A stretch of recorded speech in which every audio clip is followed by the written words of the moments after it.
You can call me Reverend.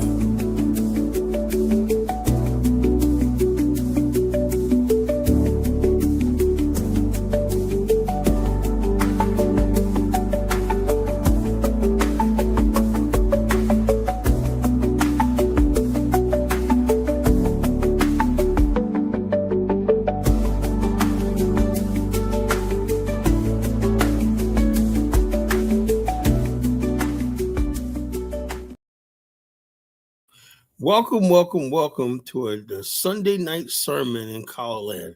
I'm your host, the Reverend College Genesis, guiding you through the next few hours of interesting conversation, stimulating debate. Now, folks, I have to say this right on the start. I'm going to mention this throughout the show. The ratings on the show are really good, but something is not quite right. The fact that I did a show and almost 700 views in one day, less than a day, and I only got 15 likes on last night's show. The show before that, 14 likes. This is ridiculous. What am I doing wrong that that I am not getting? Elvis is a clown, you know. I'm just gonna keep dropping Elvis and muting him and whatnot, and kicking him off, you know. If he gets out of line, I gotta keep him in line because he doesn't know how to respect anything. You know, he'll understand he's wrong about history, he's wrong about everything. He don't know shit about Liberia, his own country. You know, he hasn't been there since he was born, whatnot. So he don't know what the hell he's talking about. Anyway, I only get 15 likes a show. That's ridiculous. I don't want to have to go to subscriber only mode, right? You know, or basically, you know what I'm gonna start doing, right? I'm gonna be watching the likes on the show. If I'm not getting a certain amount of likes, I'm just gonna mute myself, right, and watch TikTok. And you guys just sit here like, what's going on? Whatever. Let you freaking sit there and chat with each other in the chat room, because I am not gonna bust my behind and for only 15 likes. No wonder I'm not getting nowhere. I've been stuck at 960 subscribers since I came back. And the reason why I'm stuck that because the show is not going out to enough people, because there's not enough people liking these videos. If you watch it, if you take time to watch a video, you mean tell me you can't just take your filthy hands over there and hit a friggin' like button? You know? Yeah, the likes helps out. It's the likes, the subscribes, it's the sharing, it's the communication, the comments in the comment section. You know, people have a lot to say in the live chats and whatnot, but I want to see people commenting in the comment section. That also helps the show out, you know. If you hate my guts or whatnot, you think College Genesis is a friggin' what you call? I try to use hashtags, but it's harder for me to program them in and whatnot because I don't never seen them actually work. You know, the hashtags work.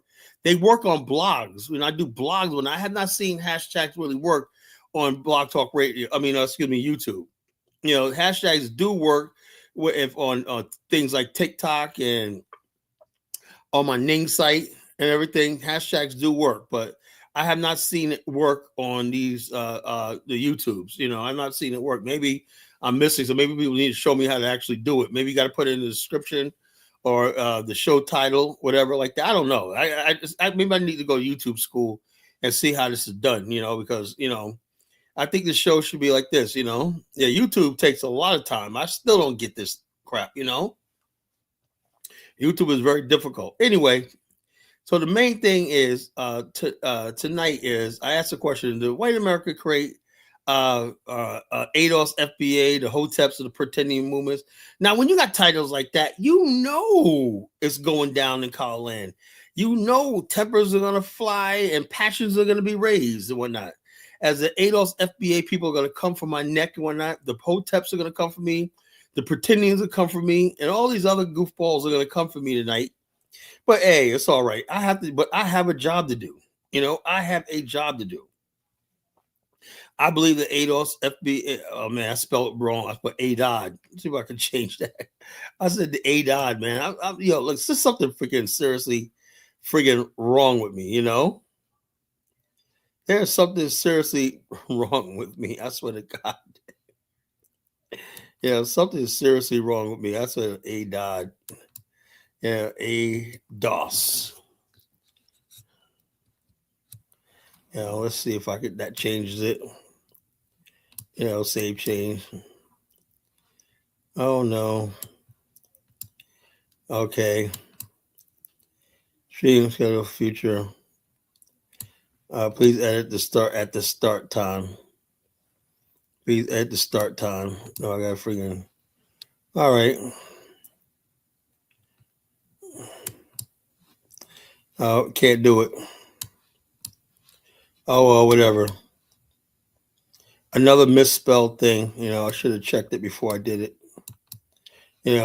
But you know what I'm saying. Oh, it changed. On here it changed. ADOS. Did white America create the ADOS FBA Hotep Pretindian movement? Right. I say yes. I say that white America basically said, you know something, black people are out there, you can't have a group of people that's a minority. You want to control a minority group. You got to always control what they think, right? If you got the friggin' FBA people, they basically hate, and I'm going to play a couple of videos. It's really fun, really fun. We're going to have some fun tonight, right? It shows the history of xenophobia in America, right? I remember back in the days, it was the Irish who came here, and it was like, oh, these damn immigrants are taking our jobs and whatnot. Then it kept going from generation to generation. Now it's black Americans talking about, they had Africans getting off the boat. All these people are and then with the FBA side, that's freaking hilarious, They're taking all our jobs and whatnot. I had originally tried to get a picture of Tariq Nasheed in the thumbnail or whatnot, but somehow I think Tariq got all images of himself blocked, where you can't do that to him on YouTube, right? Because I had a really humorous image of him. I was going to put in the thumbnail, so it didn't work. So I had to use the current picture that I have right now. Yeah, so what I'm saying is this: the ADOS FBA movement, right? Now, I said last night, right, that I used to listen to Yvette Carnell back in 2010, right? She sounded good when she was concerned about black people and the descendants of slaves, whatever like that, and she sounded genuine. She was basically saying, I agree with that, because I told you, I went to the Bronx College, community college graduation in 2010. My cousin Atisha graduated there. She went on to get her master's degree. She's a school teacher right now in Buffalo, New York. Anyway, her and both my cousins, they're twins, they basically graduated at the same time. My one cousin, the twin, graduated from another college, but Atisha graduated from Bronx College, right? So when I went there that day, right, and I showed you how changed that area right there, Arthur Avenue and stuff like that, was once a stronghold of European immigrants, Jewish, Italian, Irish, all German. All those immigrants lived in that area, right? But now you go there, the immigrant community are people from Central America, South America, the Caribbean, Africa. I said, wow, in all these generations, it's changed. Then I said to myself, okay, but where does that leave black America like me? I felt so, for the first time in my life, right? I felt like, I'll be honest with you, I felt threatened.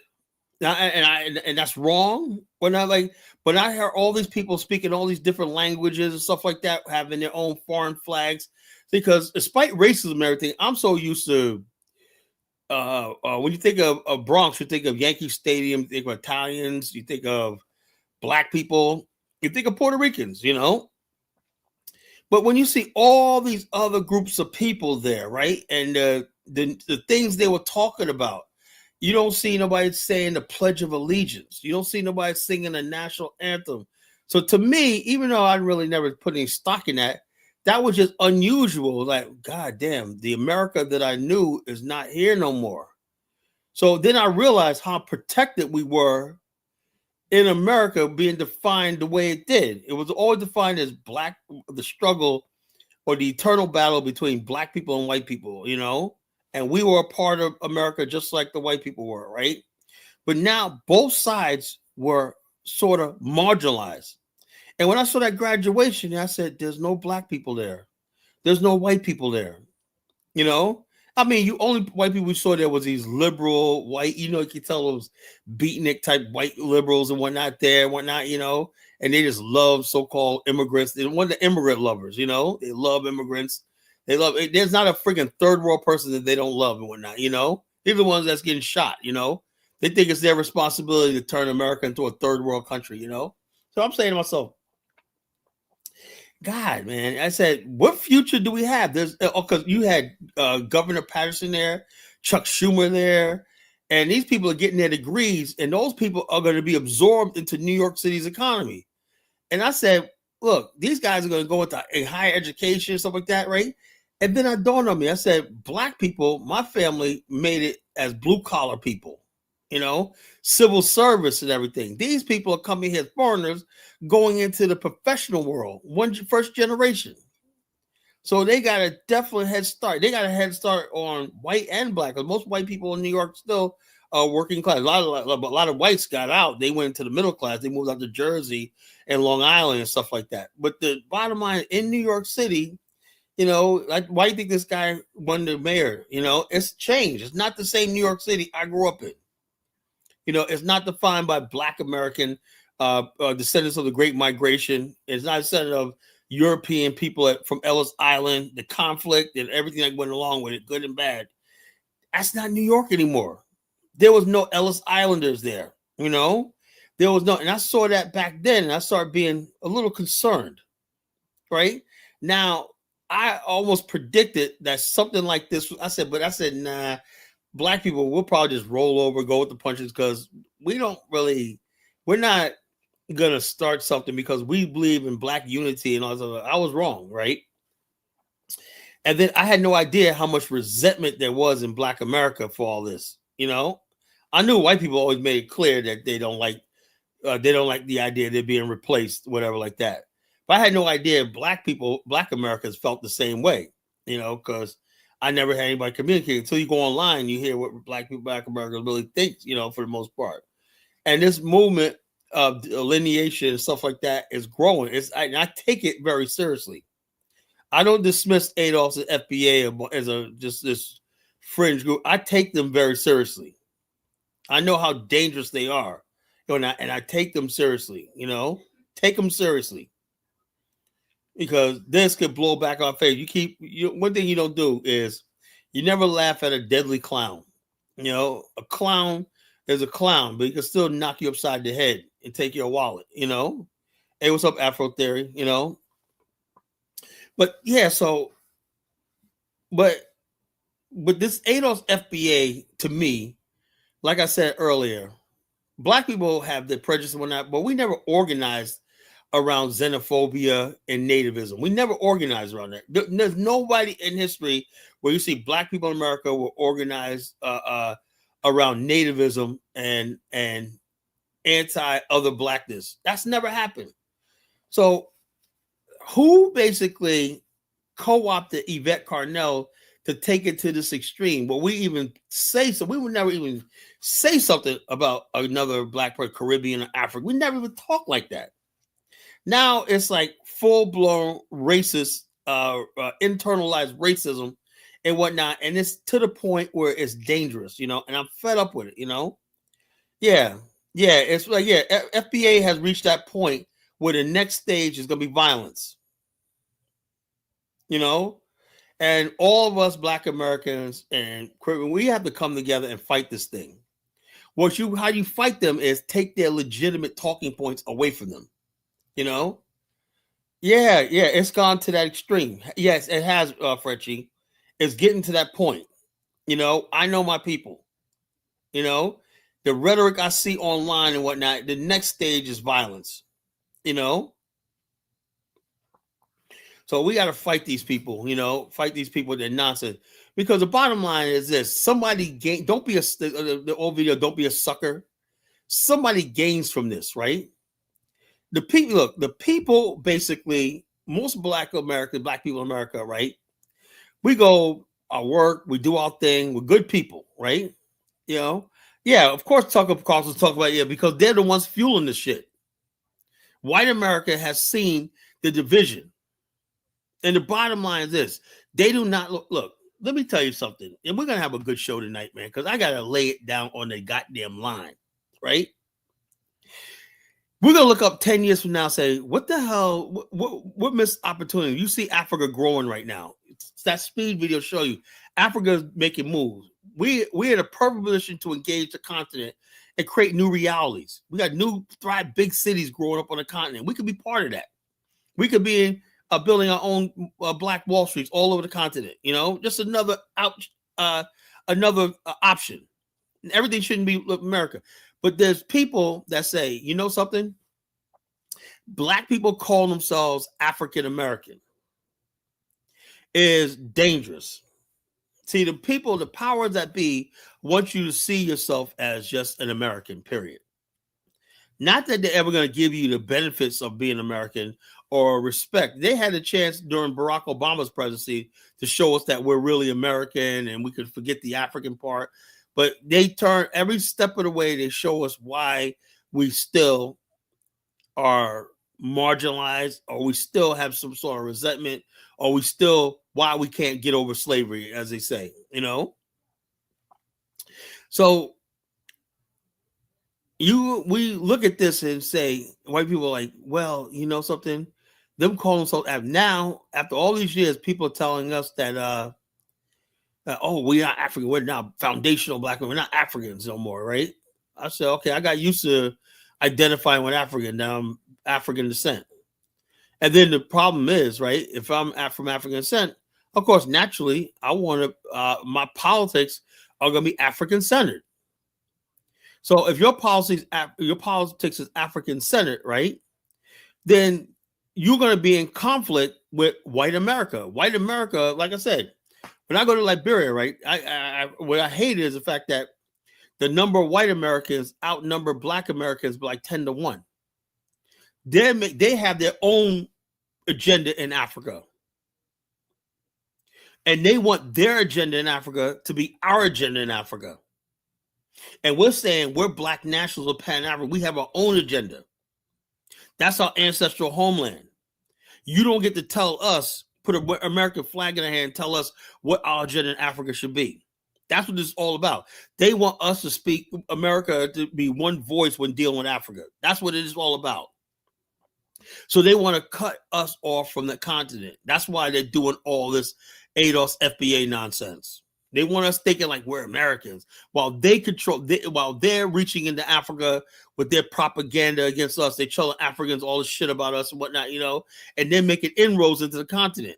Now, how are they able to do that? Because we turn a blind eye because there's a movement to make us turn our back on our ancestral homeland, which is our birthright.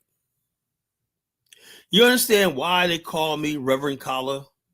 You understand why I'm the chief host of the Voice of the Kala Nation radio show, broadcasting every night on YouTube? Why I'm the culture critic? Why I'm the geopolitical pundit? Why I'm undefeated?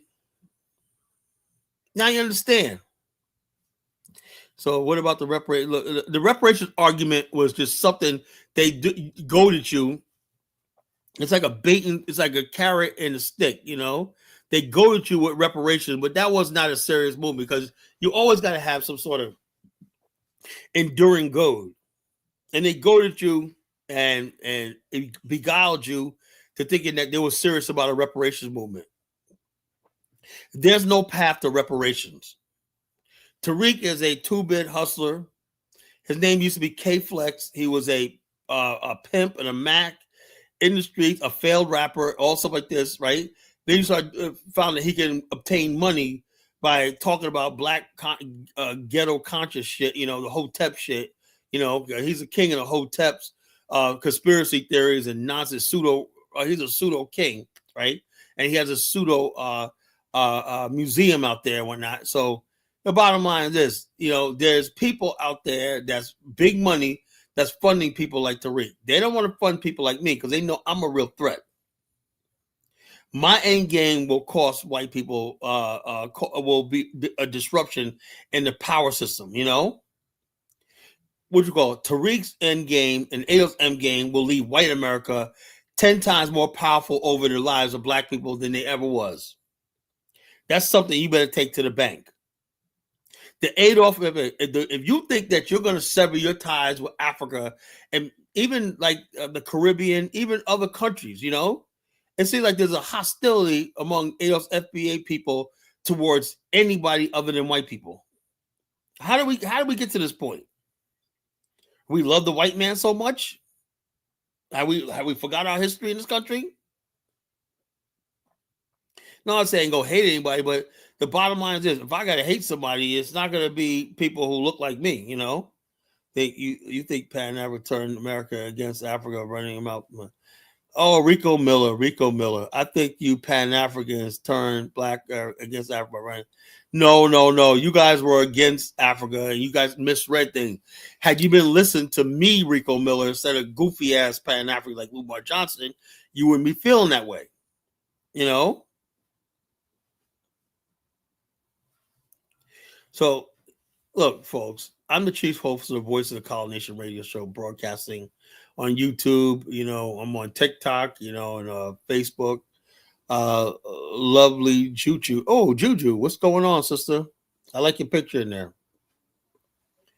We got Juju in the house, you know, our Afro-Spear sister. But yeah, so folks, we got a long time, you know. What was the tip of the iceberg? You can come up and ask. I don't quite know what you're talking about, Frenchie, but the bottom line is this, you know, I think it just reached a point where this is ridiculous. And then I got people like Baruti. I think I got good intentions, but Rudy, because I'm not Ubuntu enough and whatnot, you know, he just basically comes at me. I'm like, damn, you know, I can't win for losing. Interesting, disavow ADOD. Baruti. I disavow ADOD's FBA. Why don't you just give me credit for that and leave it alone? God damn. Man, people always moving the goalposts and whatnot, you know. I'll be running down the thing with my soccer ball when I'm about to score when and here goes Baruti and whatnot, you know, just about to kick and whatnot, do my spinning back kick and whatnot to hit that goal in glory. And here goes Baruti, just yanks the goalpost out the way. That's what Baruti. That's called moving the goalpost, bro. You know, I'm just going down I'm just going down the soccer field and whatnot, man. I'm just passing everybody and whatnot, you know. And I'm about to do a backflip and a spinning thing, and I'm about to make that shot, whatnot, you know, and whatnot. You know, I broke through all the fences, and here comes Baruti, just swoops down and just yanks the goalpost and pushes it to the side, you know, and I miss. Goddamn. Talk about moving the goalpost, man. No, it's like this. It's starting to sound like street shit. Motherfuckers calling. Okay, let me, my good girl Frenchie. Let me just play some of the rhetoric. This is Sunday night. I got a lot to play, right? So tonight I'm gonna shut up and I'm gonna play a lot of videos and stuff like that. You know.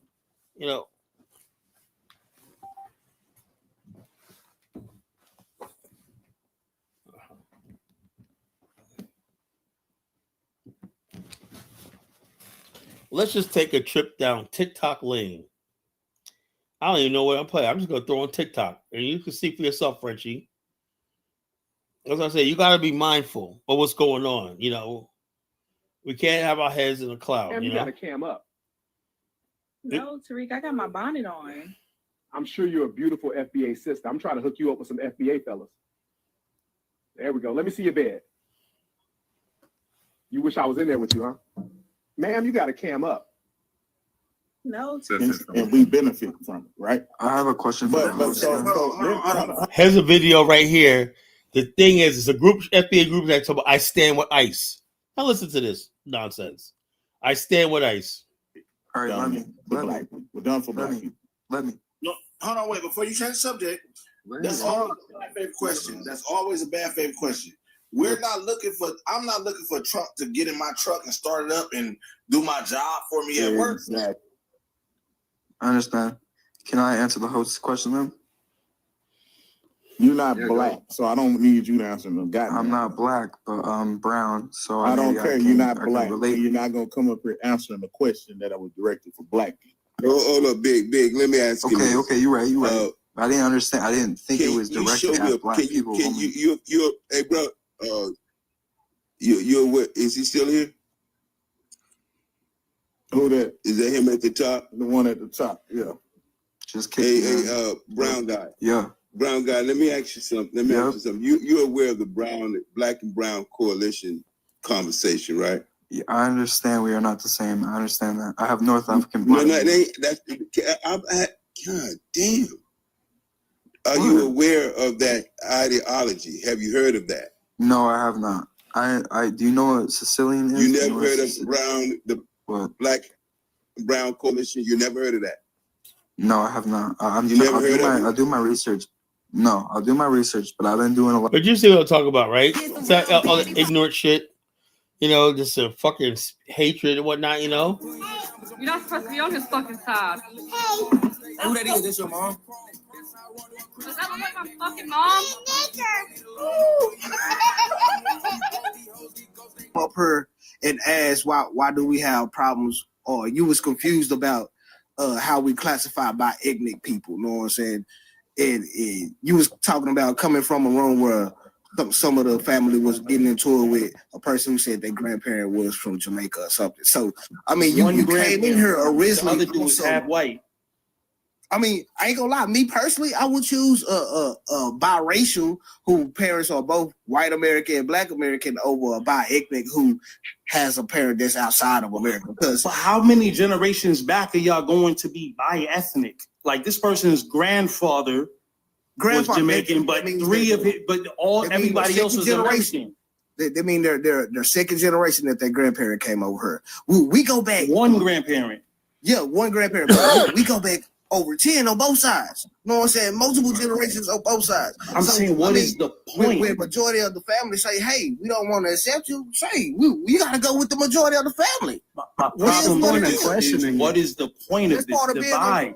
Because that's part of vetting people properly. You got to make sure everybody is on the same page. And if they aren't on the same page, hey, you can move around. So at the end of the day, point is, let me add on. I'll cut in by saying this too.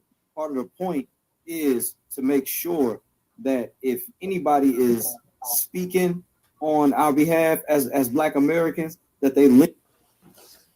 Oh shit! And they, on the surface they look black. You know what I'm saying? They got some melanin about them and whatnot. You know what I'm saying? But they say stuff like either real disparaging shit about our community, or they talk about, oh, we don't need reparations. It'd be better if we took this approach. Come to find out, you speaking on an issue that got to do with the legacy and heritage of Black Americans, and you not one yourself. Do you hate YT people more than you love Black Americans? I don't hate white people. I hate white supremacy. It sounds like you do. I hate white supremacy. Bring up. There's a difference. I believe a lot of people are too racist, and some people ain't racist enough.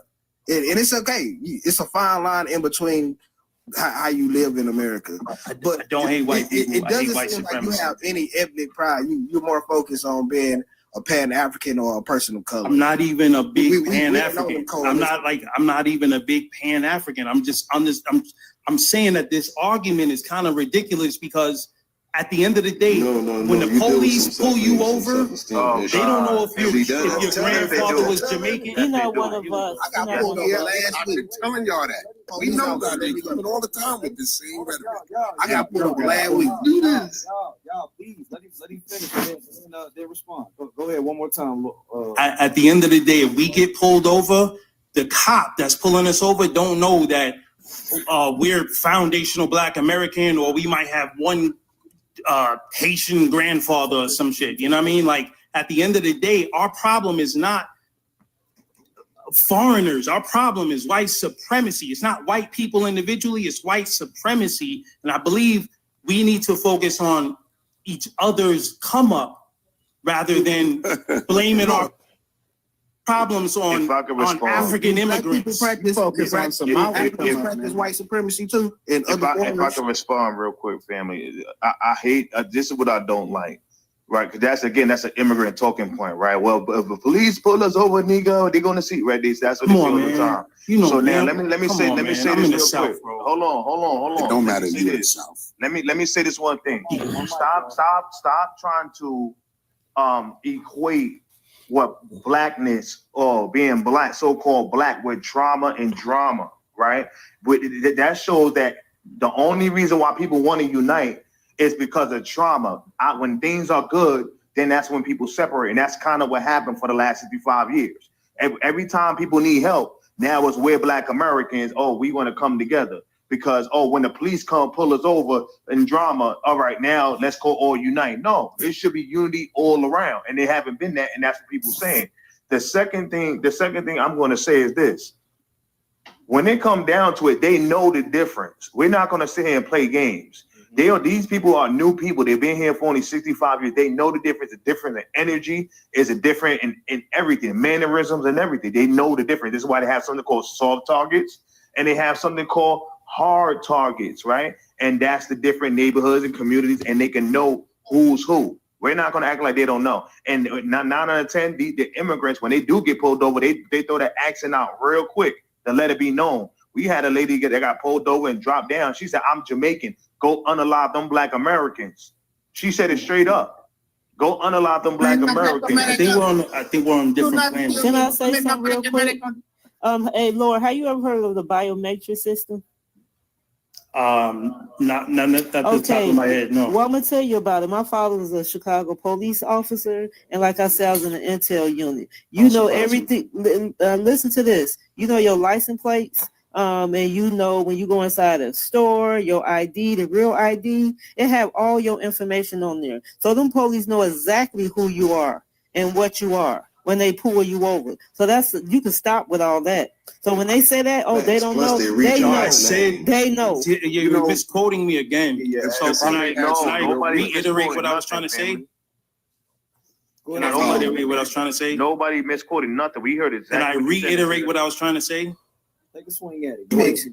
So at the end of the day, a racist does not care if you. They do. If you have a Jamaican grandfather or if your grandfather was from Georgia. They do. Did you racists see, don't give. Yes, they don't did you? care. Okay, sir. Did you see what happened in Ohio when the white T police officers and all the white T people had a town hall meeting? They do care. They said these are not Black Americans. These are immigrants. You see how Jacksonville Sheriff's Office acts towards everybody here in Jacksonville? Yeah, he's on autopilot. He just talks. Yeah, so you didn't hear what I said. They had a whole town hall meeting. Did you hear about that? No, you did not. So when you say they don't know who we are, they do. They know this. And then we have a couple on our panel. They know who we are. They say, I don't know why people keep saying we don't know who y'all are. They act like we stupid. We know the difference between Black Americans and immigrants. There's a viral video online with Muhammad Ali speaking. That they said and he talks about immigrants in. May I finish, my brother? It's a viral video where Muhammad Ali says he went over to the Olympics and he came back, and it was during Jim Crow, and he went into a restaurant to get something to eat. And he thought because he was famous all over the TV with his gold medal that they would let him eat. But they looked at him, they said, oh, that nigga can't eat in here. But it was an African sitting right down in there eating with the white tea people. And Muhammad Ali said that's when he realized they'll do anything for anybody but us because we're the ones who fight against them. All the immigrants come here and they do whatever they want. And they either they'll come in here, separate from us, or they'll take the money like the Somalis did and go build something inside Kenya or something, because they don't really care about this place. And for all of these Africans to come here, cosplay us, get on the panel and pretend they us, like we don't know now that you're fronting. Send that to me directly, please. And send me that video. You never saw Muhammad Ali say that? Wow. Send it to me. That's why I said send it to me. I'm not educating you like that. So you don't mean that much to me. Muhammad Ali, just send me an invite. It's like send me a video, bro. No, I'm not sending you anything. I'm not sending you anything. Muhammad Ali said it was Africans sitting in there during Jim Crow when they wouldn't let no Black people eat in there. And so this ain't nothing new. And y'all mad at the African and not mad at the white people. That's my problem with this whole situation. Y'all mad at the African dude for eating and not the white people for keeping No, you're not listening. Everybody. See, one thing about our energy is that everybody can get it. It's not racist. It don't see no color. Anybody can get it, right? So when it comes down to, here's the thing: when we was Black Twitter and we was going against strictly the YT, and we was making them lose their jobs, making them lose their businesses, the immigrant class loved it. They lived vicariously through us because they didn't have the balls to do what we did, right? But now when we realize they undermining us and doing things and putting themselves in political positions, they didn't know that the energy goes for everybody. And now all of a sudden now is an issue because we calling it out. It's the same energy. Everybody can get it. And you should know this because we check everybody. But now you want to act like and cape for immigrants. Now, you said they don't know the difference. Well, if they didn't know the difference, how come they tell Africans, well, you're not like them Black Americans? You're doing it right? again. How bro. come they tell, no, don't come off your mic. Don't come off your mic. Don't come off your mic and listen. How come they tell the Africans, you're not like them Black Americans? Why would they say that if they don't quote unquote know the difference? They know the difference. They know the difference. So at the end of the day, what I'm saying is, you say go at the white supremacy. They are part of the white supremacy system. So we are going against white supremacy because, again, we don't have the same common enemy. Their enemy is extreme poverty and is extreme tribalism. And they flee here. And when they get to that immigration office, that and these systems in place that's undermining us is their liberator, right? And so they're going to be on code with the systems in place that's undermining us. So they are part of the white supremacy system. So we are going after white supremacy. They are the sword and the shield of white supremacy. And if you ever take any kind of self-defense or combat, you got to get rid of the weapon first and then get the head and the body. So if they are the sword and shield, we got to get rid of the weapon first, and then we go get what we got to get. Like this smoke ain't equal. Are y'all not embracing white supremacy by bragging about military and the police and all that? Okay, are you proud that? No, you're embracing white supremacy by protecting these other immigrant groups. I'm sorry, bro. I'm not trying to be disrespectful, but at some point you got to draw the line. You got to choose your people. If we are your people, right? Or you could go fight for Africa. Right? Hell, the Nigerians need help. Trump and them was helping them out. You know, when you was talking about the military, the Christians over there being persecuted. They thanking Donald Trump right now. And Lord, have you ever been on the military base or post before? Many times. You see nothing but us, right? We behind that military. Us.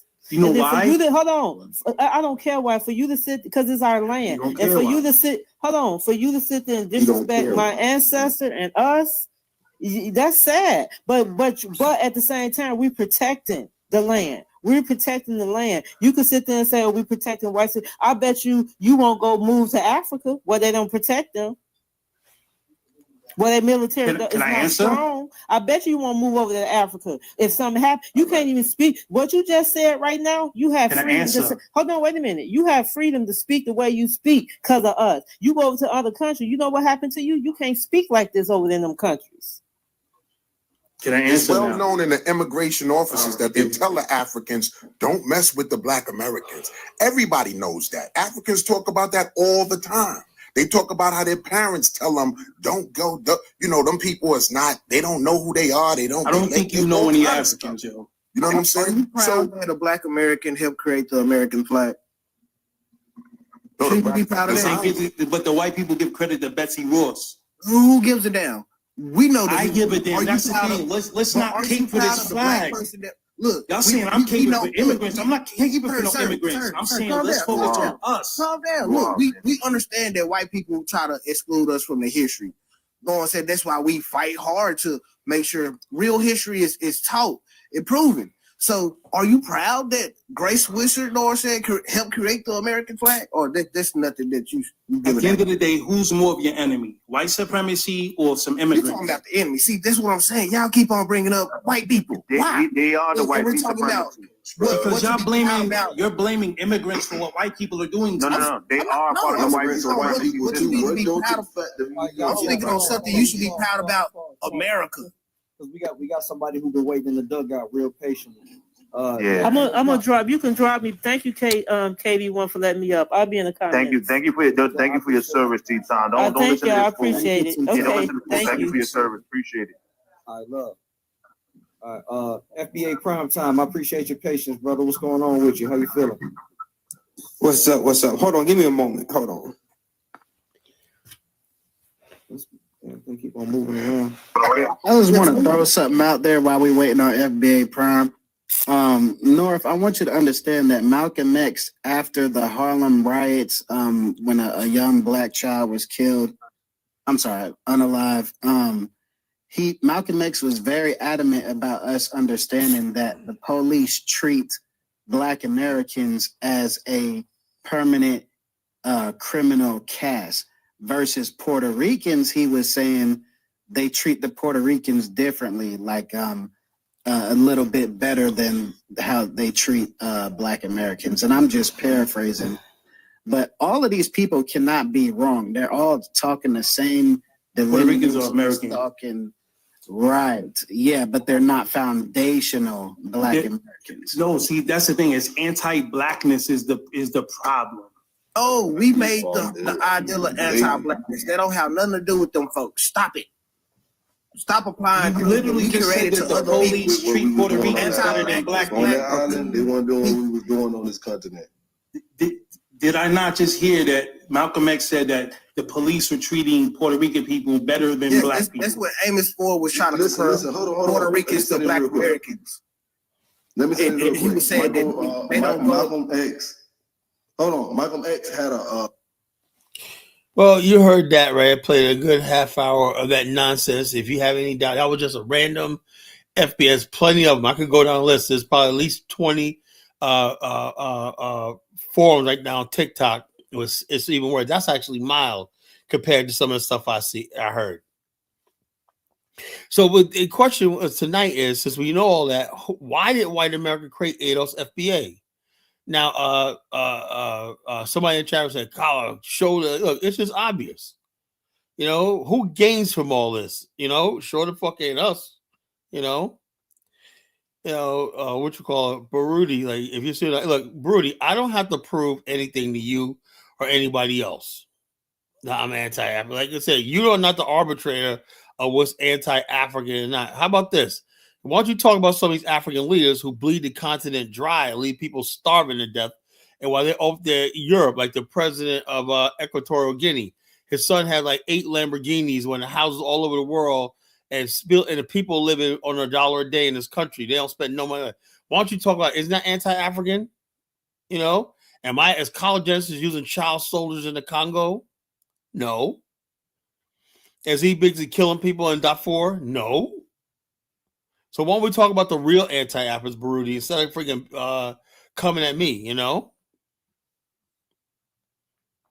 Dude, it's thinking out loud is obvious. It's so freaking obvious, you know? And we're going to go into that because you want proof. We're going to go into that, you know, how Yvette Carnell and whatnot hooked up with right-wing people and stuff like that, you know? I'd find it for you and I hope somebody could call in and break it down and whatnot, so I don't do a whole lot of work. For you don't believe that the labels such as Black African or against article of the Oath of Allegiance. What the hell are you talking about? Oath of Allegiance? What the Oath of Allegiance of what, you know? I don't have no damn Oath of Allegiance to nothing, bro. You know? I don't owe no damn allegiance. You know, it's an Oath of Allegiance. The fact is, bro, you know, Black people in America do not gain anything from ADOS FBA. The people who gain the most from ADOS FBA is white America. Boom. That's it. There's your answer right there. You know, it's called, Einstein said relativity, you know, was relative, you know. Consequences are caused by circumstances, you know. Two things going at the same time, meet up at the same time. There's got to be give, you know. There are so. How much of the $9 billion that those Somalis stole did they share with us? I don't care about Somalis. You know, say that's what I'm saying. I just gave you the proof. You don't benefit from the ADOS FBA movement. Let's say the ADOS movement basically is helping gin up anti-Somali or anti-African rhetoric, right? How does that benefit you? It benefits white America because they got to cover it. Say, hey, we're not being racist. Look at the black Americans doing the same thing. And it bold as white supremacists. I'll say, yo, black people I gave something. I got a homeland I go to, Brico Miller. I got a wife. I got a house over there. I can do many investments in Africa. I got the continent is basically at my feet. You know, you don't gain nothing from the ADOS FBA movement other than, how does the average FBA live? The average FBA lives in squalor and poverty, working 3 jobs and whatnot, the bottom line is this. So you can't. The FBA movement is a joke, man. The most dustiest Negroes in Black America belong to the FBA. You haven't gained anything. Like I said last night, the ADOS FBA movement doesn't even have like the MAGA movement. You could say this: the MAGA movement took over the Republican Party, and it basically the end result is they have control over the government. They're writing policy. The ADOS FBA movement is not even strong enough to have a voting block in the Democratic Party. That's how insignificant it is. The ADOS FBA movement has no political power whatsoever. No, the ADOS FBA people are poor, man. They're the ones actually feeling threatened by Caribbeans and Africans. I don't feel threatened by Caribbeans and Africans. So what does that tell you? Most people who are Pan-Africans got money, The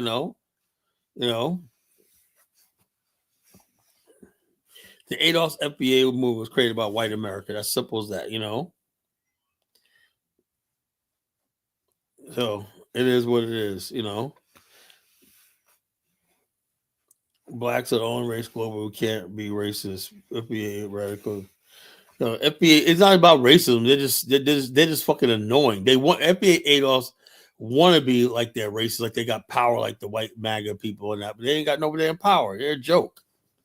They're just online and they're annoying, And my goal is to tell Africans and Caribbeans that these fools don't speak for us, right? They're like a fringe movement in Black America, a bunch of weirdos,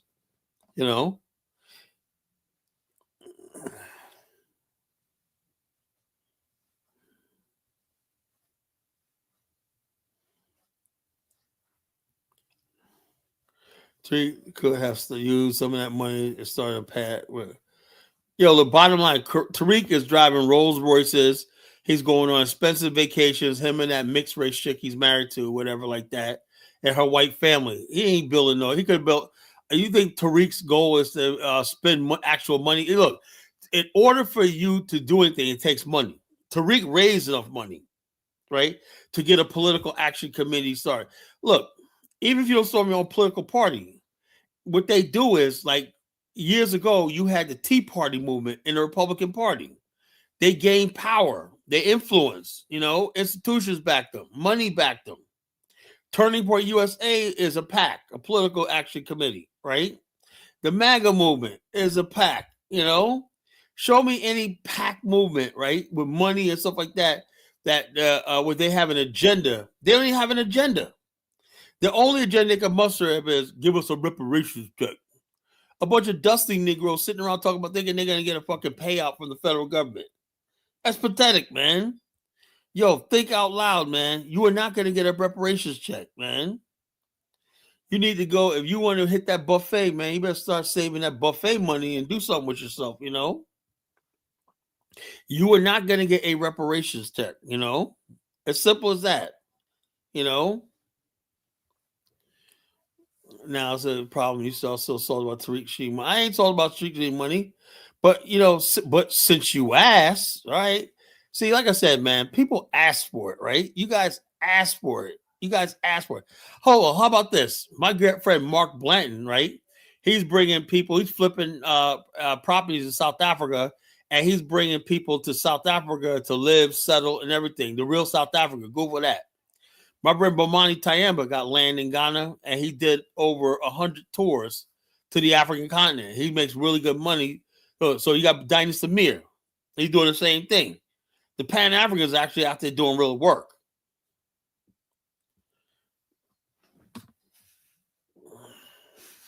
Yeah, the FBA's a shout out from Tucker Carlson. Oh yeah, Tucker Carlson. That really makes a difference. You know something, foot collar. Well, you have an Afghanistan. Has Tucker Carlson ever? Oh yeah, has Ann Coulter ever talked about your movement? Wow, man, I feel so left out, man. Tucker Carlson mentioned the FBA. Whoa, man, that's high up there, you know. Yeah. You know, I don't think a single parent in real life. I don't know a single parent. The bottom line is, of course, you don't do nothing. Single parent average. You probably think out loud. You probably live in squalor and poverty. Of course, you're not gonna meet us. You know.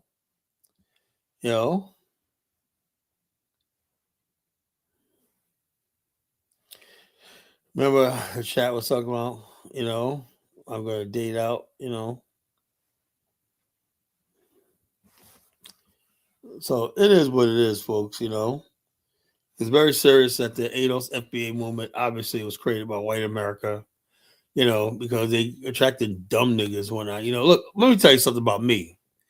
I don't follow nothing that I don't think. This is what fool said, Umar Johnson, Hey, this is what I said. They take people like Umar Johnson and say, the Pan-African. Umar Johnson's not a damn Pan-Africanist. Umar Johnson's a freaking clown, I also believe that the white America created Umar Johnson to discredit us Pan-Africanists. All you Negroes are suspect right now, White America created a 1776 clown, Like I said, they call me the ringmaster, right? Because I deal with a circus of deadly clowns,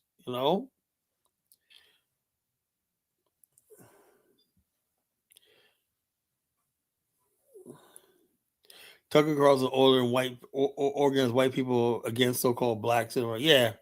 Bottom line is this, and black people organize themselves against black immigrants and Caribbeans. It's a sad situation. Black people fighting other black people, and white America is gearing up to fight black America. The number one threat to white America is black America. Not the Somalis, not the Caribbean, not the Africans, not the Mexicans, not even fucking the Islamic State. The number one threat to them is black America. The number one group of people they fear is black America, Because you guys are all, think out loud, you guys are all a bunch of Oreos. You Uncle Toms, your coons, And white people create the coon,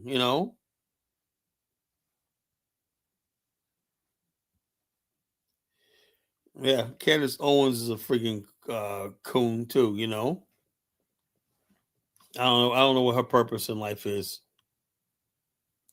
I said sarcasm. I'm just messing with you. I'm pro-African. Show us a proof, Says he wants to see proof, right? He asked for proof. I'm going to give it to him right now.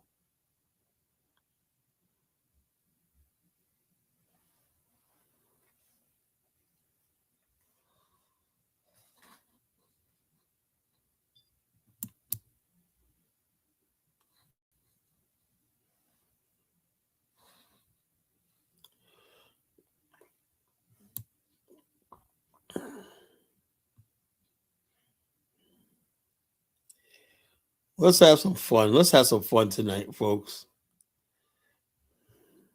Let's have some fun. Let's have some fun. Let's see if they let me share these videos.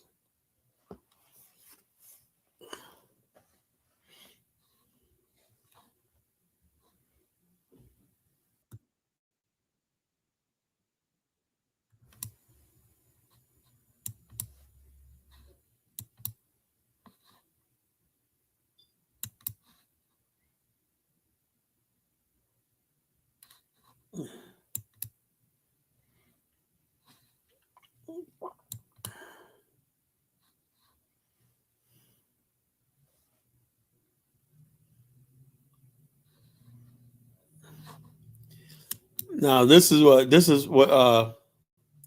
the FBA and them sound like, right? With this, you see the guy and the thing I was playing, some about the black man created the American flag. Representing for the stars and the stripes. Yo, this is what these fools sound. This is the FBA. This is the white FBA. They all flag. I'ma go hard till I'm in a body bag. USA, we don't play.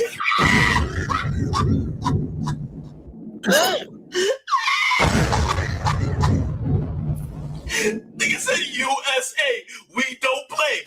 Holy shit! Go against us, we gon' push you in the grave. White and blue. I rap for the red, white, and blue. I represent for the stars and the stripes. Represent for the stars and stripes. That sounds like 17, a white version of 1776. Yo, this shit is hot ass off red, white, and blue. That's a white version of 1776. I represent for the stars and stripes. What a clown. Yo.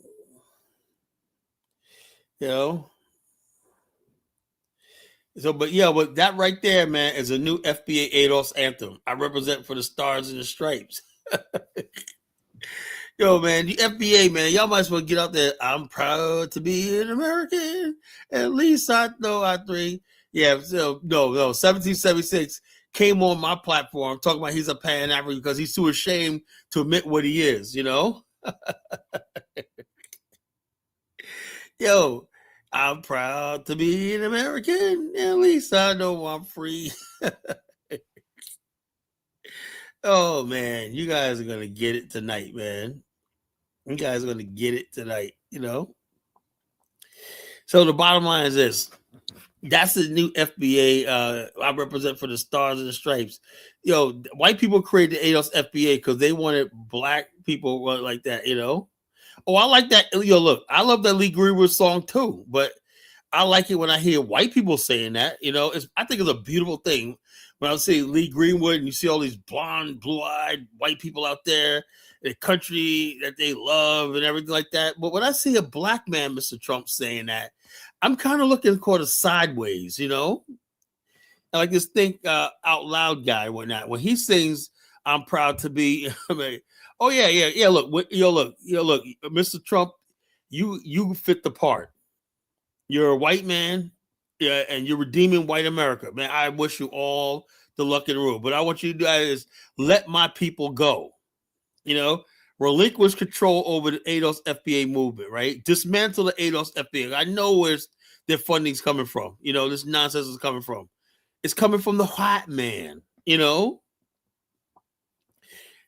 Did you see where black chicks went off on for lusting for white men in the movie? Bella Miller all screamed. She immediately switched up and blamed for Rico Miller. Play a video, Cooper Samuel Doe. I actually like that song called Proud to Be American. Look, I like that song too, man. I get teary up. I'm proud to be an American. It's a beautiful song. But country, I have no problem with people being proud to be American and all that kind of shit like that, right? But I'm saying there's a time and place for that, right? If I'm at a ball game and it comes on, I'll be out there vibe. I don't want to mess up nobody's vibe, right? But when I see a black man sitting in his basement, right? You know, he could be watching anything, listening to any song, and he's playing Lee Greenwood. There's something not quite right. I'm just saying, maybe just me. So when I see the ADOS FBA people playing Lee Greenwood, and this guy right here, the Stars and Stripes, well, there's something not quite right about all that, you know? You know. Oh, you got Police. You got to give me the video. I like to play it. You know, there's something not quite right with the ADOS FBA movement, right? You know how they are so pro-American, talking about the American flag. That's their flag and whatnot. You know. Yeah, I'm Kala Moses. You know, the Kala Exodus. You know. Tonight I'm Reverend Kala because this is my Sunday night sermon. Yeah, Lee Greenwood, that's the whitest song ever created. But it's a good song, man, you know? From coast to coast, to sea to shining sea. I'm proud to be an American. At least I know I'm free. Yo, look, that's a beautiful song. You know? I like it, you know? Sometimes it gets me teared up when I said, yeah, it reminds me when I was in third grade and I used to always the first one to stand for the Pledge of Allegiance, whatnot. You know, it reminds me of a past life, you know? You know, it brings back good memories, you know? But then I woke up, and became a man, and I see things the way they freaking are. Playing aggressive bid when 3 or 4 more. He criticized for playing aggressive bid. Oh yeah, you got look. Outsmart. You got to send me the video, man. I can't.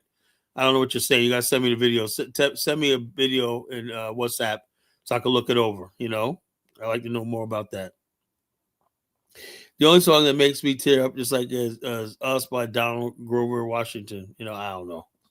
I don't know. Like I said, no, I like Lee Greenwood. That's one song that really makes me feel really good. And also a couple songs by Michael Jackson. Like listen to it and whatnot. It's like you really feel the thing.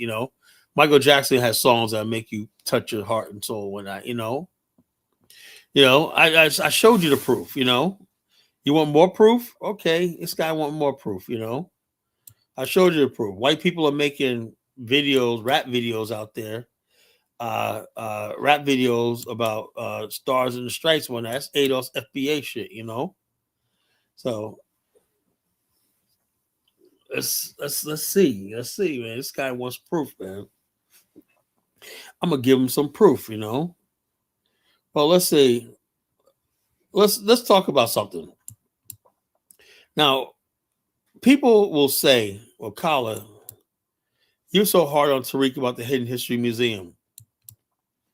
But I thought that was just a fluke. He deceived people and showed us one thing and gave us another thing for the hidden history, right? But he's still going around with this fake ass using what's it called, artificial intelligence version of the thing. Yo, that school hidden is a fucking shack. It was like a corner store.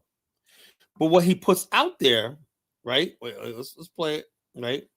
What he puts out there is different than what it actually is. This is what he puts out there. You know what I'm saying? Look. This is Tariq Nasheed, right?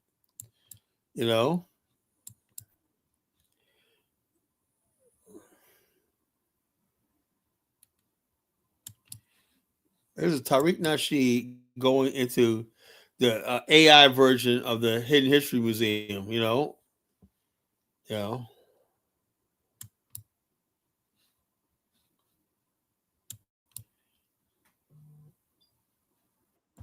They might. Mama Africa,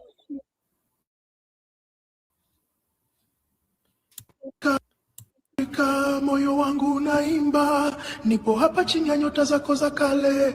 Mama Afrika, usinipotie milele, mapigo haya. Welcome to the Hidden History Museum. Wow, our ancestors, y'all. This is my great-great-grandfather Montezuma. Wow. He's such a Solan king. 3 hours later. They must never know. Mama Afrika, moyo wangu unaimba, nipo hapa chini ya nyota zako za kale.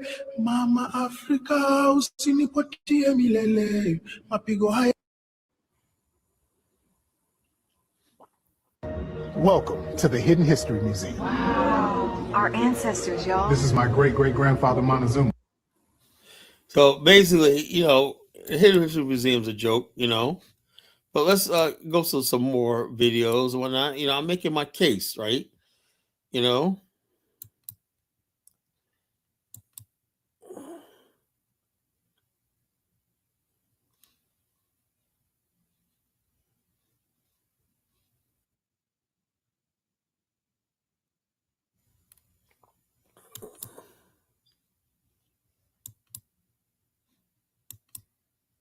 It wasn't an AI video. That was a real thing, Rico.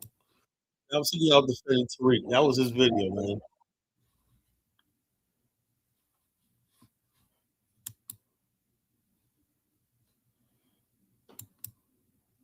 Here to undermine us and take the jobs. You're coming over here to undermine us. Oh, yeah, that locked. That was a good Coming video. over here to undermine it. That was a good video, man. They have it locked, man. I hate that when they do that, So it is what it is. Tariq got the Ogun material hidden in the back of his. Yeah, You know, basically in the back of the museum, he got a little African African stuff in the museum, and then like this. Those aren't AI videos. That was Tariq himself, Rico. You don't make AI videos that good, you know. Those are real videos, bro. You know, so be stupid, Rico. You know.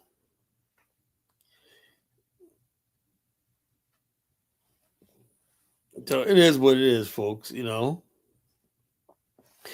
ADOS FBA movement was created by the hot man, you know. It is what it is, you know. The Hotep movement, the Pretindian movement, right? All these goofy ass movements were created by the hot man, you know. Let's play some more videos, you know.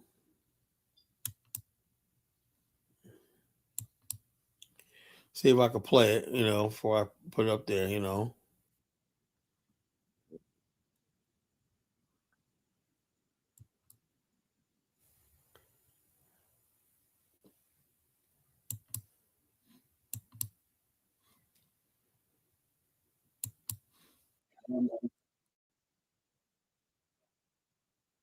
Have watched over you a long time. Man, I hear you. I am Ancestor Montezuma from the Black Cherokee clan. We have watched over you a long time. Man, I hear you.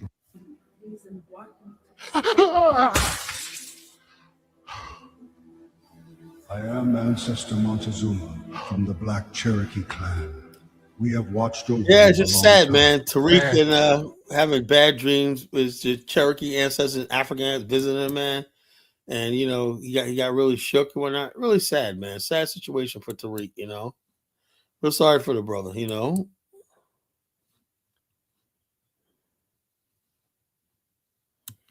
Let's see. Play one more.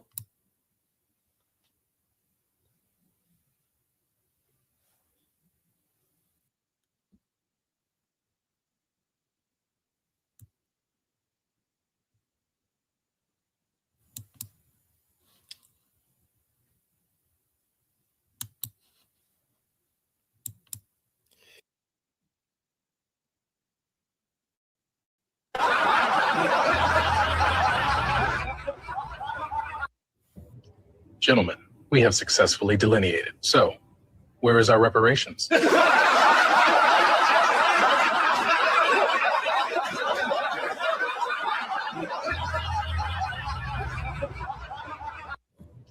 Gentlemen, we have successfully delineated. So, where is our reparations?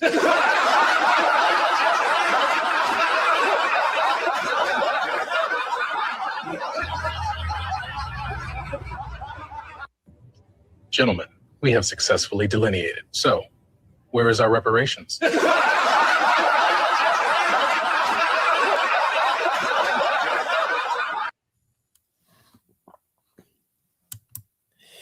Yeah, man. So it is what it is, you know. It is what it is.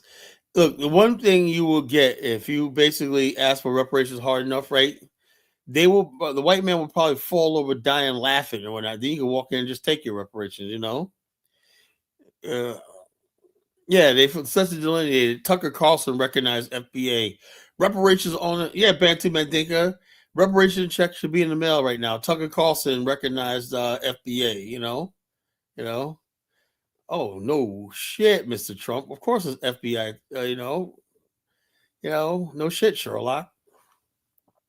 Delineation already been diluted. Look, the bottom line is this: ain't no reparations coming. You know, ain't no reparations coming, right? So the ADOS FBA movement, right? They got the white man created this ADOS FBA movement to get you to delineate and whatnot, right here. And then you saw what just happened when you go say, look, cash in on your treachery of delineation, right? They're gonna say you're gonna ask for your reparations, and they're gonna sit there and laugh, So yeah, FBA stands for Forever Begging. What was it called? Forever Begging. Oh, what was it? Forever Begging. Begging. No, FBA. Fine Beggars Association, something like that. I forgot, man. It was really good. I forgot the catchphrase, Had something to do with beggars in there, Oh, yeah, fools begging again. Yeah, that's it. Fools begging again, Yeah, the FBA movement, ADOS movement is like created by white America to make it seem like we're just nothing but a bunch of beggars sitting there with your begging cup, So Rico, man, look, it's not going to ask for land. What we're going to do is we're going to take it. As it was a you, FBA, and us nationalists, right? We're going to take what we want. We're not asking. We're going to take what we want. Because that's why it's important for us to go strong in countries like Ghana and Liberia, because we're going to have the ability to take the fucking land, if they don't give it. While you guys sitting here waiting, you Pretendians and you FBA, you Hoteps, and you ADOS, people are sitting there waiting for a check from the hot man. We're going to go and take our land and build our own reality.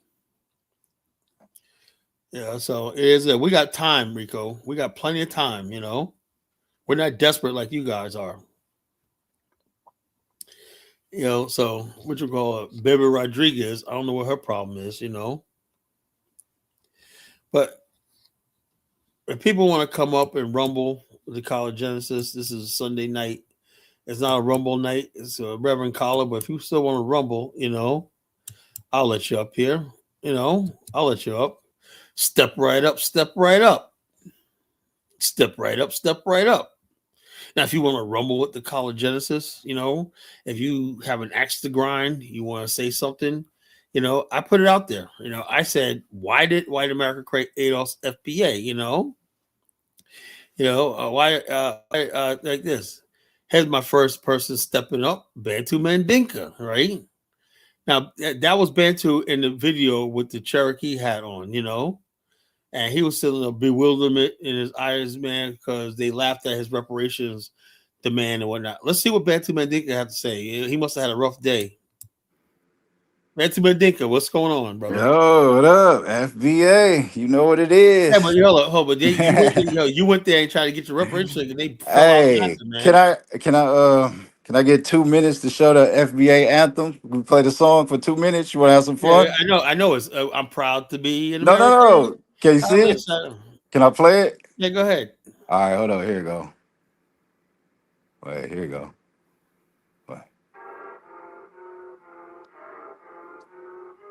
Show me a subscribe. Make no mistake, we're the only black people in y'all that only eat rat, eat cat people. You ain't black, you ain't that. Matter of fact, yo, black is repost. I'm taking this back. Cause y'all making it whack. Freaking jack y'all from the slaves, raiding the tax. Bitch. That's your FBA national anthem. You wanna get down now, you around hating, faking. Yeah, it's worse than I even thought. Shaking. Someone say FBA, we don't run away. Hey, hey, hey, hey. Now, hold up. Let me ask you. Bantu, when are you guys getting your reparations? When is that reparations check coming? When is the reparation check coming? I'm dead serious, man. I don't know, man. It's coming. Don't worry. I'm saying so, but the bottom line, you was just in the video with the feather hat on, and the white man sitting there laughed at y'all ass, man. How's that? That's some AI shit, man. That was you. No, you and your boy Tariq, man. Some fucking AI bullshit propaganda. And then everybody saying that the music was track, Somebody said, y'all didn't like the FBA anthem? Music, Y'all didn't like the FBA anthem? No, hey, that's corny. Hey, it's just like your movie is corny, man. Look, that's what happens when you get a bunch of cornballs together and they're trying to. Hey, you like that shit, Kyle. That was absolutely horrible. You like that shit. That was absolutely horrible. Yeah, you like that shit. Hey, no, I'm sorry. I cannot do corny shit, man. I can't do corny. Like I told Baruti about his what is called Ubuntu, you gotta dress it up a little bit. I can't do corny, man. I'm too cool, They are fleeing from their Africanness. Oh, Dark Fleeing Vigo from black people, says music, so their music. Like, trash. ooh, man. That was a serious shot at you, bro. Dark Vigo said it's trash. You know you like that shit, Dark Vigo. No, that shit, yeah, he said that shit was ass, man. That was just ass. That's the most ass song I was saying. I was like, God damn, you know something started, you know? Yeah, that's bad too. When No, that's not my shit. yeah, that's bad too. Y'all know that shit is dope. That's It what ain't mine. that's what Bantu was doing in his spare time. Y'all know who produced that? You Unbiased produced it, Ron. Unbiased Ron. you know? That's it. He made the FBA anthem. He said that he's trying to get black people dance with the music. He knows that we forget when don't quit your day job. The DK said, don't quit your day job, Bantu, you know. That's not mine. So anyway, yeah. You always gotta have a backup, man. You know, you can't, go out there and make songs They like know that shit is dope. it's like you say so, you know. Look at Elvis. He's singing it. He was saying, Elvis said, play it back. But you know what you remind me of, man? You remind me of that guy, like been spoofed all the time, right? How was I one night? And also, next thing you know, you hear crickets, everybody cleared out the auditorium. You're like, okay. And they get mad when I throw the mic down. Haters, man. Yeah, throw the mic down. Hey. Somebody said that was bushmeat babble. You know? That song was terrible, man. Is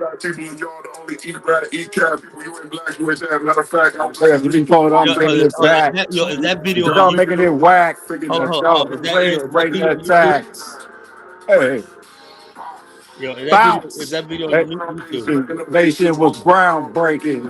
When you get down on your pants, that video on YouTube, man. Yo, you gotta answer my question, man. All right, what's your question? I said, is that video on YouTube?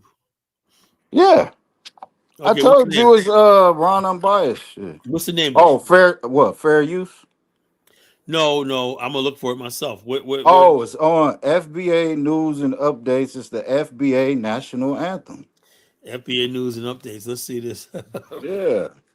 FBA News and Updates. This is funny. It's more hilarious than I thought. Yeah, let's have some fun. Y'all think everything is funny. Let's have some fun. That is funny though. News. Yeah, that is funny. Okay. Y'all think it's a joke. Y'all think it's a game. It is a joke. It is a fucking joke, man. That's a fucking FBA. The whole movement's a joke, man. Yeah. Now, I said who won't get the laughs. I said that I asserted that the FBA ADOD move was created by white America. What do you think? Oh yeah, you're gonna have to prove that. You're gonna have to prove that. I did prove it. You didn't prove anything. Hold on. How, I prove it by the fact that they tend to be the dumbest black people. Yeah, that doesn't prove anything. That proves everything. The fact that FBA people are stupid. So. You can say that, but it's not true. No, FBA people are stupid. You gotta admit that, man. They're not the sharpest tools in the shed, man. Nah. You're gonna have to prove that. Yeah, look. Every time I would just playing a video, the TikTok, right? Those guys sound dumb as shit, man. Everybody in the chat were like, "God damn, Colin." I said, "Yeah, I'm just playing random ass FBA shit on TikTok and whatnot, and it gets dumber and dumber." If I go, you want me to play some TikTok videos of FBA with that? Play it. You asked for it. You asked for it.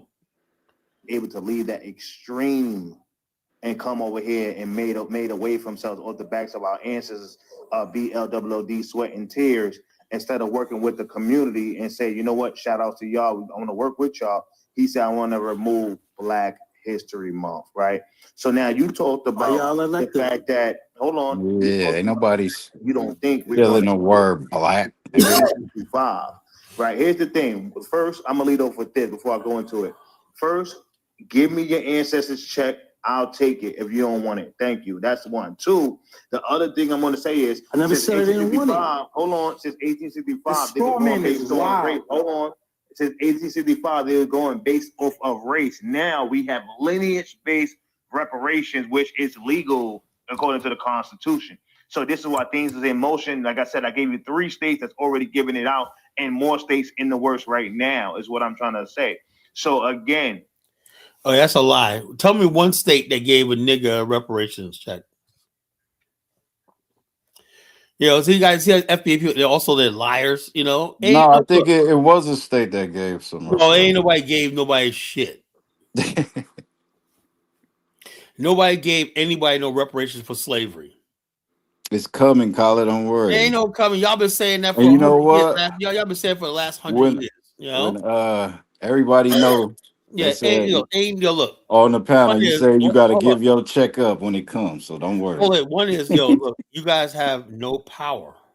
Don't worry about it, Colin. The world if it wasn't no power, Colin, you wouldn't be talking about it. You have no power. power. It's not a joke. Trying to say, look, I just have a fun clowning you guys because you guys. You know it's serious. I heard you at the beginning of the show. What's going on, Focus Dave? All right, what's up, Dave? Good evening, Bantu. Good evening, Kyle. How y'all doing? Now, Dave, I asserted that white America created ADOS FBA, the Hoteps and Pretindian movements. Yes. Of course. They created it as a strongman scapegoat argument out of the reparations that you're fighting for. Because it's going to contradict reparations. It goes against reparations. You have to say who created it. You can't just say okay. Well, okay, all right. Let's see. Let's go on ChatGPT because they got the answer. Okay. ChatGPT. Okay, man. Who got you using ChatGPT, Steve? Okay. Let me make. I be just writing Elvis all the time. Let me make an example. Okay. I always go back to the root of the FBA. The whole point of FBA and ADOS is to delineate from other Africans and Caribbeans to acquire reparations, so they don't get reparations, right? Right. Okay. All right. Reparations is not. You're not gonna get reparations. I always ask this question: if my grandmother is working and she gets hurt on the job, can I sue on her behalf? No. Yeah, you can. No, I can't. No. Yes, you can. No, I cannot. You could become her representative and sue on her behalf. Why not? I can't sue on her behalf. Why not? It's our ancestors' fight. And let's look at foundational. You can sue on her behalf. Why? If it was hold on. Let me explain something. If it was really about acquiring reparations, listen. If it really was about acquiring reparations, you wouldn't even use the word FBA. You would have been better off saying foundational African American. You can broaden up the reparations argument. Say, oh, well, we're still African people. We got an American experience. No, the reason because you can't. Let me finish. All right, go ahead. We know it's a group of people in America that don't want to associate themselves with Africa, and they're looking for an outlet. So that's why you got FBA. You understand me? If you were arguing for reparations, you say, okay, use foundational African American. Dave, let me get in here and broaden up the argument. You can argue for Afghanistan, and you can argue for money from America. But check this out. There's white Americans, right? But that's the problem. Look. And, hold up. You know, one of in the 1920s, right? As heroin was just about being introduced into Black America, you got Black people, Great Migration City, whatnot. Yeah. You had black gangs in places like Harlem, Detroit, whatnot, really organized black criminal networks, right? Who did JFK thought was the most biggest threat in America in the 1920s? What? Elijah Muhammad it was Marcus Garvey. It was Garvey. No, it was like Marcus Garvey. No. It was Noble Drew Ali or Elijah Muhammad. Marcus Garvey wasn't no fucking threat. See, like I said, you're a clown. You know, saying you haven't studied the Garvey movement. I read Marcus Garvey's book. Who do you think you're talking to, man? Garvey movement was the largest African American black organization in history. What do you guys be really thinking you're talking to?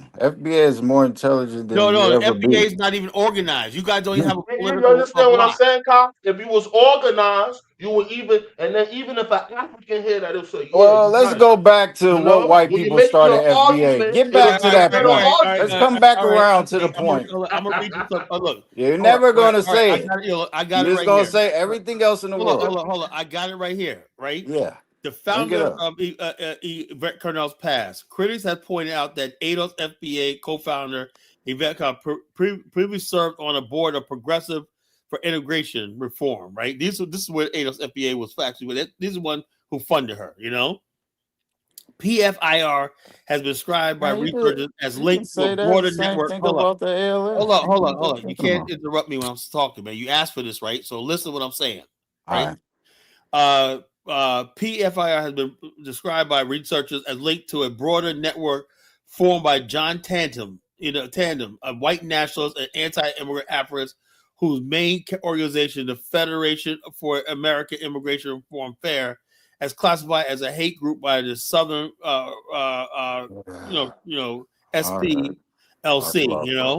and through this ties to white supremacy and racist advocacy, right? Critics see right-wing and anti-immigrant framing. Some commentators and analysts argue that the aspects of ADOS's rhetoric, such as opposition to immigration or focus on lineage-based identity, parallels themes found in far-right or nativist movements, right? Media critics point out that Carnell's PFIR board membership with ties to anti-immigrant groups linked to Tanner has fueled concerns about whether some ADOS positions align with the broader anti-immigrant agenda. Some online discussions and reporting highlight how anonymous social media actors and trolls, including white supremacist posers, have used ADOS hashtag to push divisive narrative. Yeah, so that's what I'm saying.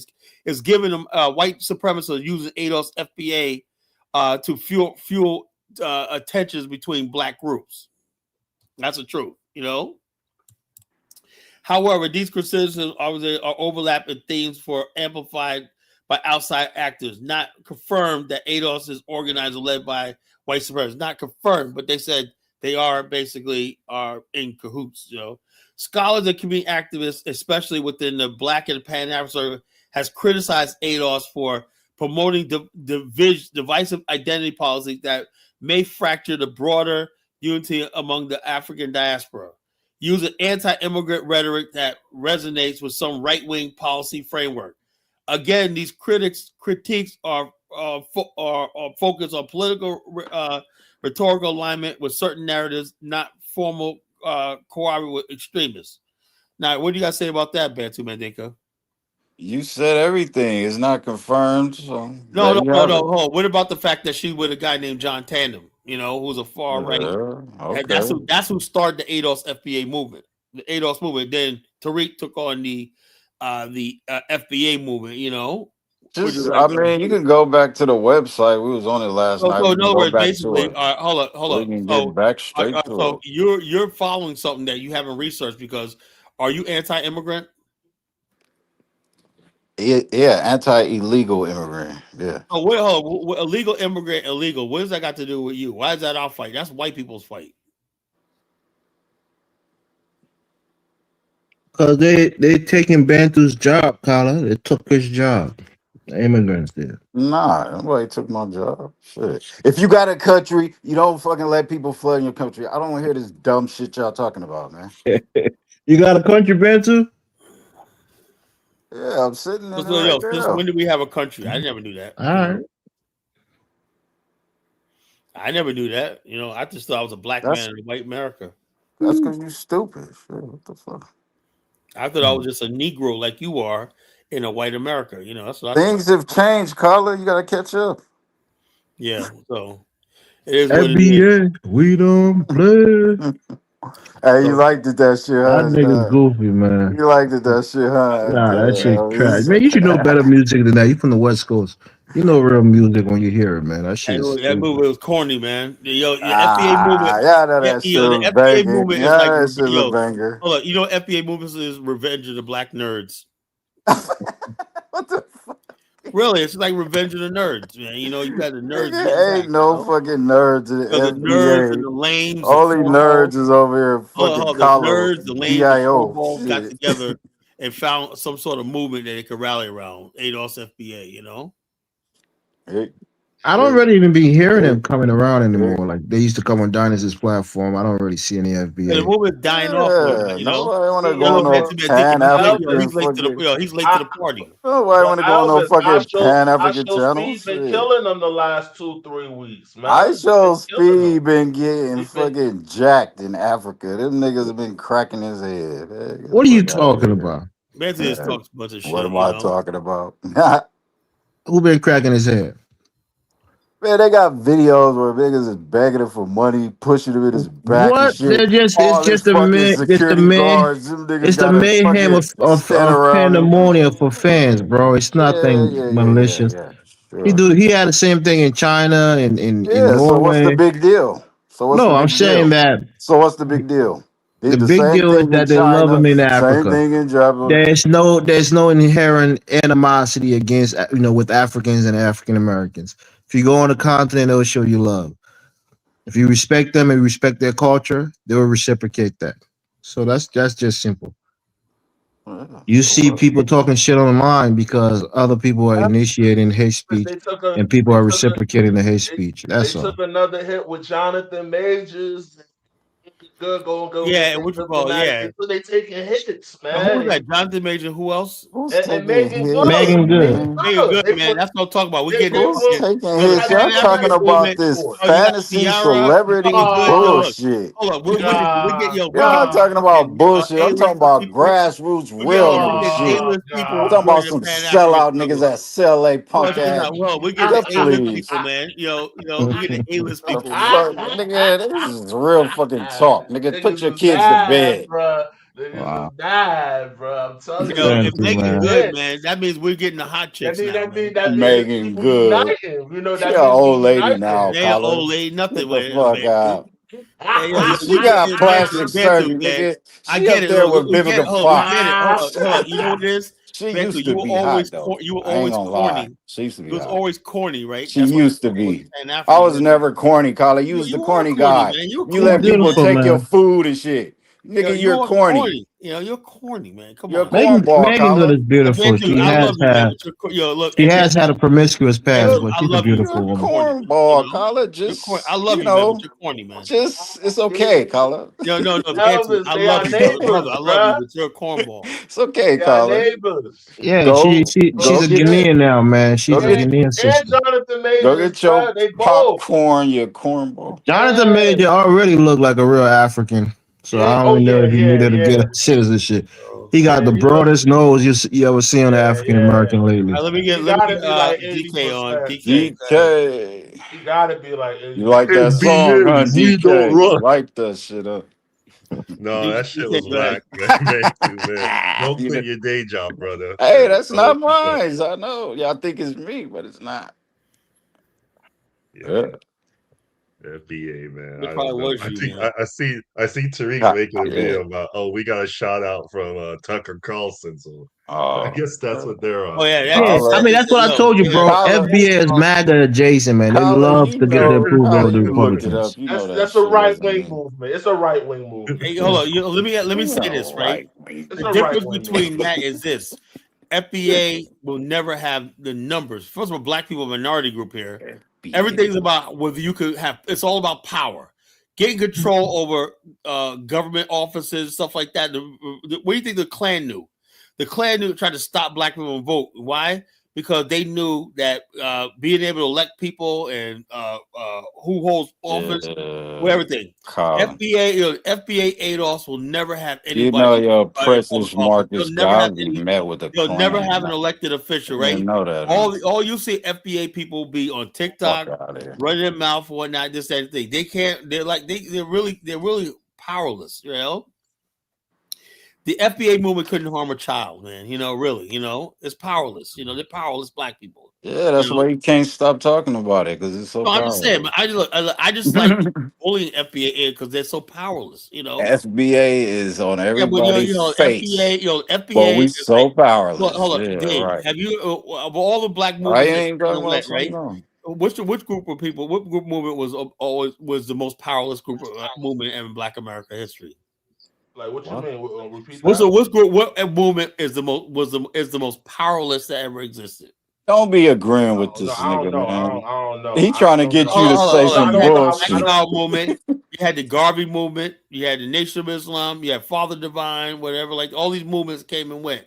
Right now, you got the ADOS FBA. Do they have any sort of power? No, they ain't got no power. Come on, man. They ain't got no power. Else, bro. If you have some power and influence, You know who has more power? Okay, Dave. Conservatives have more power. If you say the power is influence, you know who got the influence over the whole world.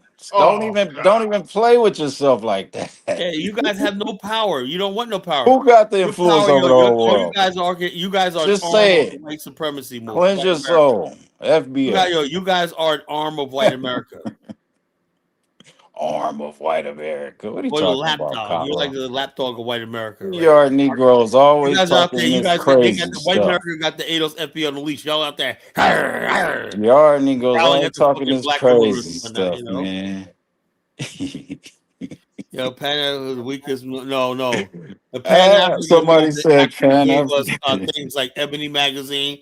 The Pan African movement actually gave us things like Sesame Street. You know, the Pan African movement gave us Sesame Street. at which hold up, right now we have free breakfast yeah. in schools. That was the Pan-African Black movement, Panthers. It wasn't and no they were fucking Pan-Africans. They were no fucking Pan-Africans. They were Pan-Africanists. They were Pan-African. They were part of the Black Nationalist Pan-African movement. You know, Black nationalists. FBA are not Black nationalists. You guys are pro-American. FBA is Black supremacists. No. You guys nigga. are pro-American. You can't be both. Yeah, we're about the Black nation. You guys are white. You guys are white adjacent. Black supremacist. No. You better go look on the website. You better go look. You better go look on the website and quit playing games. How you got to be black supremacists and you got a red, white, blue flag about it? Just go to the website. Hold up. That Dave, you said a song. I say that white boy. I'm down with the red, white, and blue and shit. That's all that. This is fucking Bantu Mandinka. You know. Nah, just black mega. That's all. Just black. This mega. It's black mega. That's all it is. You know? Yeah, all this coming from the person who voted for fucking Donald Trump. Yeah, but we're not gonna go full steam MAGA. Yeah, we're not gonna be no damn MAGA. You don't know no FBA. There's no full steam MAGA. Oh yeah, you guys are. When you guys look, I just played the thing, right? These guys sat there for a whole hour berating the guy saying we should work together. White people are the real problem. White supremacy, but these guys are like, no, that's what you tethers always do and whatnot. In other words, they basically saying that the African immigrant is their enemy. You know, who smiles bright when that is said? Oh yeah, white people, man. White people. White people smile. Who smiles the brightest when somebody gets up there and say, you tethers are taken away from us and whatnot, you musty tethers and whatnot.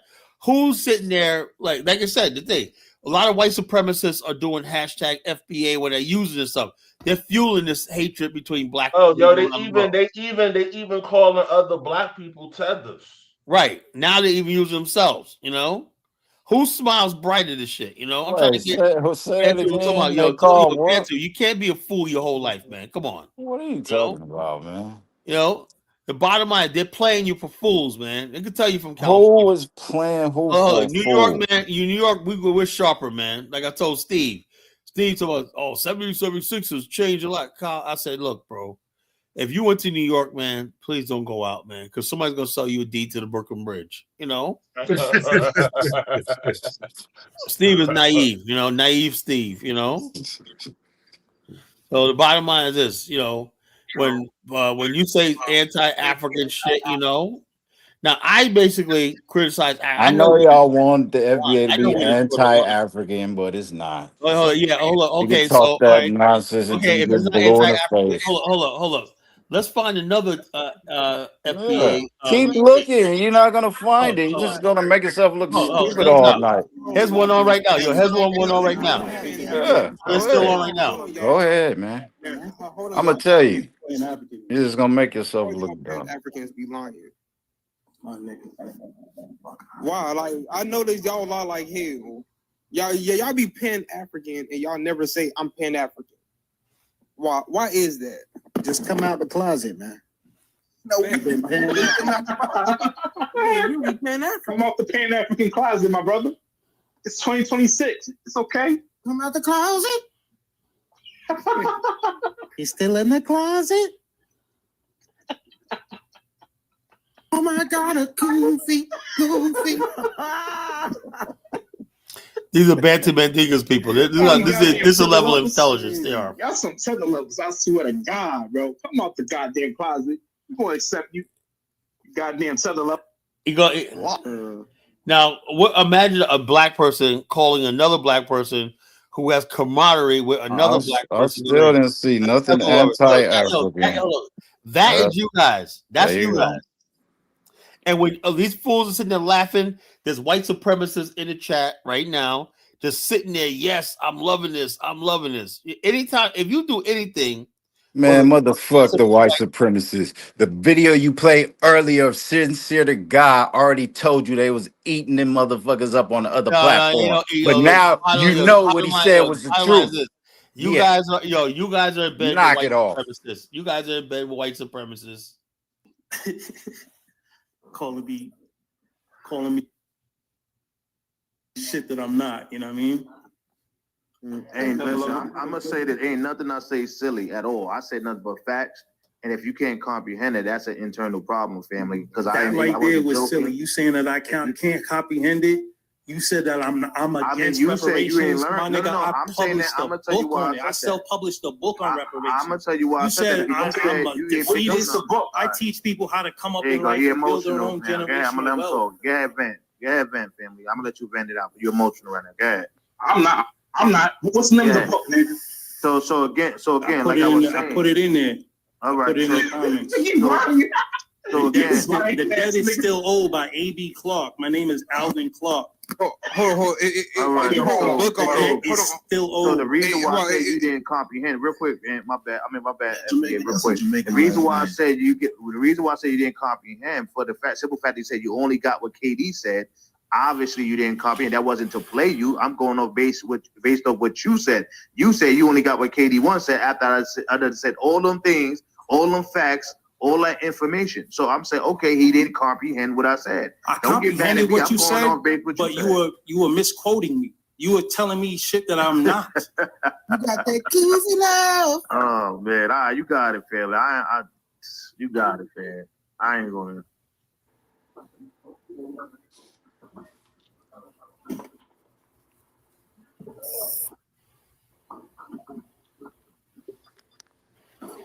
We haven't been getting it. Race is illegal in America.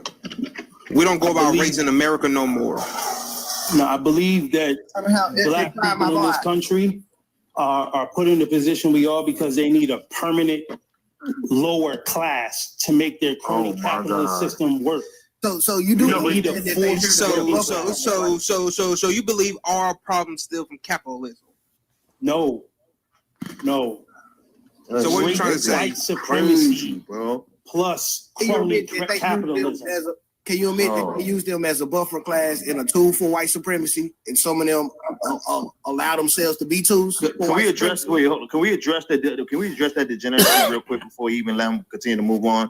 First of all, we're not a permanent lower class. Let's be clear when we had this conversation. And we can get us the same pension as a YT man, and we can get the same 20 years and out in a career job, and we can get the same, open up a business and we're going to LegalZoom.com, spend a little $1,000 and open up the same business, and we can do all that. We're not the permanent lower class. Now, if you want to know who the permanent lower class is, the immigrants in that farm doing $1 a day. That's a lower class. The immigrants in the farm not getting no pension. The immigrants in the farm not getting no benefits. The immigrants in the farm not getting no insurance. The immigrants in the farm that can't vote, right? That is the lower class, sir. Let's be clear when we have this conversation. Ain't nothing low about me. Maybe you're projecting, and that's cool. I get it. Don't put it on all of us, because a lot of us are doing good. You can even understand. Of Black Americans is in poverty, and the rest is middle to upper class, and we working on helping that 17.9% and bring them up. But there ain't nothing lower class about our people. Let's be clear. Now, hold on. Are there systems in place to try to undermine? Yes, but no weapon. That's what I'm talking about. Oh, hold on. I'm talking about the systems, not us. I'm talking about the systems. Hold on. I don't care no more. Hold on. But yes, are there systems in place? In mind, yes, but no weapon formed against us shall prosper. That's why after 400 years, and that's why after 400 years, we catching up, and we doing almost better than them, to be honest with you, in our land. Now, I can understand if you said that the country is we are the back of this country, but we always will be, because, I mean, this is our country. Of course, it's made out for us. And look, why do you keep on bringing up YT people?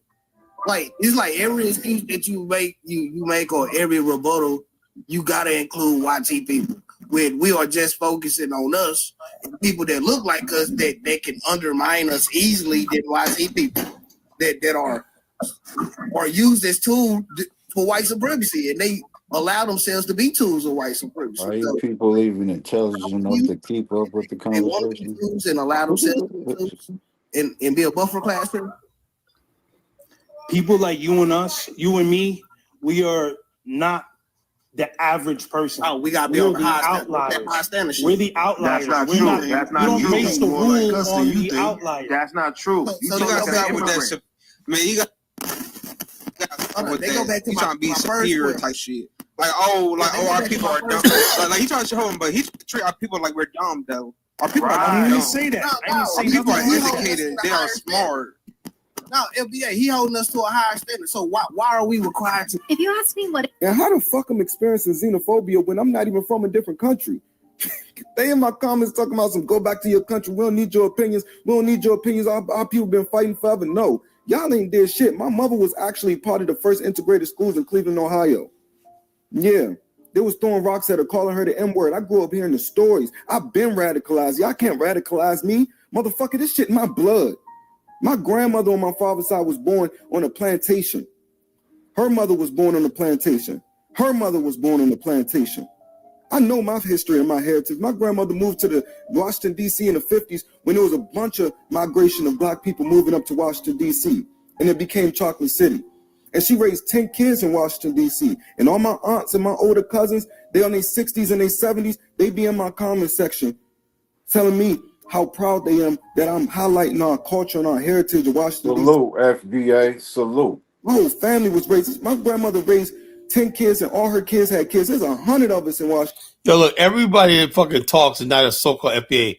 FBA, I keep telling you, yo, this guy is not Dusty. Now, if he would have said, I don't know who my father is, if he would have said something like, yeah, I was my mother was a crackhead. Colin, you're gonna learn about FBA. Then that's when you say you're gonna learn. Yeah, because that's FBA. This guy's a normal Black person. Yeah, you're gonna learn. DC. This motherfucking culture run deep. My family been here for 70 years in DC. And my family been in South Carolina for hundreds of years. I don't know what the fuck y'all talking about. And it really shows how ignorant and hateful you are for you to come in my comment section talking about some go back to your country. We don't need you here. We don't want you here. You motherfuckers think you know everything. You motherfuckers hate. Shut the fuck up. And even if I was an immigrant, I support the immigrant. If I went out there and protested for just immigration, even if Black people wasn't also being affected, and I just went out there and protested just because I support my Black brothers and sisters around the whole diaspora, then so fucking be it, nigga. That's a Black American, right? That's not an FBA. FBA don't talk like that. Weirdos. That's showing how much hate you got in your fucking heart. And I got people making videos of me talking about some, oh, you see, he's a divester. What the fuck are you talking about? Y'all learn words and just be chatting. He follows Imani B and Afeni. I follow them because they do a lot for local municipalities. They going hard in them streets. In PG County in Washington, D.C. Y'all don't be doing shit. Y'all be talking about my ancestors did this, my ancestors did that. And then all the progress from all of your ancestors stops today because this generation is some lazy pieces of shit that's living off the privilege, off the backs of their fucking grandparents. Yep. Yeah, get off my meat, young. And I'm not saying none of this shit to prove that I'm black. I really don't give a fuck what your opinion of me and my blackness is. But I'm saying this because I'm proud of my culture and my heritage and how far we came in the fight that my grandmother had to put in just to come up north to raise her children in a better environment. My mother being raised in that integrated school where they were treating her like shit for her to go and get her bachelor's degree and her master's degree and ignore all of the motherfucking smoke, ignore all of the noise in a PWI college, and then move down to Washington, D.C., in the Washington, D.C. area and raise 2-3 kids. Yes, I'm proud of my family. Y'all motherfuckers is weird. And how the fuck I'm experiencing xenophobia when I'm not even from a different country? Never say that, but that was crazy. And so what we've learned. Moving on to this lady, if we put the camera on her, something gotta happen. I absolutely hate this woman. The more I watch Good Times, the more I just hate for it. All right, you just playing random videos. My accounts exposing these guys that are on my school bus for being extremely racist to this black girl who's African. And keep in mind, one of the boys who would like being utmost racist is literally black and African himself, okay? And he was sitting next to his white friend saying all this, oh, we should call ICE on her and all this other crap. And I recorded it. I got it on video. I posted it on TikTok. It got like 15,000 likes, made its way back to the school. The girl thanked me. The guy got consequences, I guess. I don't know. But obviously the bullying and harassment she's facing from other people in my school has not stopped. But the reason I'm coming on here to talk to y'all is because I am so irritated, specifically when it comes to the girl. Yes, the girl that I was defending from the racism. So it has been brought to my attention that basically one of her classes, I guess there's like a lot of white guys in there and whatnot, and they would literally mock her accent, make fun of her, say all these disgusting, vile comments about her race to her face in front of the whole entire classroom. So for the first couple of days since break, she hasn't been at school because she was sick. She comes back, they're questioning her, asking her if she has Ebola or something. Corny as hell. And she was laughing about it, denying it, whatever the case may be. And then they started making these nasty comments about her hair. Keep in mind, she wears her natural short hair out. Yeah. And mind you, I'm not in that class. I don't have that class with her, but I have a couple of friends who share that class with her. And my friend was telling me that she offered for her to sit with her, but the girl... Can we get back to the topic? And chose to I be... still haven't proved anything. Why are lesbians making... I'm cool on everybody. I just created my first...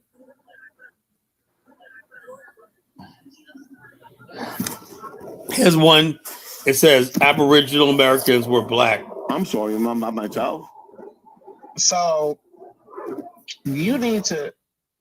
Like I said, all these crazy people, FBA... That's all the Pretindians, Aboriginals, FBA, they all fucking want it's them. like, I don't believe, like, maybe, I don't know, I'm just judging of your color of skin. I don't believe, just like my dad. My dad is light complected as hell. He has no indigenous roots in him. He ain't got no ties to none of that. My mom does. So my dad said he don't believe, whatever, happened. Like, for example, my mom and her ancestors never happened to his. This is the thing about revisiting his history, Tito. I know Byron, and I've always gotten along with him. He's super cheerful. I didn't realize, is he ideological? I've never detected that. No. That's why I call him a slave. Yeah. Which is actually quite interesting because I got a call from the Foundational Black American Society here in Florida who reminded me that Byron's brother is Jamaican. He is Panamanian, and they found it quite insulting in their words that he would try to claim victimhood of slavery without a single descendant of American slaves in his family. I like those foundational guys. They're so good. Tariq Nasheed and all. I mean, I don't agree with everything, but they've got a perspective. If your family's been here 400 years, and the descendants of a lot of American slaves, their families have been here 400 years. I don't know. I think that gives. I'll listen to you. Like you've 100%. You've got a point of view that is legitimate. I think. Yeah. And they're unequivocally heritage Americans. That's for sure. 100%. They're definitely heritage Americans, if anyone is. And, someone rolls in.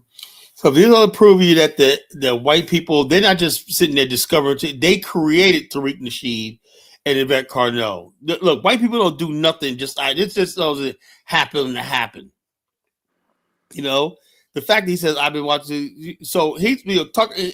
DK, do you remember when Tariq Nasheed was on Tucker Carlson a few years ago? Yeah, I do. They were going at it. So they watched it. That's when Tariq Nasheed wasn't even really into the ADOS, the FBA thing. You know. So these guys watch these guys grow, you know, and they're pitching them layups, you know. Yeah. And that's how he spread this guy's name around. These guys were basically capable. Why do you think Tariq took off and Umar didn't? Yeah. Yeah. Tariq, he's a smart guy. You got to give him credit. He knows, though, the direction the wind is blowing. So. I will give Tariq this, right? His thing on hip hop was on point, you know, the origin that was on point, you know. Y'all fucking old niggas. Some of the stuff he says, and Yvette Carnell says, I do agree with, you know. But the bottom line is this: he has to know, right, that it's gone too far. When you got black people attacking iShow Speed just for going to Africa. Yeah, Kyla, I don't like that. That's the problem. That's crazy. That's crazy. All in the man comments, trying to fuck up his trip. I don't like that, man. So he could talk all the foundation. It ain't about no foundation. He don't give a fuck about no foundational Black Americans. Right? These people really hate. I think Tariq is a colorist and a swirler and a fucking wannabe mulatto and shit. You know. I think he's a colorist. I don't know. I don't have any proof. I mean, I've never seen him. I think he's a colorist or whatnot because I think he's bleaching his skin too. You know, notice how he's getting lighter and lighter and shit. You know, he has that kind of like Jermaine Jackson-esque curl thing going on. Yeah, you know that kind of hair and whatnot. You know. So the bottom line, I know these. You know what I'm saying? You know? He has that box hair. He got that corny fucking hairstyle, whatnot, you know, box hairstyle, you know. And went out in the 1950s and shit, you know. He's using a lot of Beijing, probably got hair fillers. He's a vain person, man. Hating on a fucking black man. He's vain, bro. And they talking about hairlines. The nigga had a big old head with his hairline looking all, you know. And then out of a sudden, he got that super black hair.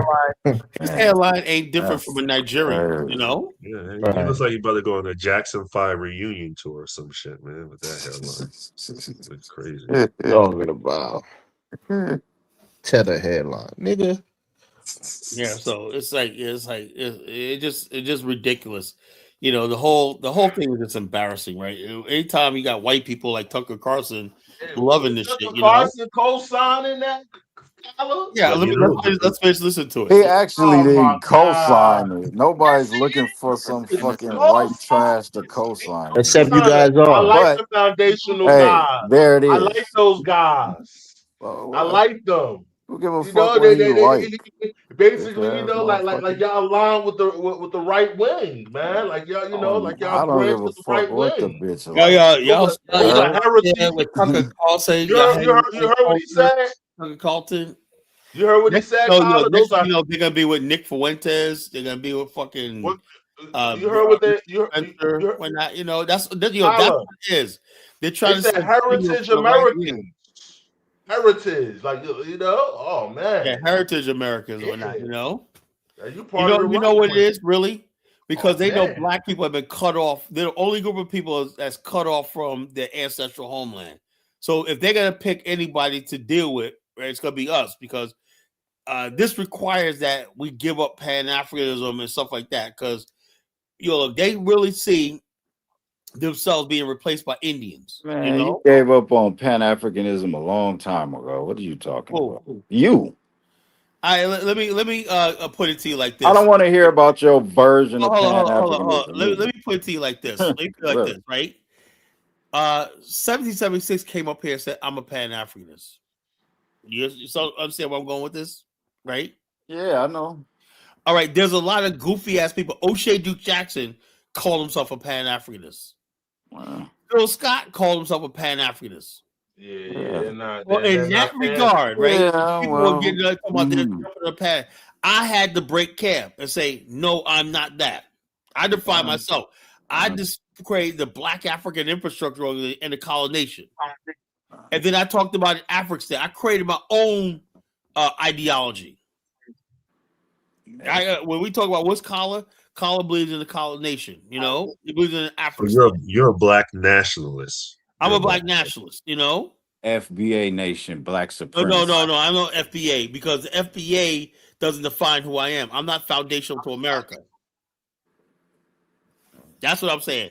I'm saying that this is America is just a sojourn to me. The difference between me and that is my foundation could be the Samana people in Dominican Republic, wherever my people exist. Was Liberia, South Africa, anywhere my people exist, I'm thinking I could be there. I'm not a foundational Black American. I'm not foundational to the 50 states of the United States. That's a white man's foundation. That's his manifest destiny. And when you guys say you're foundational to the 50 states, but you guys sound like fools. You know? White America control. What you a foundation to then? I'm saying anywhere where my people, like I said, you don't have no people in America. All right, you don't have no people in America. Get out. I'm foundational to my people. You don't have no people in America, huh? Hold on. Where my people, where my real people are. Now, if you're someplace and you're acting a fool and people are fighting and whatnot, like Dave, you see the black people sometimes they go to the type of black people go to Chuck E. Cheese. They can't get along. They're fighting all those those aren't my people. I know when I meet my people, right? I can look in their face and tell them, I can see my people. Just because you're Black American don't mean you're my people. My people is where Black joy develop. I could go to a family reunion or not next to but I like what I'm saying. Okay, kinfolk, man, come on, have a grab yourself a plate, man. Let's talk about good times and whatnot. Those are my people, real Black African Americans, you know. Not everybody that calls themselves Black America is my people. I do not like FBA people. They're not my people, you know, because they're hateful. My people aren't hateful. Remember that. I want you to remember that when you ain't got nowhere to go. Oh yeah, no, I got plenty of people to go. When you in Liberia. You FBA people are not the type of people that do FBA. I want nothing to do with them. Good. You know, nothing to do with them. No.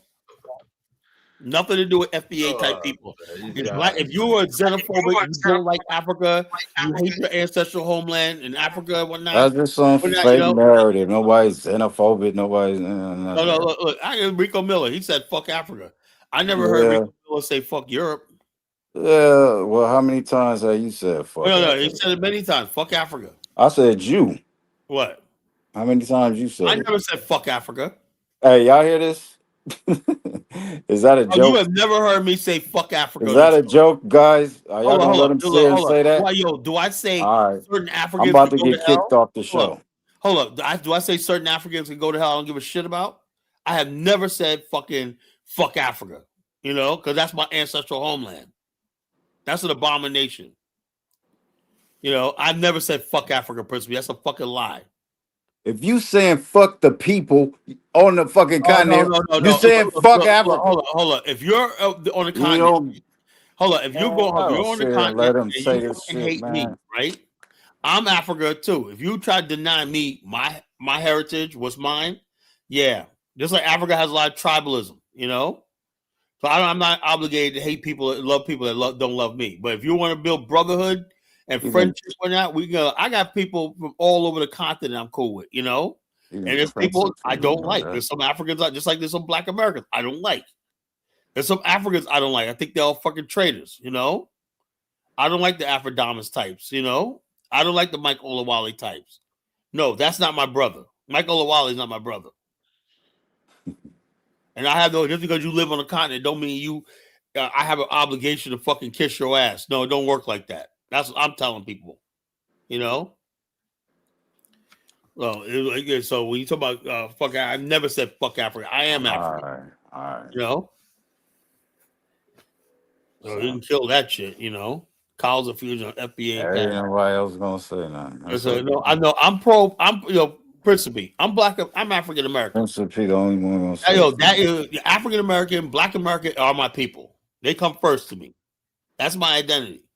That's what reared me. Black America made me. You know, Nigeria didn't make me. The man I am today is because all the people, role models, everything I've learned about the world came from Black America. Didn't come from Africa. Didn't come from Nigeria. Didn't come from Ghana. Didn't come from Liberia. Came from Black America. You know. So the bottom line is, I'm always going to pay homage to my people. You know, wherever my people are, I'm there. People who talk xenophobic shit, you know, and all this nonsense, you know, white supremacy talking points, you're not my people. You know, as ADOD FBA people is supported. Obviously, I just played Tucker Carlson. Obviously, they basically is white people are rooting for this shit, you know. Because white people wanted us to set 45 million black people to be completely severed. You know, they don't want us to have a relationship with Africa. They don't want us saying, you know, something. You know, something I always thought about too. Just forget about Africa. How can we haven't developed as a race of people in America our own relationship with countries like China and Japan? It took a couple in the 80s, in the 90s. It took a lot of African Americans going to Japan to educate the Japanese people about who we are. And not Japanese. One Japanese man said, "Man, we like your sweet potato pie." This guy came to America and invested in an African American sweet potato pie and started a business, you know, in Japan. And there's a lot of Japanese saying they are trying to reach out to Black America, you know, because they say, you know, something that's a missed opportunity. Same thing with China. We don't know what our relationship with China, how things will turn out. We could probably build our own communities in China. We are not beholden to the fucking 50 states of America. That's the FBA nonsense. There's a whole planet out there waiting for us. FBA ain't beholden to no 50 But yeah, well, states. when you say I'm a foundation or something, You that mean means that beholden? you only identify with the borders of America. The borders like this plantation, you know not to go, oh, I can't go out there. Man, that's an ethnic group. It's a tribe. They ain't got nothing about going outside you the guys border. say you said foundational to America. America is 50 states. Yeah. So your manifest destiny and who you You are. can't say what FBA manifest destiny I'm telling you, but is. that's what y'all be saying. Hey DK, do I got something wrong? Everybody else is checked out. I don't know what they on. I don't know. The heck, what are y'all doing, man? Come up, Principe. Nobody else want to talk. I mean, if we start talking, callers gonna interrupt you 30 seconds in. So say what you gotta say. Yeah, I mean the whole FBA thing, caller. I don't really see it that much anymore, you know. Probably because I don't go on their That's channel. not the friggin' question. The question I asked is, why did white America create FBA ADOS in the first place? That's the question. I don't give a damn about. Yeah, that's the I just point. played a video. Obviously, it is out there because it's strong. Okay. It's probably stronger than I don't it ever see it. was. I'm just asking the question: can you contribute to the conversation or not? No, I'm saying, caller, for one, I'm a continental African, right? I'm an African immigrant. You're African American. But in my daily life as an African person living in the United States, I've never been accosted. I've never been, you know, talked down on. Let me say this, right? Here's the problem, right? It's not about that, right? The problem is a lot of times Black America has always been the vanguard, the moral compass of what's right and wrong as far as race relations in America, right? Immigrants, the Civil Rights, the Immigration Act came on the heels of the civil rights because we thought it was the right thing to do. We changed race relations all around, diversity, equity, inclusion, all stuff like that. Oh, Kyle, you think it's the right thing to do to let illegal immigrants come into your I'm not country saying that, and but I'm saying steal shit? Our culture has always been humane to those less fortunate, right? Now, if that changes, right?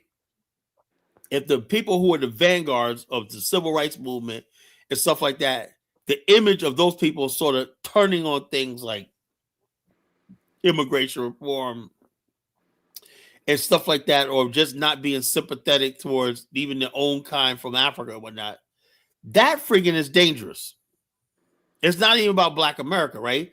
All they want to do is be able to poll Black America and say, "Oh, we're doing the right thing." We'll start rounding because they said they want to deport 100 million people, and some of those people might be citizens. Now, what they're trying to do is separate Black America from the other people of color by saying, "Oh, you got birthright to because of slavery or something like that," you know. But we all the time we're like, "Yo, look, one person is oppressed, we're all oppressed." That's what Black America always stood for, you know. Where's the oppression, man? They broke the law. The creation movement is saying the struggle of immigrants and other Black people are not our struggle. That's a lie. We all in this together for the most part. There's some things I think that should be guarded for Black America. Yeah, sure.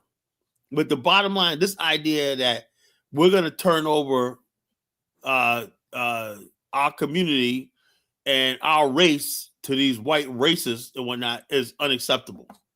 That's what I'd say. Who's turning it over to a white? Oh, when you basically put it out there that the ADOS FBA about heritage, well, I don't give a fuck about no American heritage. That's the way I say about it. You know, I don't give a fuck. I don't think I'm anything special because my ancestors came here a few hundred years ago. I don't think I'm nothing special. You know, I'm not gonna let them use that shit on me and whatnot, just because I know the ultimate goal is to separate me from other Black people around the world. Now, I'm not the biggest fan, as you know, of a lot of Africans and whatnot, but I know who's a bigger threat to me is the white man. See, I'm unlike all these people, like one of these people, Jason Black, only people. I actually believe that. You're trying to paint FBA as some kind of hate group. It's just never going to No, work out. No. I say they're a naive group that's being used by hate groups. You guys don't have the FBA, don't have the power, but they're being useful idiots for people like Tucker Carlson. So you trying to tell me Tucker Carlson got some power? Is that what you trying to tell me? Yo, that rhetoric of heritage-based identity and whatnot is dangerous. Because white people are trying to say to be an American, we got to emphasize your history in this country. And the history of this country is basically white of Anglo-Saxons called Americans and slave descendants. That's the only heritage and definition of America. And what do you see that's so wrong and dangerous about that? Because you got millions of people freaking living here. What are they supposed to do? You know, what do you do?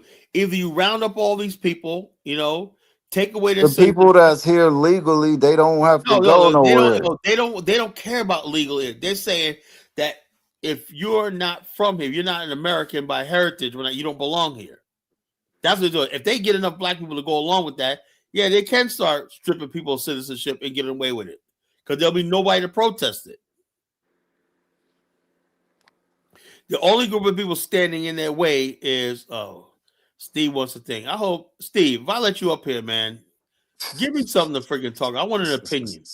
You know? He ain't got no opinion, man. He ain't one of these white Jesus loving niggas, man. Yeah, people started telling me, said, "Why you put that guy Steve on, man? He's not no opinion. You don't say anything." Like, you know, You don't get up here and say, "Let's pray to white Jesus," man. Fuck that. Now I'm gonna give him a shot. You know.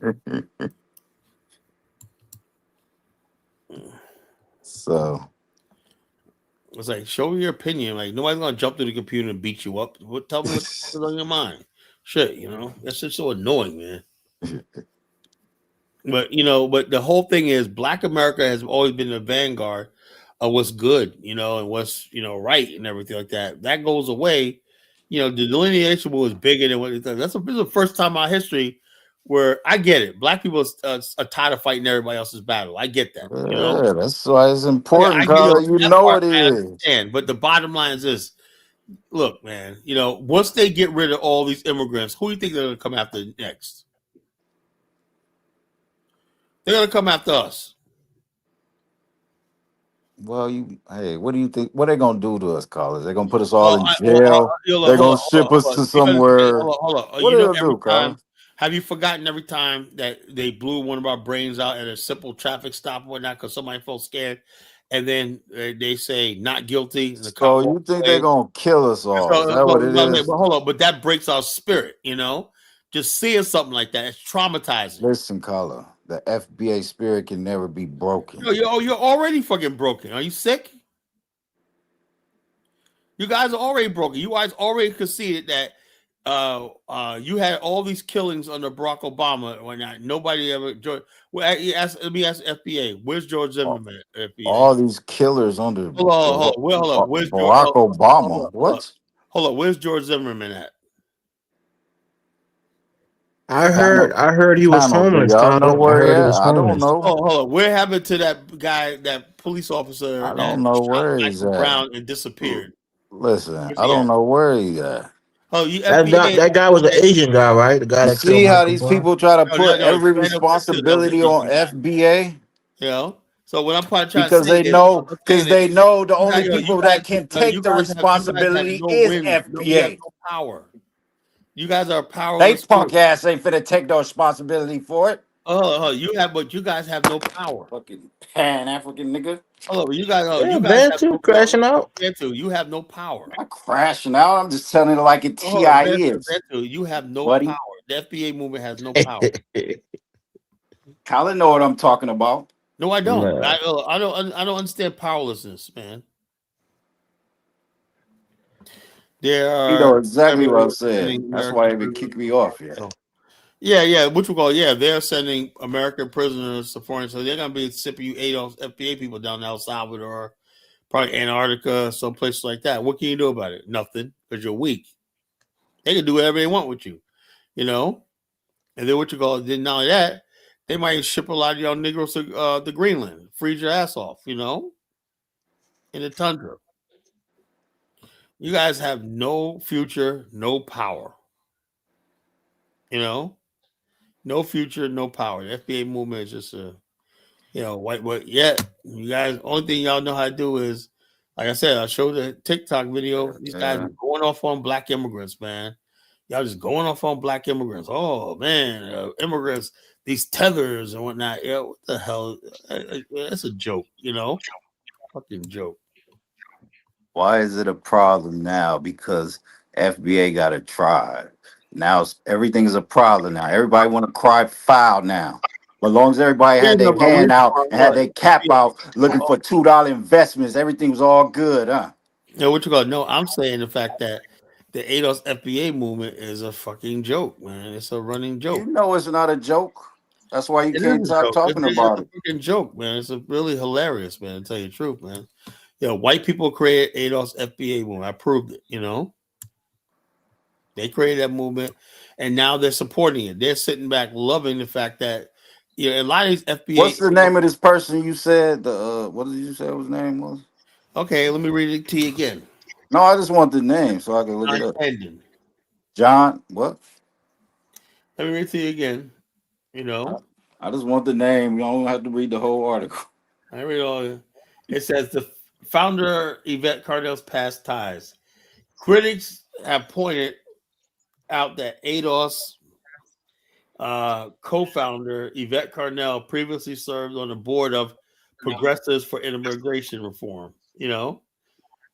PFIR has been described by researchers as linked to a broader network formed by John Tantum, a white nationalist anti-immigration. All right, you can stop there. I don't need nothing else. Okay, so but the bottom line, that's what you're doing. You're basically joining with white supremacist groups. Man, I never thought the day would come, that Negroes would go from Pan-Africans to joining white supremacy groups. That's just a shame, Bantu, man. You should be ashamed of yourself. This is not no white supremacy group. This is a black supremacy group. No. You guys are white supremacy because you guys don't black have supremacy group. In order for you to have be supremacy, you have to have power. You have to have no power. Black supremacy group. Yeah, you can't be supreme. Who are you supreme over?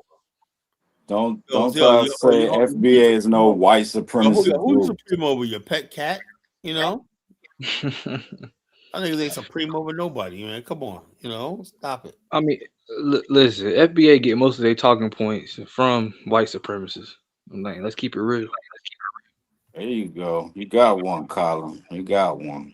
Well, I'm saying that's you got your white supremacists talking about college and fall of ADOS.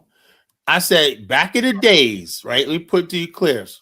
Back in 2010, I was, which Yvette Cardinal was saying stuff, I was concerned, right? Because I thought it was this movement where Black people from America, I always thought we should have a voice, and like that. But I had no idea until I went to my cousin's graduation, and I saw the future. I said everybody at that graduation, except for my cousin and a few other people, were foreigners. And so I said, God damn, man, these people are going to work. They got their 2-year degree there. They're going to go on and get their bachelor's, whatnot, Dominican ladies and whatnot, They're going to work in the city government, getting big jobs and whatnot, being able to move out on Long Island and move on. While we're still sitting there talking about civil rights and reparations and all this kind of stupid. Then I realized Black America is falling apart because we're still we're fighting this fight. Well, other people say, Black people can fight the fight. We got a Barack Obama elected, everything like that. They don't care about that. They're going out and getting resources and education and bettering themselves in their community. Then I drove around that area of the Bronx, right? All the businesses in that area catered to Black people, like weave shops and immigrant and stuff like that, were owned by Dominicans, immigrants, car shops, everything. And I said, this whole area of the Bronx, the concourse, everything. I said, damn, man, these are all foreigners. Right? I'm going to get another country. And so I said, while these people are friggin' building a thing, I said, why are Black people still out here marching and protesting and all this kind of stupid shit? And then when the Trayvon Martin happened 2 years later, I realized how weak we were. I'm like, look, we can't be the people that basically only react to problems. These people, immigrants, are proactive. They're going for education, right? Soon they're going to go for city jobs. They're going to go apartment. They're going to get promoted education. They're going to have those type of jobs where they're moving out to Westchester. They're moving out there. And then they're going to be the new upper class. And they're going to be looking down on the people who's been here for 400 years. I saw it happen then. That's why the immigrants feel like they're superior to Black people in America, right? They're like, because they basically came here. They didn't get involved in the fight for civil rights, all that. They got here and they got the education. They said, okay, but Black people, our fault was we didn't embrace America. We didn't acknowledge that there was opportunity here. And there always was. We listen to these stupid people like Umar Johnson and all these people that we got to have some grand plan, that we got to collectively come together before that. No, I always say, get your fucking guap. You know what guap is? It's called getting what opportunity presents. I don't give a damn if it's your education, your certification, whatever the hell you got to do, right? There's not going to be no collective fucking thing. America, yes, we are fucking weak. You're part of the fucking problem. You people believe there's going to be a collective movement among Black people, right? While the immigrants are cleaning your fucking clock. Because they're coming here getting that fucking education and getting that money while you're sitting there worrying about us coming together and building something. I don't fucking give a fuck about the collective. I got mine. I want other Black people got theirs, and we get together and we can chill. I'm not waiting on some fucking leader to fall from the fucking sky. I'm not saying you got to run to Liberia. When I said you got to run to Liberia, I don't want you in Liberia. How about that? I don't want you there. I mean, why people think I want to drag dusty Negroes to Liberia? I go to Liberia to get away from you niggas, Yeah, they think you're gonna load them on a ship and ship them to Liberia. I'm gonna just bum rush the coast with a bunch of niggas chained down. Y'all going to Liberia? Ain't anybody trying to drag you to fucking Liberia? When I go to Liberia, I get one thing: I am not dealing with none of you niggas for like 2 months. I'm over there, and I'm like, I don't have to do it. When I do meet some African Americans, they think like me, I don't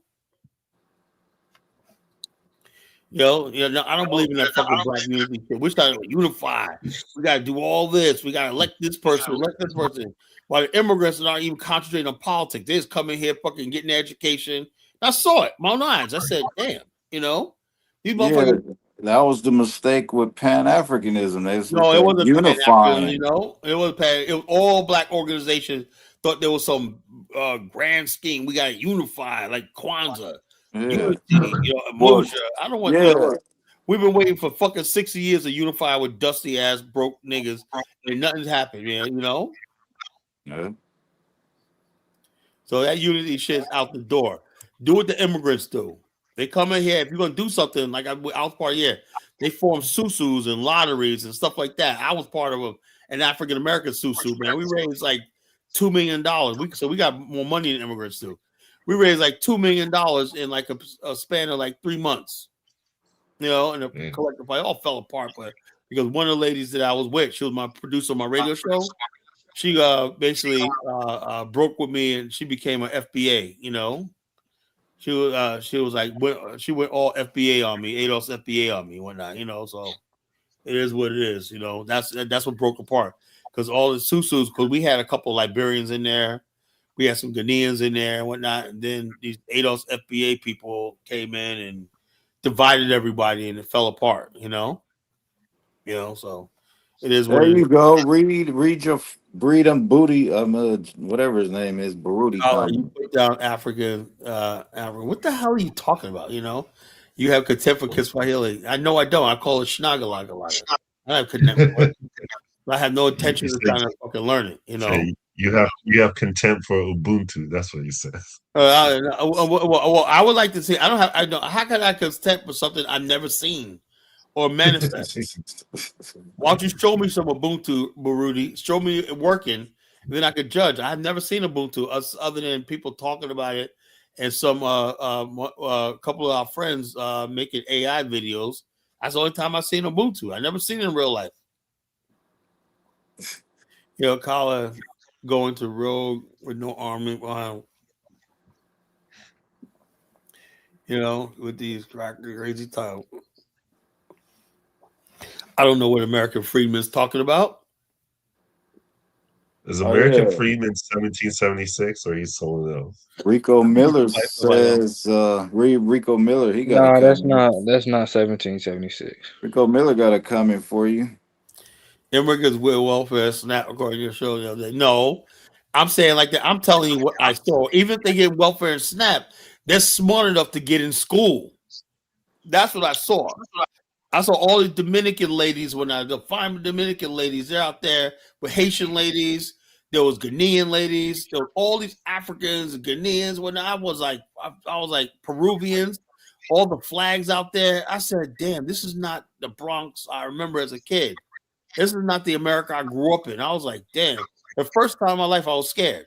You know, I felt like I said, "Damn, man." You know, I said I can just go along with it, whatever like that. But I never said I'm going to get into that. But I was concerned, right? Because I said that's not the Bronx I remember growing up. The Bronx I remember growing up was Jewish people. There was Irish people. There was Italians. There was Black. There were Greeks. There was all these group of people from Europe and Black America, you know, for the most part, and Puerto Ricans, you know. But the bottom line, all these people there now, I'm like, damn, man, this changed, you know. This is not the America that I grew up in, you know. I was like, damn, man. So I was kind of freaking. It was concerning, you know. Concerning, you know, seeing all these foreigners there. But then I started saying, yeah, you know, these people are coming in, you know, whatever. I knew they had resources. I already knew that they had resources helping them. But these people are going to school. I said, one thing to see people resources, but is when you see them walking down that stage with those degrees, that's when it really hit home. They're not going to be on those resources. Didn't dawn on me. Those immigrants are not going to be on resources and welfare forever. They're getting degrees. From City College, they're going to go to another SUNY school to get their BAs, masters, and everything. Then those people are going to be working in jobs as your employer, your manager. They're working in human resources. And they're going to create a new upper class over you. A few years. Not going to do shit. It's already happening, Bantu. It ain't happening. Look, you are already. All the fraud is being exposed. Bantu, yeah, it's happening. You are now part of the underclass. Don't worry about it. No, you part of the underclass. Oh, you are part of the underclass, Bantu, you know? Man, you a Liberian. You the part of under the class. Yeah, I ain't no damn Liberian, but the bottom line, you're a part of the underclass. They don't clean. You're Carla. He said you're a part of the underclass. The under the class. No, I am not part of the underclass. Yeah, Colin is a fucking Liberian. He's part of the underclass. So bottom line, I'm not Liberian, but the bottom line, I'm saying like this: you guys basically have sat back and with your clowning, and also FBA ain't helping anything. I never see FBA talk about cracking a book open. I never hear them talk about education. Tariq, all the money Wait, who was too much? What are you talking about? Principal? He could have built a school. Man. He could have built a political action committee, a PAC, and he could have went to the Democrat Party. With, he has enough people following him. He could have did a close. The longer I talk to him, he could have went to a change. The more he sound like FBA. He could have gathered like a 500,000 signatures and said, "We're now the FBA ADOS block, right? We're voting block, right?" And the Democratic Party said, "Damn, he got all these signatures. He would have been at the seat of the table. FBA could have had a seat at the table. He could have had a delegates. He could have been sending delegates to the Democratic convention. But he did nothing. He's sitting there buying fucking Bugattis and Rolls Royces with that money y'all sent him. So it is what it is, folks. Come on up, Principal. You ain't at work. Talk your shit. You don't want that smoke with me. Yeah, Princess is gonna eat you up, man. Princess, you don't want that smoke? Come on. Yo, Princess, give your Princess. I'm up. I'm up. All the way up. Tell Burger King you'll be back one day. Tell your job Burger King. Somebody else. Alex sound like an FBA. As long as you talk and listen to him. I don't want to say it. You're watching. I'm gonna say it. You becoming delusional. No, I'm not becoming delusional. When I see people like Rico Miller, man, I really feel bad for him, man. Because that job he has in the car wash might not be there for him in a few years. Oh, Colin. See, Colin be. But I'm concerned about my brothers, man. You don't give a fuck about no brother. I'm concerned about Rico Miller, man. That job he has as a car wash, I know how he feels. African come over there, work twice as hard, man. They could sweat out there more, and don't mind getting dusty and grimy. They can do what you can't do. I get it. You're scared. So it is what it is. Nah, Colin, you scared because FBA is the truth. The FBA is if I could say nothing else, man. FBA is probably the most embarrassing thing that ever happened to Black America. The T to the R to the U to the T to the A. You know something? I'm trying to say, why is it so embarrassing? Why is it so embarrassing? This is what the people want. This is what these guys want. Hey, give them what. This is what who want. My point I'm trying to make is this, right? Back in the days, what was embarrassing us was the bug-eyed minstrel shows and whatnot, Step and Fetch It, whatnot, and stuff like that, we were embarrassed, we were ashamed. Now it's FBA. Hey, nobody, FBA ain't showing no hate to nobody. I know, they're clowns, man, they're court jesters, clowns, Let me see. As soon as you say snap back, so Bantu, what do you think about this? We're gonna solve all these problems, huh? What you think about this Tucker Carlson co-signing? Like, you know what I mean? Is it a good do you agree with it? Like you agree with him what? What did he say? Like you know what I mean? Like y'all rock with Tucker, like y'all like yo good. I don't rock with Tucker. They were happy to get their pat on the head. Are you asking me? No, I don't rock with Tucker. No, my G, I'm not FBA. I gotta ask you. Nah, you FBA happy they got a pat on the head. Tucker. You know what I mean? They finally got a knowledge about white people. The thing is, though, if the FBA website says we're against white tea supremacy and a white tea supremacist says, I don't know. You tell me. FBA said it. They got more in common with the KKK than Africans. So you know what I mean? He liked the movement. He liked what y'all doing.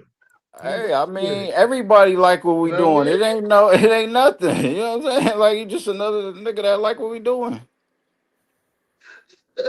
Holla like what we doing too. Holla, hey, I Collar's a want to know fan. your view. Like, you know what I mean? You My rock view, with I don't give Tucker. a fuck about Tucker Carlson. That's my view. Nah. He said he with you. He Huh? You know what I mean? Yeah. How you not Everybody gonna rock. fuck with Everybody want to rock with FBA. So Yeah, what? you know what I Yeah. mean? You know what I They were calling Brian, what's his name? Brian Donald a tedder. He's a tedder. mean? Yeah, you know what I Yep, mean? they were calling him that. It was calling, Ain't you know, Tucker he a was calling tether? him a You know, tether they know too. how to manipulate black people. Tucker was Ain't he calling a, him a tether too. ain't he a tether? Ain't he a tether Tucker was though? calling him a tether too. Is he a Whoa, tether? I don't Low key, know. Yeah, what's he a wrong with going tether. to public school, man? What's wrong with public school? What? What's wrong with who talking about public school? I went He to public said, school, low key. we went to public school. Yeah, I went to public school. So what? I went to public school too. Now, don't. We all went to public schools. I went to a specialized public school. Why you talking that bullshit? Oh, you was a special kid? You one of those special kids there too? You Yeah, drove I the was in a short bus? gifted program. Oh yeah, that's what they tell you. You're gifted. You know, when you're in that retard room, whatnot, they tell you you're gifted. Whatnot to make you feel good. You know. Colin, You know. please. Well, check us out. I never You want me to forget, tell you, right? Colin? You want me to tell you something? Hold on. I know you guys like my funny stories, right? When I was in 11th grade, right? And like I said, I was a fucking, Regents student in New York State, right? Tucker's that guy, you know. It was one class that one test I missed, right? Hold on. In my 10th grade year, right? And so therefore they had to I had to go to this remedial class for a semester, right? And it was in a small room. I forgot the name of the teacher, but she was old lady. She was nice and everything, but it looked like everybody kept calling the retard room, right? So every time I tried to get out of it, the principal said, "No, you got to do it. That's the rule, right?" So every time that class came, I waited till everybody went to their class in the hallway. Then I went in there. I hid in the bathroom until I went in their class. I was stuck in, right? Nobody saw me go in there, right? And then basically, anytime anybody walked by, I had my head down so nobody of my friends would look back and see I'm in there or whatnot. Because even though it wasn't a retard room, right? My friends basically, they all they see is if you're in any sort of small room, whatever like that, with a teacher. And they also, my friends found out and said, "Oh man, you have your coloring book up there?" I'm like, "Nah, man, I have to explain. It's just something because I had to take a test. Oh, really? That was a retard room one night." I said, "No, I got no fight with that. It ain't a damn retard room. It's like this." And then the guy Bill, right? My friend Bill McKenzie, right? Check us out. He was clowning me the whole time, right? The next semester, guess what? I would have been clowning your ass too. He was up there, right? Yeah, he was up there, right? And I was like, and I walked by. He goes, I said, "No, remember? This is a retard room." He said, No. It's to prep you for a test, whatever, like that, that you got to do. I would have been throwing your It ass in wasn't a that retard room, room, Colin. Sure. So, but the bottom line, it was just so funny, because everybody also you see dudes that had straight A's had to go to this class when everybody thought you was a friggin' this. Rico said, "Call pretend to be upper class. He's really broke insurance." So, okay, I had to fire women. Oh, yeah. I love how people project, Rico's mad at me when I said about the car wash. Rico, I was just joking, man. Come on, you have to go there, man. I was just joking, man. Rico. This man says CNN is about to expose your quote, Bantu. Let them expose it, man. It's free exposure. That's bringing all the homies to FBA. I don't give a fuck. Everybody say FBA. Just give us more people. More and more people. Kylie keeps saying we don't have the numbers. Our numbers going up more and more. Every time somebody say FBA, I don't care who it is. 40-year-old pants sagging. I ain't never, and you know what I'm gonna tell you? I wanted to tell you a story about the sagging pants. If you want to hear a story. Oh, you're the expert, right? Yeah, absolutely. Tell us a story. Oh no, because Colin said he trying to say that I sag my pants. I told him I never sag my pants ever. But that's what Kid Old said. Somebody said FBA stands for Faggot Boys Association. I'm not sure if that's true. Yeah, that's good. Okay. No, I said Forever Begging Association. No, that wasn't you, Colin. Somebody else that said it. No, I said fraudulent Black Americans. I seen that one.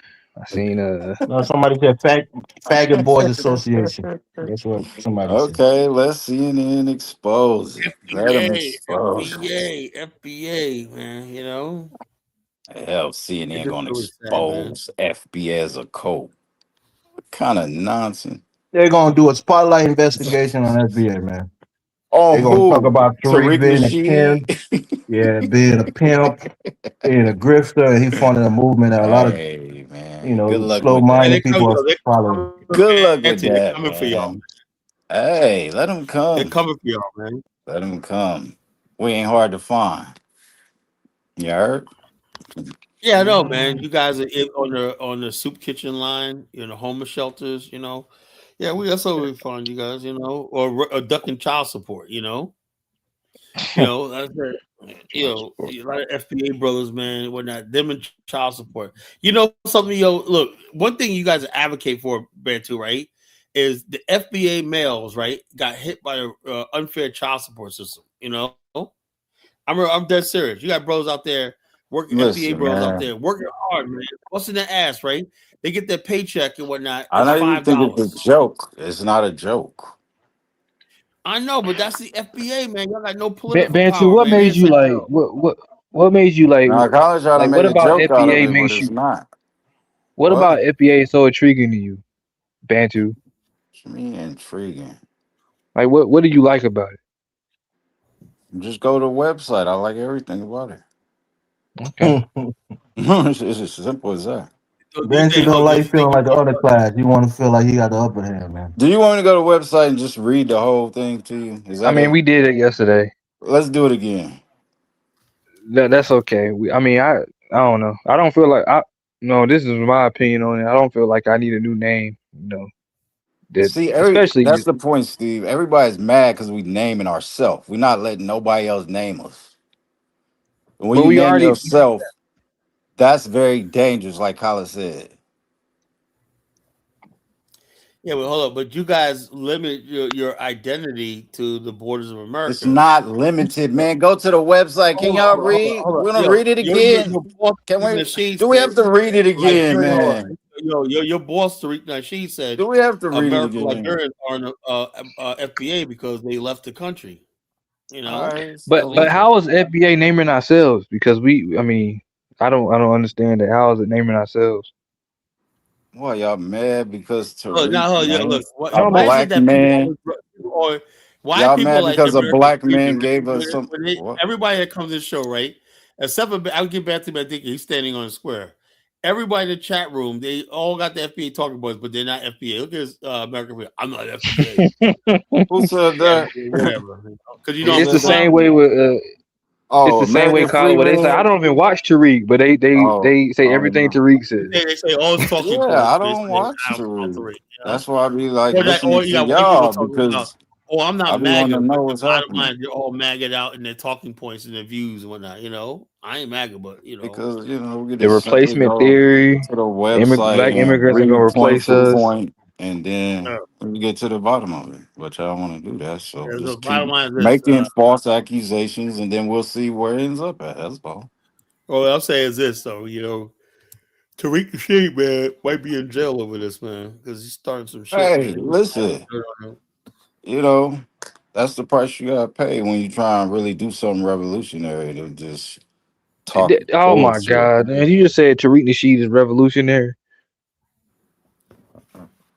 Yeah, Tariq Nasheed is counter-revolution. That's called counter-revolution. That's counter-revolutionary. I told y'all before about that little mural he had at the what was it at the hidden whatever it's called, Hidden Mystery Museum, whatever that mess called. And it had like a mural with him, like it was like Malcolm X and Yeah, as long Martin as Luther King we Jr. on the side of him. He in the African, middle. some generic African American, everything is kumbaya, huh? Right. Ain't nobody said Kumbaya. I've been giving Africans a work for Yeah, years don't now, and that cry bullshit, you for us know. now. But there was never any need for no damn FBA because I was giving Africans that work, you Obviously, know. it is because you see what's up. I mean, the FBA. Look, let me tell you something. Like that Alpha, where that dude is an Oreo. Most FBAs are Oreos, you know. They're not good faith black people who are black conscious and everything. These guys are Oreos. That's not true. Jason Black is an Every Oreo. video. All right. So, but you know what an Oreo is, right? White on the inside, black on the outside. That's what it said. You can't fool me. I know Oreo when I see it. I love Oreo. That's my favorite cookie.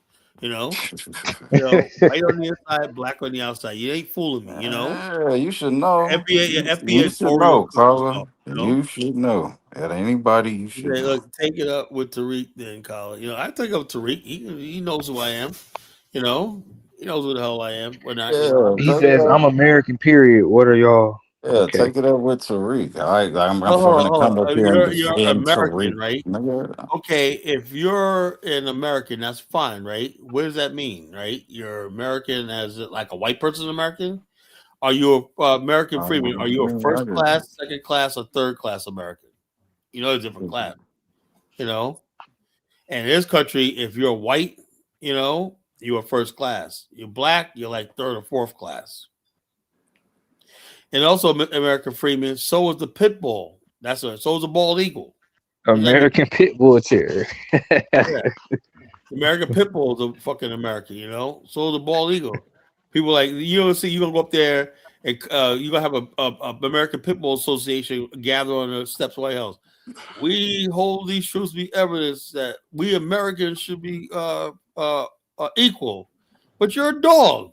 Okay, read. The pit bull gonna say, "Look, if y'all give niggas, if y'all give black, y'all give niggas equal rights, y'all can give us equal rights." Baruti says we call Kala and Oreo using the phrase "Mzungu is it?" So how am I, Baruti be giving you? Baruti be giving Shoot you that at work, this man. nigga. Shoot at this nigga. Man. Shoot this nigga. I think I'm fighting a good fight. Shoot this Oreo. Bust his Oreo out. American free man. I'm American by birth, man. I was born in America. I'm American by birth. I'm a United States citizen. I'm not an American. I'm a United States citizen. Kyle is a good, upstanding U.S. citizen. That's right, Salute. man. That's all I can ask for. That's all they're gonna get out of me. You know, nothing else. I'm a good, upstanding citizen that pays my taxes. That's right. You gonna get out of me, you know. Better pay your taxes, man. It said instead of playing blackface show positive. I do pay a lot of positive stuff, you know. You're just never around when I do. Steve Jr. in the trailer park living with MAGA pretending to be Pan-African. I don't live in a trailer park with MAGA. Rico Miller. Rico's hitting hard tonight. Rico always come after me, man. It's all good. Tethers are tonight, bro. Didn't I tell you? People get hot over this topic tonight, man. I'm like, damn, man. So it's all good, man. So, but like I said, 2010, I went to my cousin's graduation, right, at City College. I was like, damn. If this that sounds like a FBA talking point to me. What do y'all think? No, hold on. I want to say shit. But the difference between me and the FBA is FBA started a movement, right? It said, oh, this is like this. I'm saying, you know something? We got to step it up. Because like this, FBA sit back. Like, let me give you a perfect example of what I'm talking about. And I don't want to offend nobody what I'm about to say, right? So don't take this personally. I'm like, why are you laughing? You know? Because you just say it, man. Okay, all right. This is what it is, right? When this all kicked off between black immigrants and also those black immigrants, right, was starting to take jabs at Black America online, right? Because it's like, we came here and did it. Well, and they're right. They were coming here, getting their degrees, whatnot, going to getting good jobs and whatnot. And they're saying these people are still talking about oppression and all shit like that, you know? And we just come here off the boat, and next thing you know, we're successful, right? And then what gets me is, right, the sad part about this is, right, every time I said like this, I said, I got to jump into this fight because I was sick and tired of the dumbest, dustiest niggas so-called speaking about, but you gotta understand, we have slavery, Jim Crow, and blah, blah, blah, and we're being oppressed in the country. And I'm like, wrong answer. They asked me, why couldn't you go down to City College, apply to roll in college like they did? And you got all these dusty ass Negroes, you know, they be like, yeah, but I got 5 kids. The reason why I can't go because I got like 5 kids and I got respect. Why do you have fucking 5 kids and you're unemployed? That's what I was hearing from the so-called FBA people, you know? That sounds African. Yeah. Was FBA even out in 2010? I don't think FBA was. Also, the conversation came about families, right? They were like, why are there so many black women who are single mothers, right? And I was like, damn, man. I was saying, well, you know, the system's stacked against us and whatnot, the white man, blah, blah, blah. And Africans are like, Haitians and Africans at the time, they were married with 2 or 3 kids in their 20s. And they'll say, well, you got black women. One will say, it was embarrassing. One black lady said, well, Haitian or somebody said, yeah, you know, the average black American women, they be like my mother's age and whatnot. And they're still out there looking for men. I was like, oh my God, we're looking really bad. You know? So I knew eventually this ADOD FBA movement would come about, you know? Because they keep saying stuff like that. But I knew black people fight. But how can you fight back when they're only telling the truth? We had a lot of dysfunction in Black America. You know, so I don't know what to tell you. You know, I'm like, damn.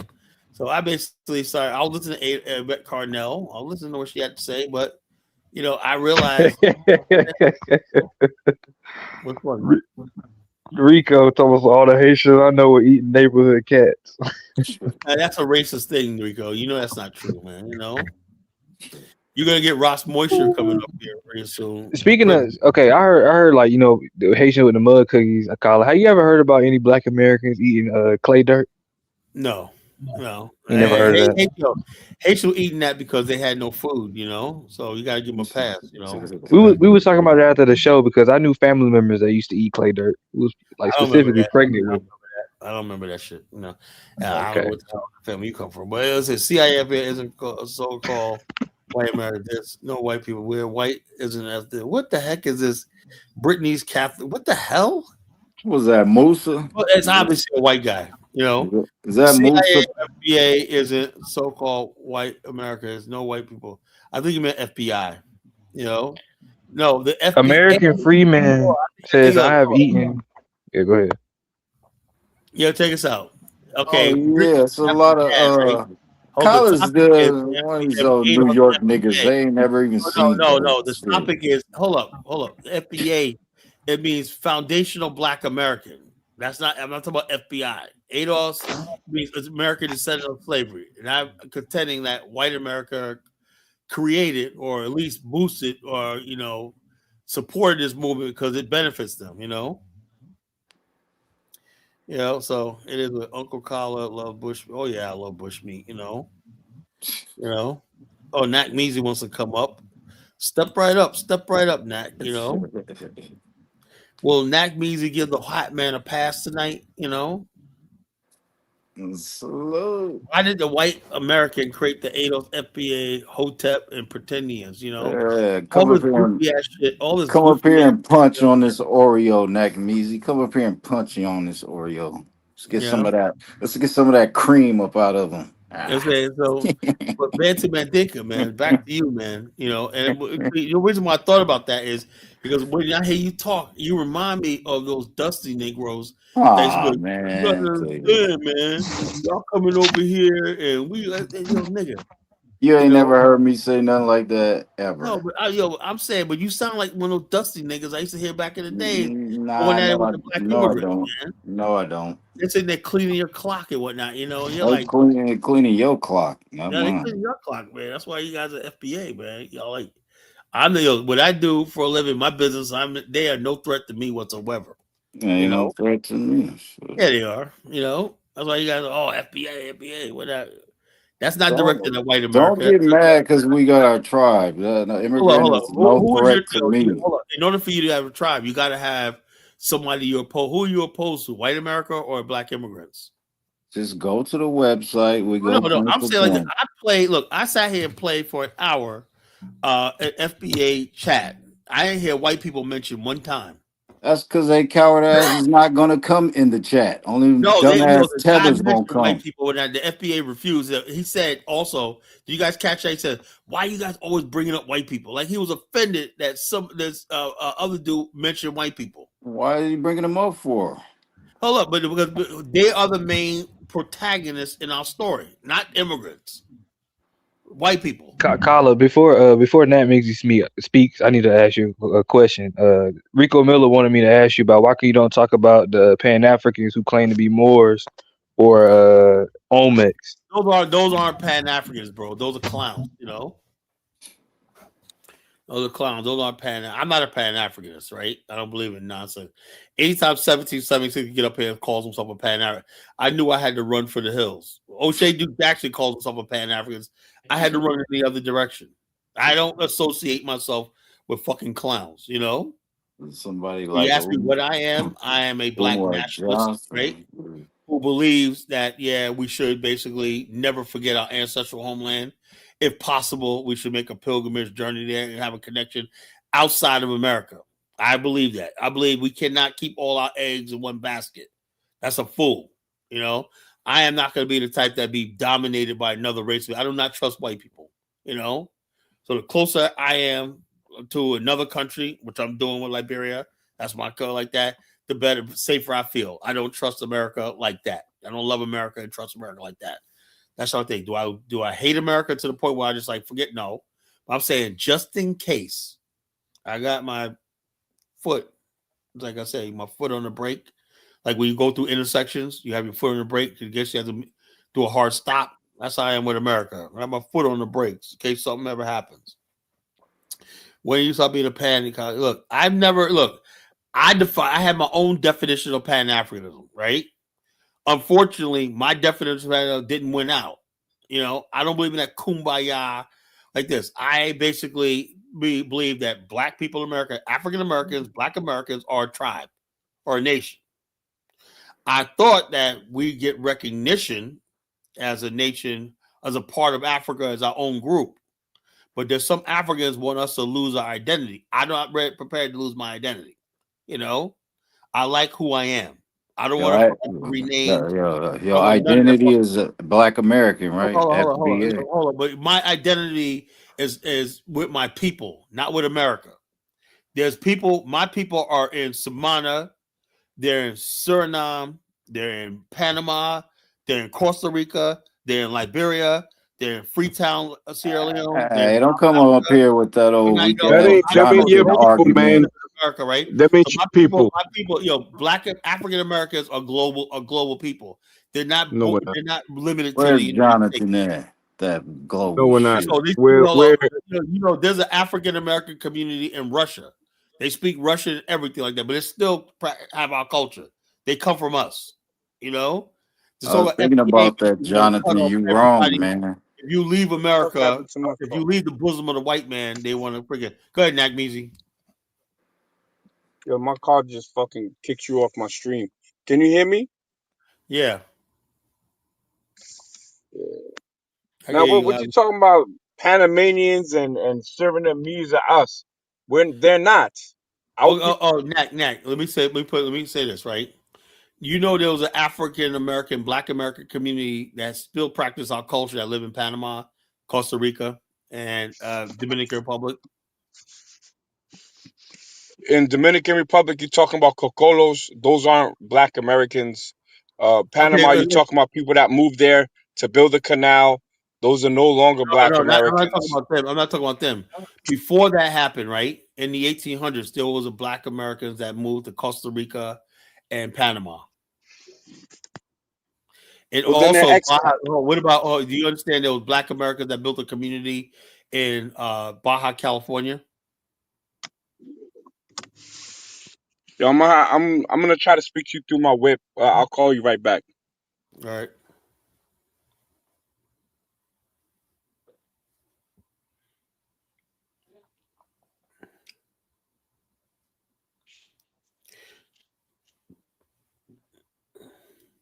Love hate go for it. It says Africa for Africans. Yeah, but you know, you guys got to worry about you know, I don't know what the hell Africa of Africans means. It's like Africans, it's like Africa belongs to everybody but Africans nowadays. You know, Africa's like the bottom class. He's funny. He's a class clown. Sure, taking his family. Sure. Well, he ain't no damn Pan Africanist, Marishai. You know, he's a clown. You know, American freedman. I believe he's just talking about the American Liberians.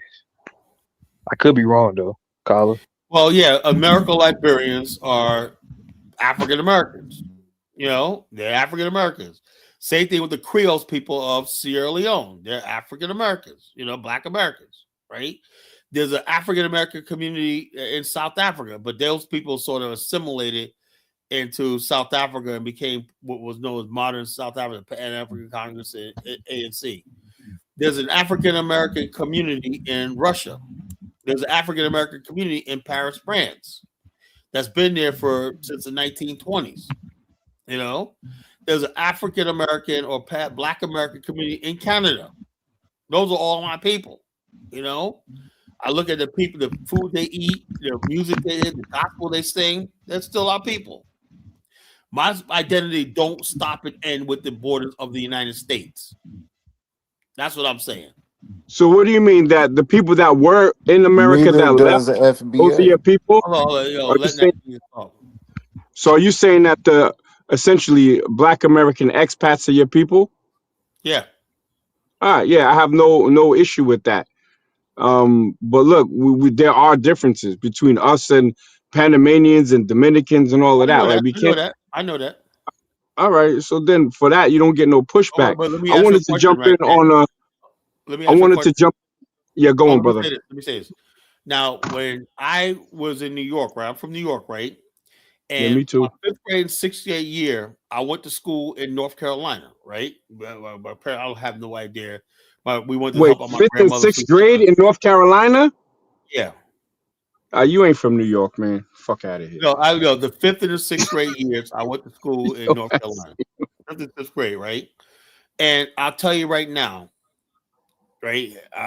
It was a cult. The summertime was good, but when I enrolled in school, I used to get in fights every friggin' day because I was from New York. Every friggin' day, somebody wanted to fight me because they said, "Oh man, when I look at New York, when I see big buildings and people like," I said, "That's not real." They thought watching Starsky and Hutch and Beretta, you know, all the stupid pimps and all that. They thought, and they actually get in fights just because of what they saw on television. Right? I said, "Fuck these people. They're not my people." I hated them. I hated the South. Right? I really did. Right? So I understood that even though we're inside the same country, our cultures and way of seeing things were different. Now, if I would have went down to further south, to Mississippi, I would have felt out of place too. You know, like this. So, yeah, cultures do change. You know, from region to region, stuff like that. But for the most part, they're still the same. Because I used to go to church in North Carolina. You know, we have the fish fry, the foods, everything like that. Yeah, we're still the same culture, but there are some differences by region, you know, just like if you go to a Black American community in Paris, France, right? There's a strong Black American community in Paris, France. That's been there for No, there isn't. Yeah, they've been there for a long time, Nat. You know. They're not. When you say a strong Black American community, they would have to be as Black American as I am in Europe, and you don't have that. What I'm saying is this, though: the culture and some of the things they have, they still have their, they still talk and they have their identity. I can play a video. No. You know. All right, we'll play the video because I think you're lying. Okay, you say you're a liar. Okay, let's see, like this. Let's talk about. Let's find the video. Yeah, communities. I don't want a family. I want a community. Oh, no, I didn't say. I said there's people there, right? We're not a community. You said a community. Hold on. You said a community. Well, hold up. We call Black American community. Are we a community here? No. You know. Well, there's a community of us. Yes. We're in America in numbers. I'm solo dolo out here. Bro, we have no community in America. Black people, everybody do their own thing. Don't get away from the point that you made, brother. You said community, Black Americans in France. As far as what we know as a community, it's the same thing. We know rugged individuals. Then I need at least 10 Black Americans that are not related in Paris, France, that have some sort of some sort of community. It won't exist. Per region. Okay, let's look. Let's see. You know, if you're right, I'll say you're right. Well, I'm always right. No, not. I'm in Europe, brother. You're not. Black Paris culture. Yeah, Black Paris. You're already gonna get some African shit. No. When they talk about Black Paris, they talk about Black America. Okay, No. I'm gonna talk about this Black America, Black. Okay, I'll say Black American culture in Paris. Black American. No. Then you're gonna get a bunch of African tethers trying to act like 50 Cent. No. Nice try. No, back American. That's what you're gonna get, bro. I'm the only one that can cook you like oh please, I'm the Gibson knife. I'm the Gibson knife. You were doing all good when I was hanging on to that raggedy ass Pan African ideology, but you have no effect on me right now, Nak. You ain't a match, brother. I'm telling you, I'm in Europe. There are no Black American communities I out am there. on a freaking roll. I am on a fucking roll right now, man. I'm gonna let you be in your role, so I ain't gonna cut you now. But there are no communities of Black Americans out here. Black American, Black American, literally crazy. Why is it taking you so long? Because they don't exist, brother. Believe me. Everybody copies Black American culture. We know this, right? Okay, I'm trying to look for Paris. You still don't have it. Hold on. You won't get it. You know what? I forgot to put Paris. No, yeah. In Paris. I put Paris. Black American culture in Paris. No, Black American community or African American community in Paris. Okay. When African Americans came to Paris. This is a good one. That's a good one. Nak, I think you like this, man. I need to see a current community in Paris. Look, Nak, man. Don't keep moving the goalposts. Are you playing me some pre World War II shit? Nak, don't move the goalposts, man. Come on, Nak. Nah, brother. I'm saying you said there's currently Black American community. I did not There are not. I said there's Black American culture still there. No. Those are tethers. There are no communities. I am the leader of the Black American community out here. There's none. Said that when Americans come to Paris, they discover the terms by which they want to define themselves. And that was truly the case with Tanner.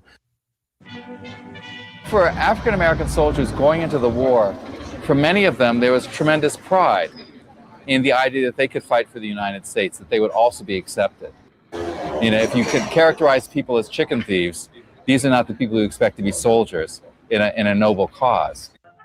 Who knew that James Reese Europe would visit Europe and create a revolution? There had been hints of this, but now, my goodness, here was this incredible band playing a music that was beginning to gain acceptance all over the world. The French, after World War I, are fascinated with this notion of the other, and the other performing on the stages of Mama. The African American comes to embody that colonial other. I guess of all the African American artists of the 20s and 30s, the one artist who is most identified in my mind with Paris is Lois Mailou Jones. One of my all-time favorite paintings by her is Le Fétiche, a painting that incorporates ideas of primitivism, theories of self-identity as an African American in France. And to me, it's one of the most important works of that era. All right, here's another one. Let's say it like this. Another one. Wait. Before you jump to another. What's the evidence, right? One interesting moment is the 1900 exhibition that Du Bois put together. The idea of the exhibition was to show progress after the failures of Reconstruction. But to go from slave to free, that is your accomplishment. To be a person, to be self-possessed, rather than being possessed. Tanner is the first African American to achieve international status as a painter, as an artist. I often quote James Baldwin, who said that when Americans come to Paris, they discover the terms by which they want to define themselves. And that was truly the case with Tanner. I think for African American soldiers going into the war, the first thing to emphasize is just what an extraordinary experience this was for them. For many of them, there was tremendous pride in the idea that they could fight for the United States, that they would also be accepted. If you could characterize people as chicken thieves, these are not the people who expect to be soldiers in a noble cause. You played this already, brother. Who knew that James Reese Europe All right, would so visit Europe Kyla, let me show and you a create real African American a community. revolution? Let me show you a real one. One more But video. now, my goodness, here was this One more video. incredible. You can have the floor. One more video. You can have the floor. One more video. I think this video is gonna drive home the point. These Parisian women are about to see a unique part of their own city, Black Paris. Hello, everybody. Good morning and welcome to Julia Brown is the tour guide. the Black History. Brown has studied the stories of African Americans who came here to escape racism at home.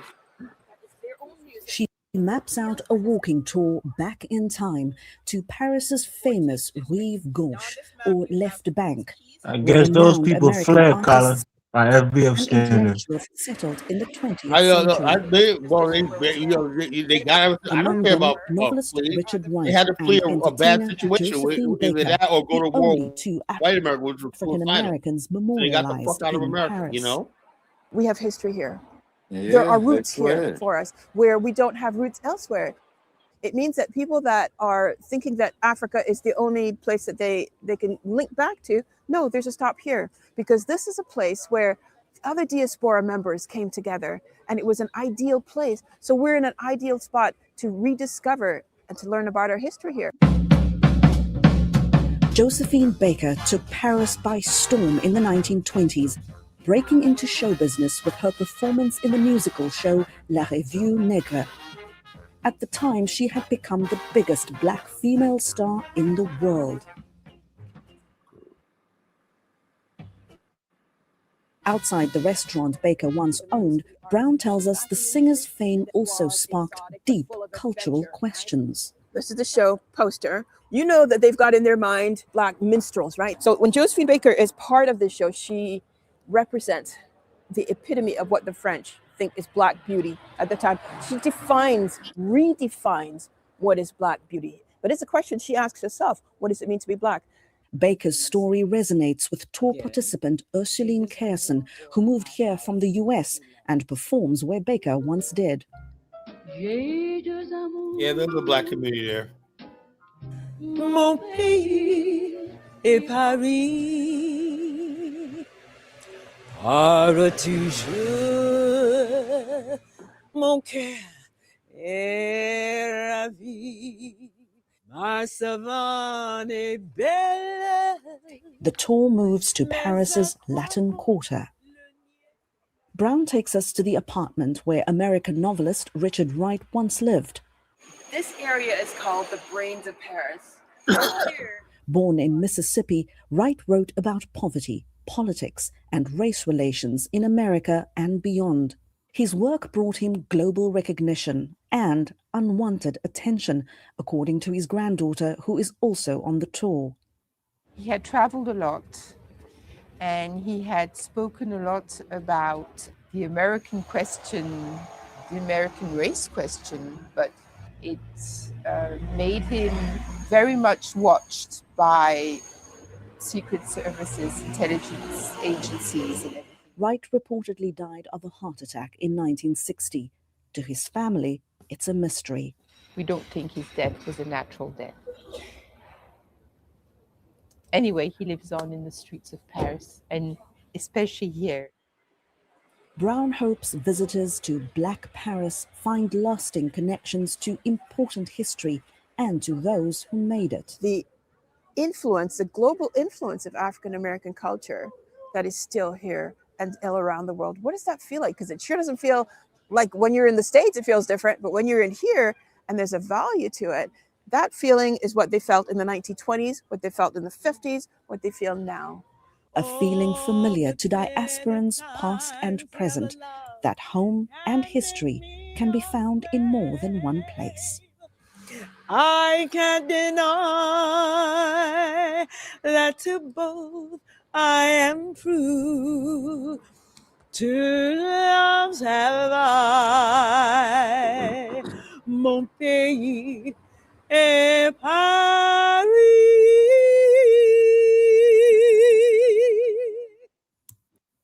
I've known about the black community in Paris for years, And this is God. still a strong Black African American community there, right? No, but there isn't. Hold on, Kyle. You said you were gonna give me the floor, right? I listened to your video with this horrible singing. This is all, Black American actors and singers that went there after World War II. That's what that's about. That is not a current community Yes, it today. is. That does wait, no, it is It's not. for the You community, have man. What were you wait, watching?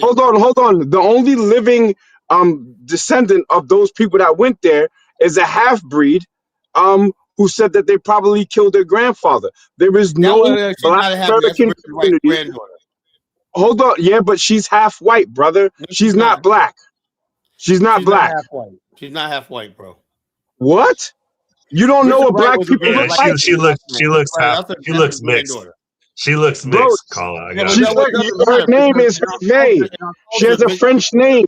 hold on. Let me ask you a question. W.E.B. Du Bois was light skinned, mixed race. No, It I'm not don't talking matter about if light she skin. was That is a mixed half or breed, not. bro. Ain't no community there. That's the point. Thank you. Okay, Thank you. hold on. What were we just watching? That's a black community right there. They said this is all the No, that's places. not a community. There's people Colin, still do living there. me a favor, brother. Do So me a all the favor. black culture. So who does the culture there? White French people do the culture there. No. And I just did you current. see one white Hold on. person? Hold on. Did you see any white person in that video? I saw a half white person, but give me 30 seconds, brother, please. Okay, but Give do me you see 30 any white people in seconds. the video? Give me 30 seconds, please. You failed in showing a Black American community. Wait, let me finish. Let me finish, because I'm gonna give you a Black American community, not in You're full of America. shit, bro. You're full of shit. Wait, hold on, brother. Well, let me be full of shit for 15 more seconds, please. If you would be so kind as to Google just YouTube it, Merikins. That is a Black American community or descendants of Black Americans in the Caribbean. That's the only real Black American diaspora in the world. Americans in I think Trinidad. you're moving the goalposts, right? No, I'm not. You I said already that, proved I'm you saying didn't show Black me. American. You I didn't said show Black me American everything in culture. Europe. Hold on. I said Black American culture still is a No, part you of said France. Black American community. You said community. When I say You're culture, lying. I'm using the word. Look, You're when I lying. say culture, You said I'm community. Colin, you trying to move the you know? goalposts now. You trying to move the goalposts Okay, now. so the bottom line is this: You're if I lying. say when I say a community, technically I can't even define if Man, they're we've Black got American. no Hold on, community. Hey, hold on. Is there Is there a Black Oh, American? man. Hold on, is there a Black American community still in New York City? Upstate New York, Long Island, possibly. Okay, Very small. it's the same thing, but there's Black America still in New York City, right? No, wait. Yes, there are. There are no Black Americans as a group in Europe. This is how you're gonna get cooked, right? There's Black people there, but do we call it a community? Everyone knows what the Black community We don't is. call it community. Black community. Same thing that happens in Paris. There's Black people there, culture there. No. When was the last time you was in Paris? I've never been to Paris before. Okay, well, I have. I live in Europe. I live in the Eurozone. There's no Black American community in here. There is none. Let me ask you a question. Is Harlem, right? That's African American, Black American culture, right? Even to this day, right? But is there a African American community still in Harlem? No, because most of us moved out of Harlem, right? Well, look, I would say Harlem. You asked me a question, brother. You asked me a question. I would say Harlem has the largest concentration of what are still Black Americans in New York City. So there is a Black American community in Harlem, and we also have Black American establishments in Harlem, like soul food restaurants, and things like that. You have that. You do not have that in Paris, France. Disagree with you. You don't. The last time there was a Black American community in France was when Jay-Z and Kanye did Niggas in Paris. Other than that, there's never been a Black American community there. I never said actual community. I said the culture is there. Say that. Now you're lying. No. Look, I'm gonna tell you this one time, right? When I talk about a community, right? I know there's no real Black community left in America, right? So when I say African Americans, I'm just talking about the culture there, right? We have a strong Black community here in Virginia, right? Do we have a community? No, because we're not organized as a community. We don't live together as a community, you know? What are you talking about?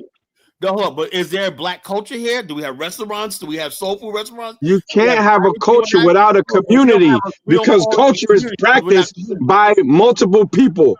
A culture is what the people of a certain community practice. You're not going to get Also, you could be part of the community, but not basically inside of you could be part of the culture, but not inside of necessarily inside of a community. My brother Khaled, please just tap out now. Just tap out. No. I Say think you lost again tonight, please. Say you lost again, brother. You never like admitting defeat, you know? The bottom line, let's have a vote for the people on the panel. It wasn't even about debate. The bottom line is this. I said black people, black America, the spirit of black America. Okay, put it like that. You didn't say shit about spirit. FBA always wins. The spirit of black America. We always win. Can we agree on that? What? Agree on what? Oh, there's a spirit of black America, right? The soldiers that died in the war that settled there, whatnot. The spirit of Josephine Baker, all that stuff like that. Langston Hughes, you know, Richard Wright. Is the spirit of continuous spirit of black America still in Paris? Absolutely not. Oh my God, man! And I'll explain to you why. Let me explain to you why, brother. Let me explain to you why. Let me explain to you why. I said no. Let me explain why. Go ahead. With the rise of the right, Marie Le Pen's party, the right wing, they're bringing back European exceptionalism. They don't give a shit about black nothing in Europe, especially black American. The only people that care about black American shit are the tethers who try to cosplay us here. Other than that, literally in Holland, there's a place in Marsden, in south of Holland, where they have a cemetery for soldiers that died in World War II. The Trump administration removed the display for the black soldiers. They don't give a fuck about black Americans in Europe. Let me tell you that as a black American in Europe. But you do really think, right, of the history of black people in Paris, you think some right-wing movement is going to erase that? You really think that? You think our people that weak? Bro, no one gives a fuck about that except black Americans going there. I give a fuck about it. I care. No, you don't, because you would have go visit it. You ain't visited. I care about it. I like to look. You too busy trying to be an African. I look at my worldview is if black America, whatever we have, whatever we accomplish, whatever our people had influence, let's keep it. You know, how about keep it? Everything that's bad, let's get rid of it. You know, I think the black Parisian culture is a keeper. What about the black people in Russia, Nat? You know those were African Americans that settled in Russia, right? Right. Yes, I know that. That's not a community. My point I'm saying is, the original question was, right? I said, I don't define black America by the borders of the United States. I understand that. But when you speak about Europe, you're getting into territory you know nothing about, brother. And I'll tie it to you so you can understand it. Let me make it so that you can understand it, brother. I don't know how to turn the debate. I said, my original point was, I don't define my people, right?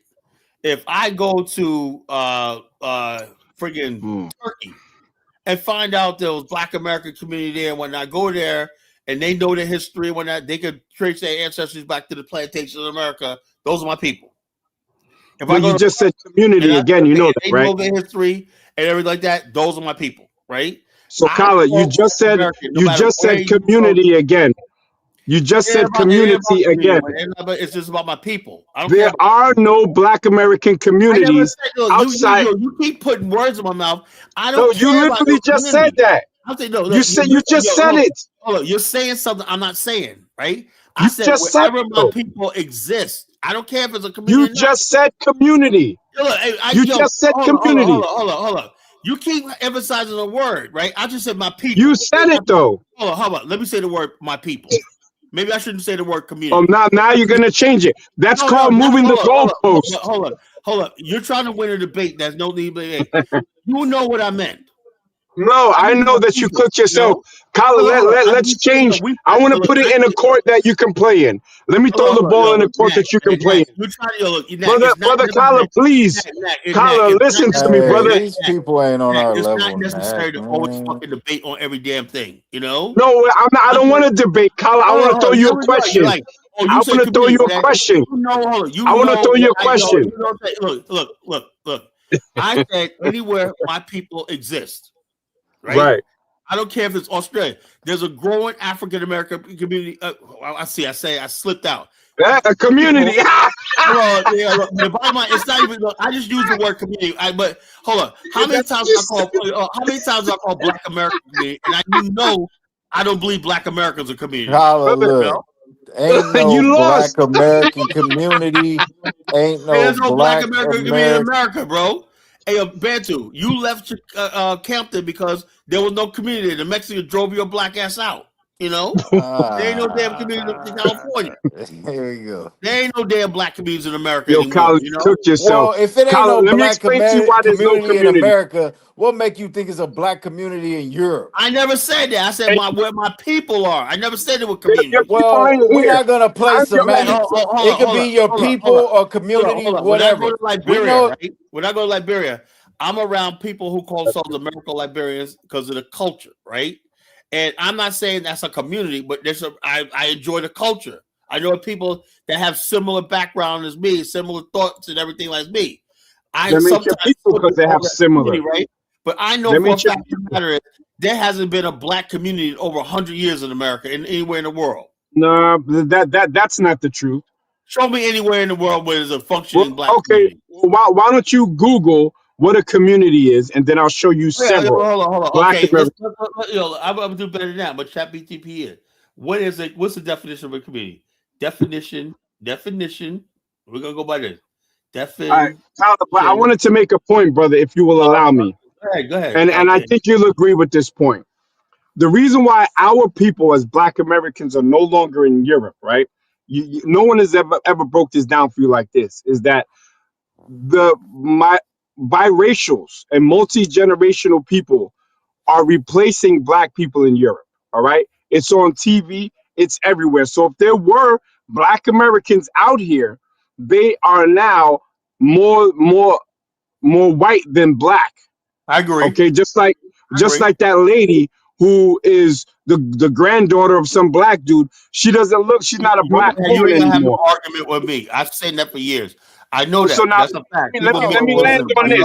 Let me land on this. Let me land. I said the culture no still exists. You got Richard Wright Monument and monuments, stuff like that. The culture and the memory still exists there. You know, that's all I'm saying. You know, let me say we ain't out here. I'm the only one out here. Check it with me, homie.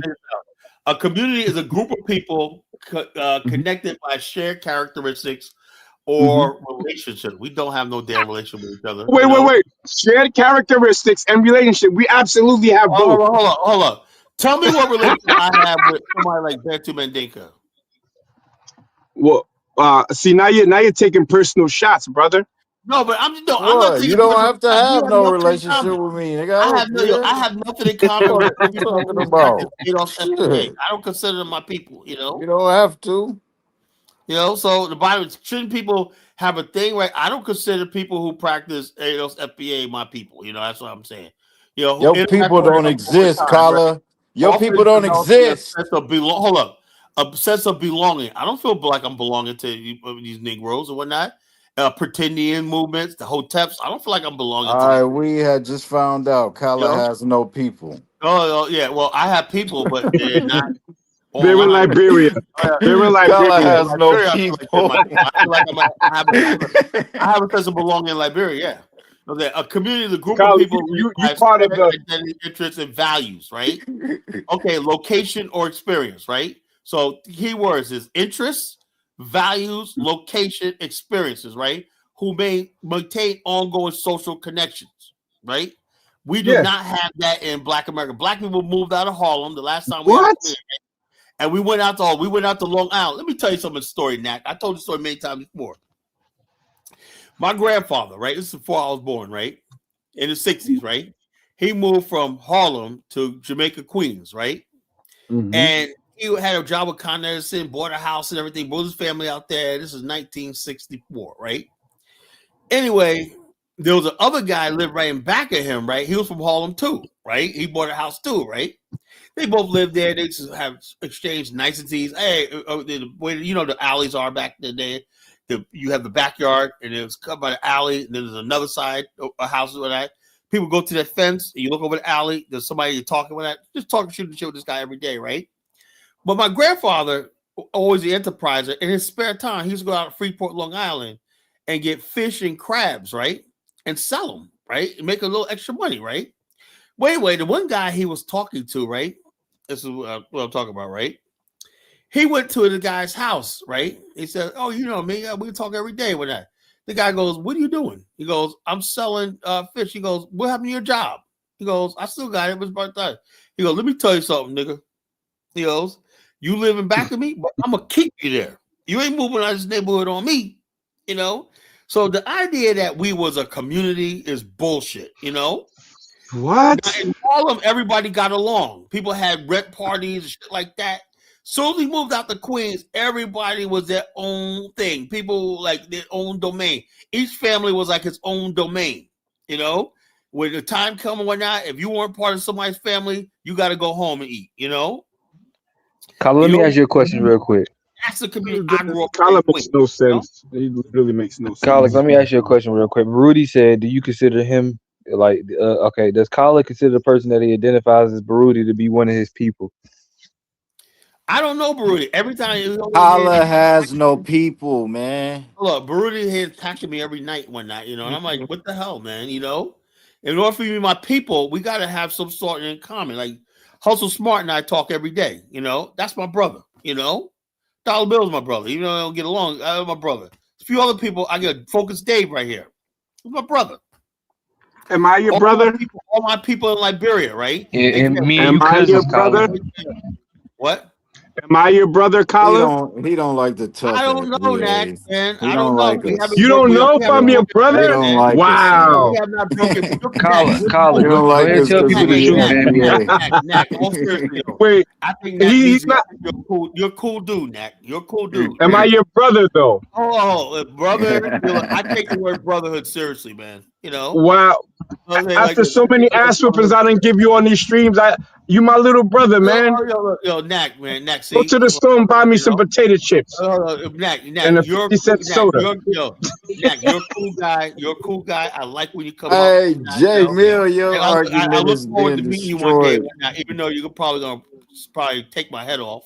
I look forward to No, meeting you no. one day. But the bottom line is, I would call you my brother. I would call you my brother. Hold up. Brotherhood, man. Nigga call You gotta be down with what I'm doing, man. Hey, Nah. Colin, You want a mirror. You want to man, you got to be down with what I'm doing, man. That's the way I see the world, man. But brotherhood doesn't necessarily mean that I have to agree with everything that you say. I know that, but I'm saying is this. So, okay, we'll put it like this, right? I believe that you are pro-American. Whatnot. I respect that, right? Why is it I don't get to say pro-black American? I'm pro-black American. You got the American flag on you. I'm cool with that. I'm pro-black American. I know, but you got the American flag. You don't have your own flag. Yeah, absolutely. That flag was created after we were in slavery. I want my own flag. I want my own land. I want all that. Can we both respect that? I don't, because I'm Black American, but I think Black America should be free from white America. I don't believe another race of people should rule us and govern us. So then I would support you. I'll pay half of your ticket to Africa, bro. I swear to God. If you never come back, I'll pay half of your ticket to Africa. You sound like 17. I'll put in the other half, nigga. If you never come let's get back, this nigga out of here.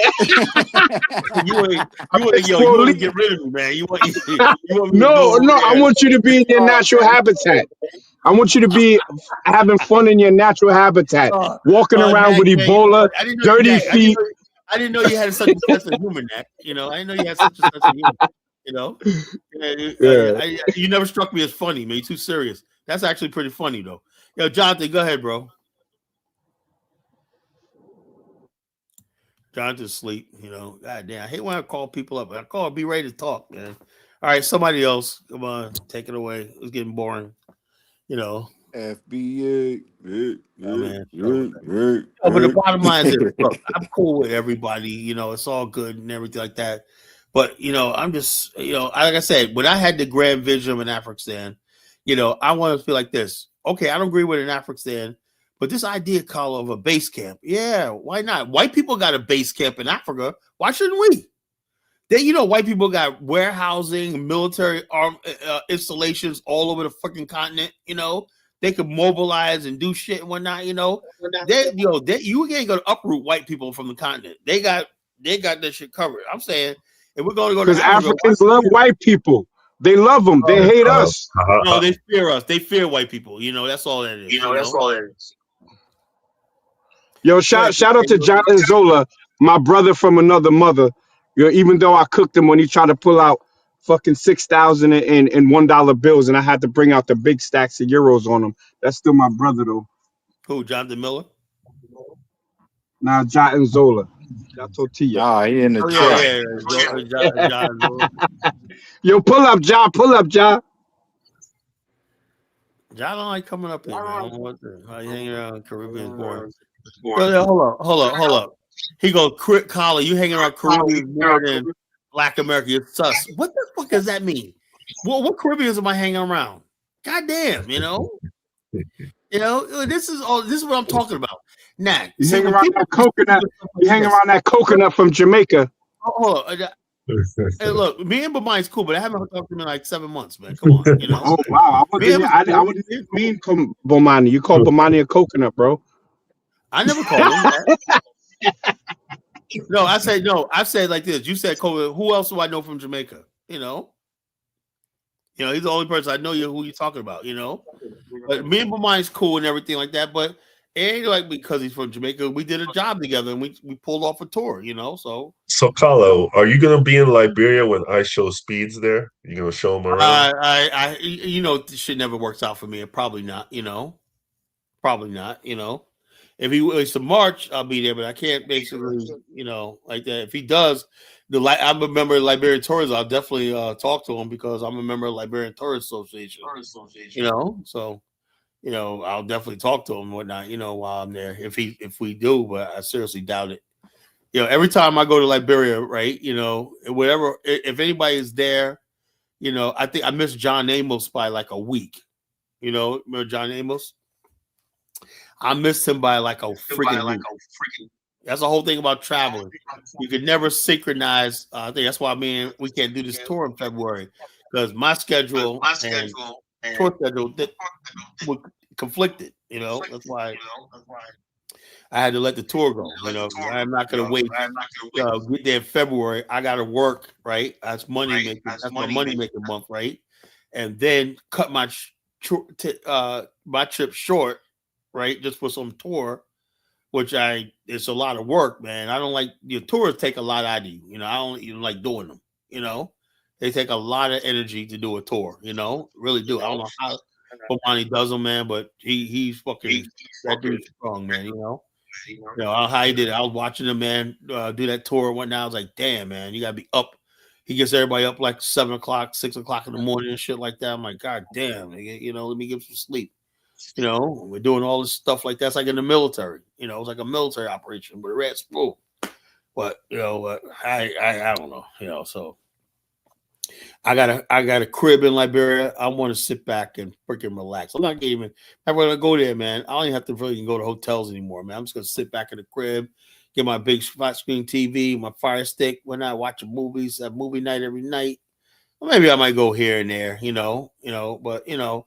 But the bottom line, I'm gonna have a freaking blast this time, man. I'm really gonna have fun, you know. So you can talk all they want. Look, that's my connection, right? Like I said, there's no community. I have not seen a black community in I don't know how long, you know. Now, back in the days where we were living in Jim Crow, right? And everybody listened to the preacher, the churches where we had our community meetings at and everything. And we worked together and everything. That was when we had community. We have not had no community post civil rights. You know, could anybody refute that? We have collections of air. We have neighborhoods. We don't have communities, you know? So Africans love black people. Y'all call them tethers. Yeah, Africans love us. They love us. A difficult choice of employment. Have you seen ISO speak? Good. Kenya showed love to ISO Speed. They really came out to support. Who's this? This was just recent. It was just Okay, recent. what was like over like 100,000 people? I think over 300,000 people. So the FBA movement, that ISO Speed killed the FBA movement. Their whole argument is rooted in we're going to sever our ties with Africa, and they lost. They lost. The connection with Africa is just too strong. That's what they call roots. So if your thing is people say, well, I'm an ADOS FBA, whatever like that, you can be proud of whoever you want to be, all right? But if your goal was to tell black people in America we're gonna cut ties with Africa, if you think ISO Speed, a fucking streamer, is gonna help whatever cause, what cause do you think is hold helping? up, millions of people You're watching delusional. that shit, right? And they're saying millions of people subscribe to Speed, I want to man. get involved with Africa. Now, So what? What is that supposed Africa to right mean? now is trending right now, and that trending is going to turn into people going there on vacation. I have my boy Christopher, right? He's a BAO member, right? He's in Tanzania right now, right? He's been there for like 5 years, right? He's in Tanzania right now. He was listening to my show the other night because he was repeating all my talking points. He's one of my listeners. He's one of my members, right? He's head of my Tanzania chapter, right? And he basically saying, "Man, look out here." He showed his view from his house, and he's like, "Look at this view right here." He's on his pad and said, "This is a life. No white people, no bills, no nothing. We're not let's live in a fucking life." Every day you get up in the morning, good food, clean air, everything like that. And I'm like, damn, man. He go, look at this crib I'm in, While people over here kill themselves paying their damn rent and whatnot, and their car note went out. You got people going to Africa, taking their money, going to Africa, living their fucking best life. So it is what it is, Yeah, y'all could be a fool if you want to. Go ahead. A lot of people are going there, man, Yeah. Yeah, it doesn't matter what Africans in America fucking think, Rico. We don't care about what the Africans in America. Those are mostly Michael Olawales and Afrodamus goofballs and whatnot. We don't care about them, Africans in Africa don't have any problem with Black America. They love Black America. Yeah, Love Hay says Speed can't help Africa or can't do anything for Africa. Another fucking FBA. He's just touring countries. Yeah, so what? The bottom line, his touring is bringing people that want to invest in the continent. Yeah. He got literally millions of people watching around the world. There's people around the world like, hey, wait a minute here. Let me go over there. I was thinking about opening up a business somewhere. Let me try Africa, So it is what it is, Yeah, go ahead and try Africa. Yeah, and people are actually doing Your ass come out I know who that is. with no He the guy that be on Dinah channel. I think he might be. It's all I proved it. Everything that FBA them stand for is trying to degrade Africa and uplift America. That's bullshit, Wode Maya is a Ghanaian. That's a difference. When you're a black person from America and you show Africa, that hits harder, Yeah. And plus, Wode Maya was in China chasing Chinese girls, but they were racist to him. And only because we were attacking him so much that he decided to come to Africa, Yeah.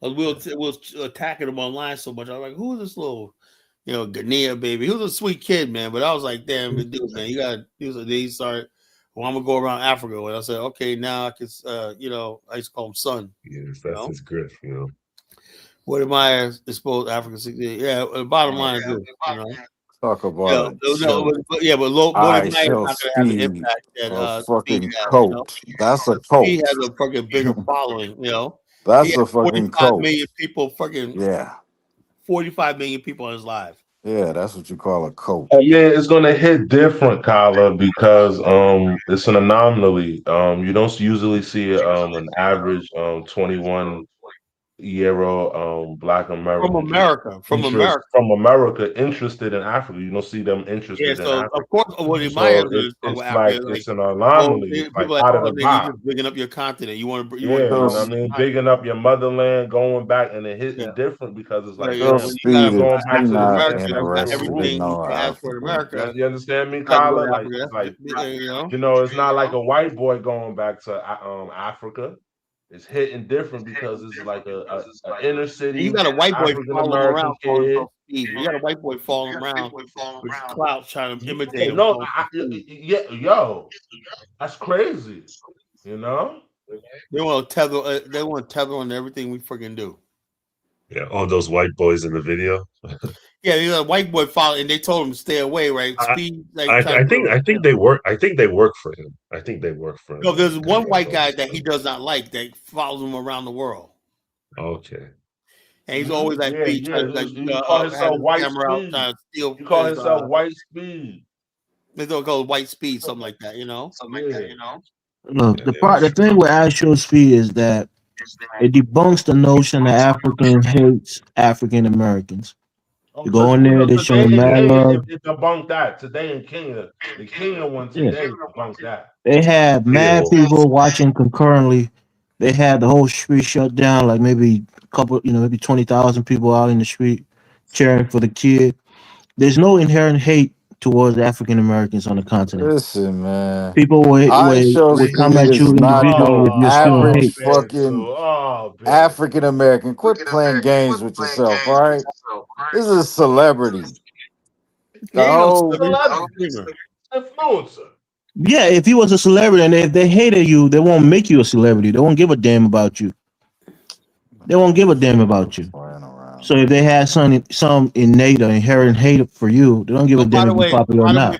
By the way, folks, I need everybody to freaking hit that like button. Like last night I did a show. It was almost 700 freaking views in one night. Right now, it was like almost like a record, right? My record's 900 views in one night. But 15 likes. That's a shame.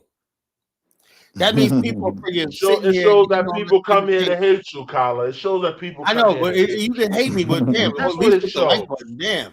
Hit the damn like button. That's all I ask for. Hit the like button. Let's see how many likes I'm at right now, man. I'm gonna be pissed. Let me look at this shit. Let me look at this shit. Make sure you call your people in Liberia, Kyla. Make sure they take care of Speed while he's there. Well, yeah, no, we all gotta say, but I just think I'm not gonna be there. It just sucks me. I know I'm not gonna get my hopes up because nothing ever fucking works out in my favor like that. I know I'm not gonna get my hopes up. Okay, I got 31. No, that's not likes. I got 22 likes. Okay, that's not bad. Better than last night, but come on, everybody. I need everybody to hit that like button. I don't want to have to go to subscribers only mode,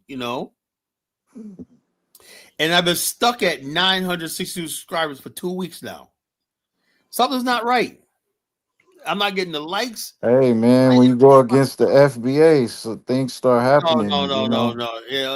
This movement, this platform. I'm just saying. I'm just saying. I'm just saying. I'm just saying, man. I'm just saying. When you don't treat FBA like royalty, things start happening. Hold on. American Prison, I wish I could dislike one like 10 times. There used to be a dislike button, but the dislike button also helps you because it shows you're being engaged. So dislike your life. They took the dislike button away. Steve Judge, tell Carl, watch Dave. He cheers him on like a. Well, shut up. Why'd you come in? My boy Dave. Man. I just seen that comment. I'm about to read it. Shot at Dave, man. What did I say? People hate you so much, man? Dave's a good guy, man. He just joking. He just joking, y'all. He just joking. Miller can never come up here and talk. He came up one time, man. Rico, come up, man. You a fellow North Carolinian brother, so come on up, Rico. Rico's from North Carolina too. Yeah, you from North Carolina too. Yeah, North Carolina. Man, I'm a bit down though. I'm a bit sad the Panthers lost, but what can you do? Come on up, man. Talking all that smack in the chat. Yeah. But he won't come up here and say that on the chat. Yeah, He's you say know that in the Dave chat, will but he won't smack come up you up, here. boy. He Dave will won't come up and smack press the you link up, and come boy. say that to me. You know It that. shows how much of a there was man somebody, he is. there was somebody, FBA nigga. Tank, something like that, talking about, oh man, I can't wait Come to up here, you, click the right? link. Oh, yo, And then Dave, this how it is. I And I'll commented tell that. you I said, about well, I want yourself. tonight. Oh, tonight's Out of here. date night. That's how I first met Colin, man, when he was on Bomani's show. He was like, you ain't man enough to come up here, nigga. Blah, blah, blah, blah. I was like, what up, nigga? Rico, call in, man. Call in. He's not going to call in because he could just say that in the chat. He just got fucking Twitter fingers. He ain't going to say shit. Fuck out of here. Show the bass in your voice, man. Cam up. You don't have to cam up. But I show my face. I don't know your face, Rico. Who are you? It shows how much of a man whoever you are. Who are you? Yeah, exactly. A lot of I don't argue with women. What it is a lot of FBA people fear getting knocked, right? Rico not FBA, Colin. Rico not FBA. If you screenshot some of these comments, right, from FBA, what we start doing and find out where these niggas work at and say, do you agree with this? I'll find out where you work at, Colin. I have a way of tracking people, right? If I ever get your IP address, all right, Colin, you keep messing with FBAs, man. Your views are just gonna go down, man. What? How is that possible when FBAs barely get views like that? Man, When I do a show, right? You know FBAs get way more views. No, man. look. Come when I do a on. show, I see the FBA guy Colin, did a live you say you got 700 views in one night. FBA be getting like 700 views in 1 minute, man. Oh no. Only a couple of them that basically switched it. I don't think that would also. I think they'd be buying like the subscriptions. Yeah, like N1 just said, a lot of them be botted. I remember that. What's that Afro guy that time? Like he had we said 124,000 people in the that wasn't on real. the live. Yeah, but that video got taken down. That video not up no more. That live. It was fake. So you saying that all the FBA views is fake? Is that what you're saying? Not all of them. What it is FBA tried to listen, man. Y'all fighting a losing battle. I don't like just throwing. I'm just saying, like, the numbers ain't adding up, man. Hey, also the numbers is adding up. Let me say this, right? It ain't adding If the up. FBA, can we admit that the FBA is now a public?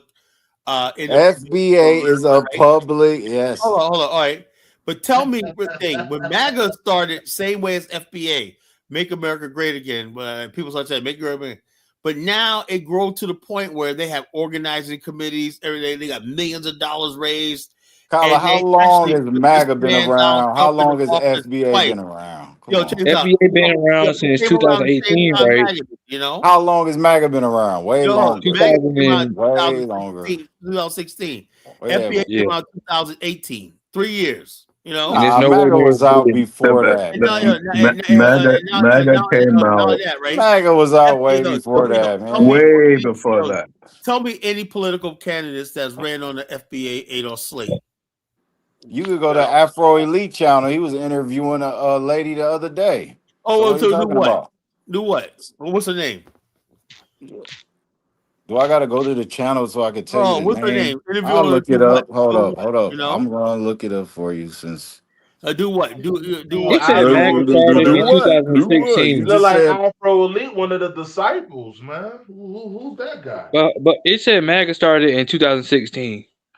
Yeah. So it was about 2 years before ADOS FBA. Yeah.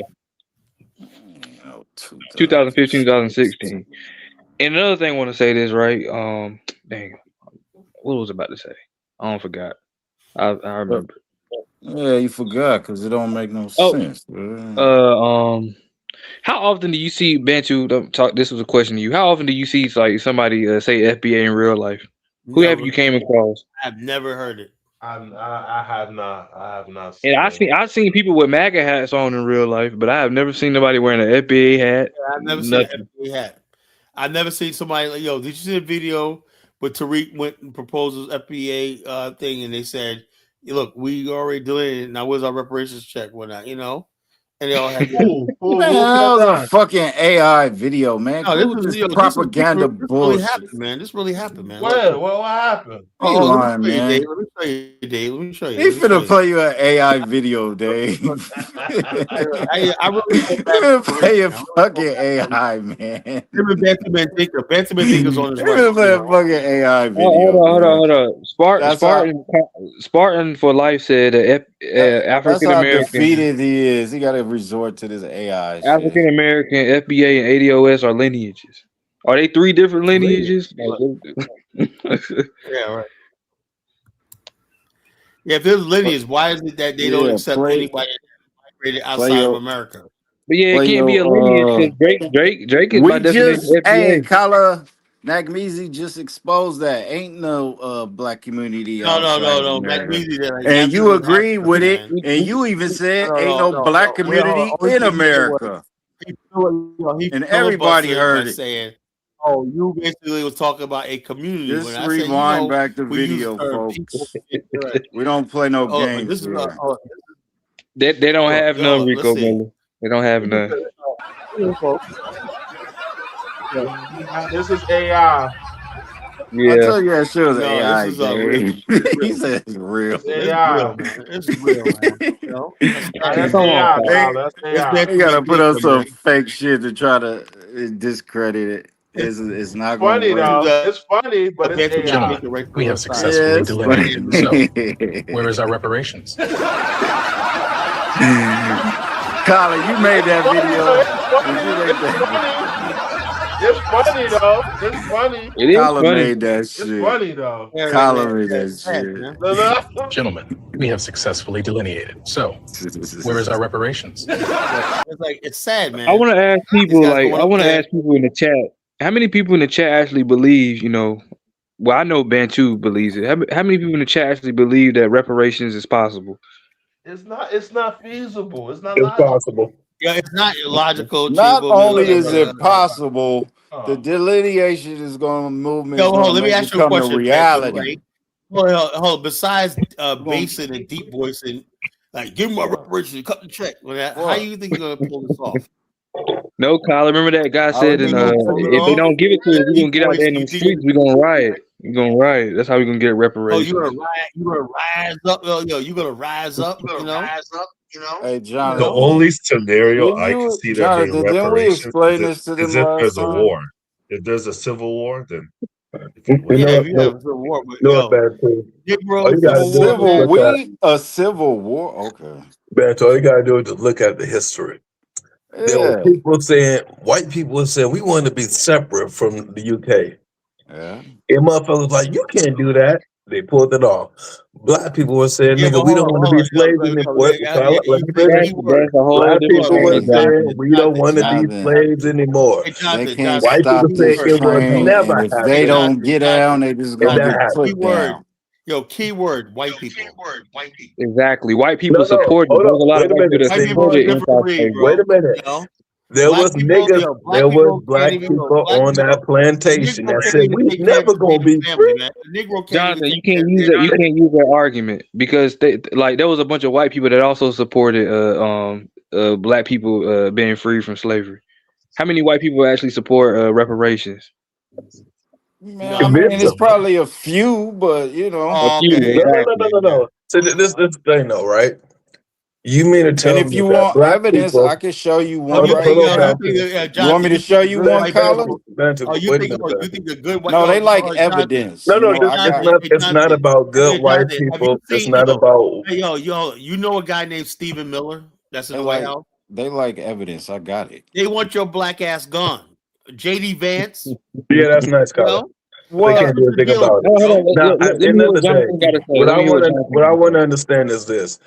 Are you telling me that black people are too stupid to be able to convince people Then, Kyla, how do you expect to get an Afro state? Look, I have no idea. Maybe it'll never happen. But I'm saying black people are fucking. It'll never happen, but FBA is helping. If that's the mindset, if that's the mindset, the bottom line, the bottom line is this. Look, if it has anything to do with the white man, look, let me tell you something, John. The difference between me and everybody else is this, right? I had white guys come to me years ago say, but I said, look, I can't engage with white people, right? Because this is what I'm doing, right? When you talk about the art of war, you never give your enemy the idea that they have even before you start negotiating, you already put the power in his hand. Whatever you about, you cannot let your adversary think that he has the upper hand. If you think if you go FBA is black supremacy, nobody has the upper hand. The person that wrote the art of war, where they from? Gavin Newsom, right? They dangle the reparation in front of your face to get you to vote. Same thing they do in New York City, right? The person that wrote the art of war, where's he from? The bottom line is this. Hey, look, the bottom line is this, and also civil rights movement, right? The only reason why it passed is because it included white women, gays, Jews, and all these other fucking. That's it. No, that's not why. All black people benefit. Get out of here, please. No, and another thing, Jason, right? But wait, hold on, Steve. Kyla, the art of war. Who was it written by? Where was that person from? It was Sun Tzu wrote the art of war. Well, from where? It was from the I think the 8th century China. Damn, they got their ass whooped with the art of war. So that would mean that somebody had a greater art of war. People have used the art of war to win thousands of battles, one battle, but they were in wars. Yeah, but they were Empire. The Mongol Empire had the largest empire in the world history. What are you talking about? I agree. Yeah, but it failed at the end of the day. Hold up. The British Empire failed. Yeah, most definitely. Yeah, so what are you talking about? And so that means the art of war is still growing. The Russia failed, right? Napoleon failed. So what's your point?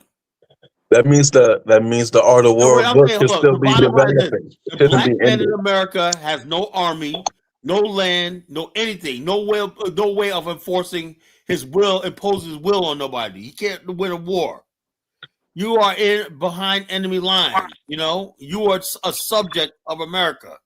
You are not on their level. You're not that equal. And Kyla, the problem that we have for yourself, not I. You're not that equal. Wait, Bantu. You damn right I'm not that equal because I'm superior. Okay, you got Bantu, Mandinka, and Jonathan going up there to get their reparation. Okay, yeah.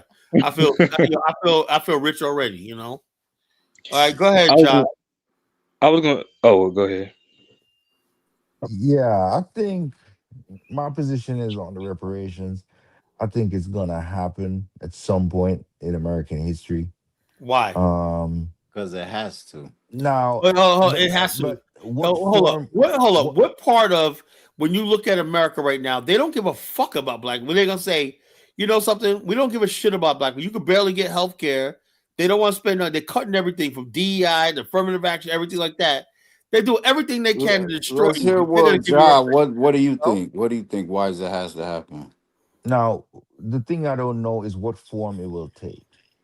Right? It ain't gonna be no cash in terms money. of cash payouts or cash grants or whatever, right? The only thing is it's going to require, because unless the politics of this country changes, right? Everything happens through voting, right?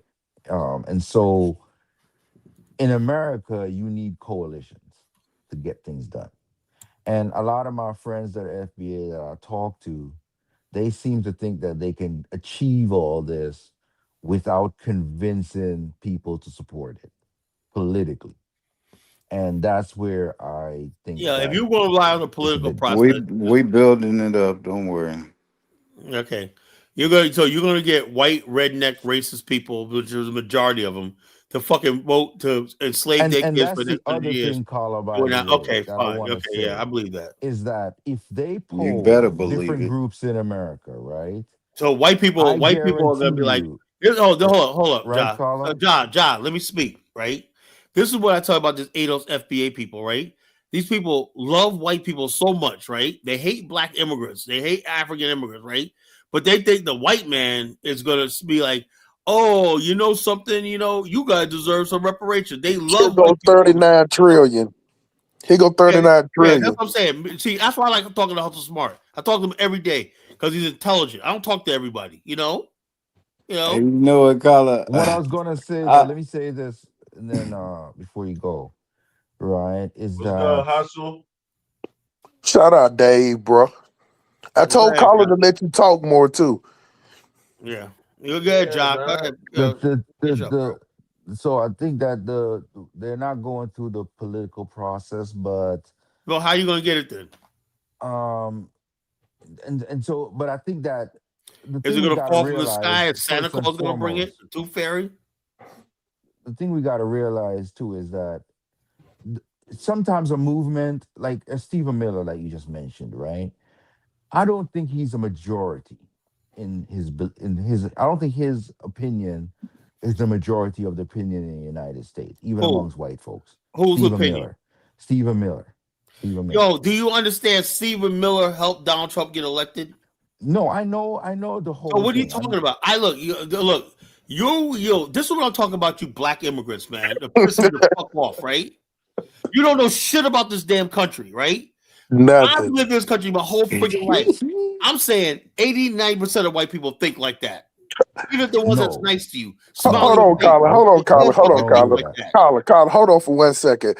The thing that y'all don't understand that Stephen Miller is just like a liberal, just not as aggressive. Most liberals are passive aggressive with how they feel about black people. Yeah, they're like a liberal. A liberal will help you, tell you about the job, and then still knowing that you're not gonna get the job, but they'll give you all the information about the job, tell you to go there, and it's a chance, but they know you're not gonna get it. The Republicans just gonna tell you it ain't no chance. So the only difference between a Republican and a Democrat is one call you a nigga to your face, and the other one call you nigga in a club somewhere. That's the only difference. You get what I'm saying? It's amazing. It's amazing how black people always want to quote Malcolm X, but they don't never quote Malcolm X when he talk about how white liberals are the most racist. So he don't understand. That's not true, and let me prove it to you. How you say what's not true? Experience, man. What you just said.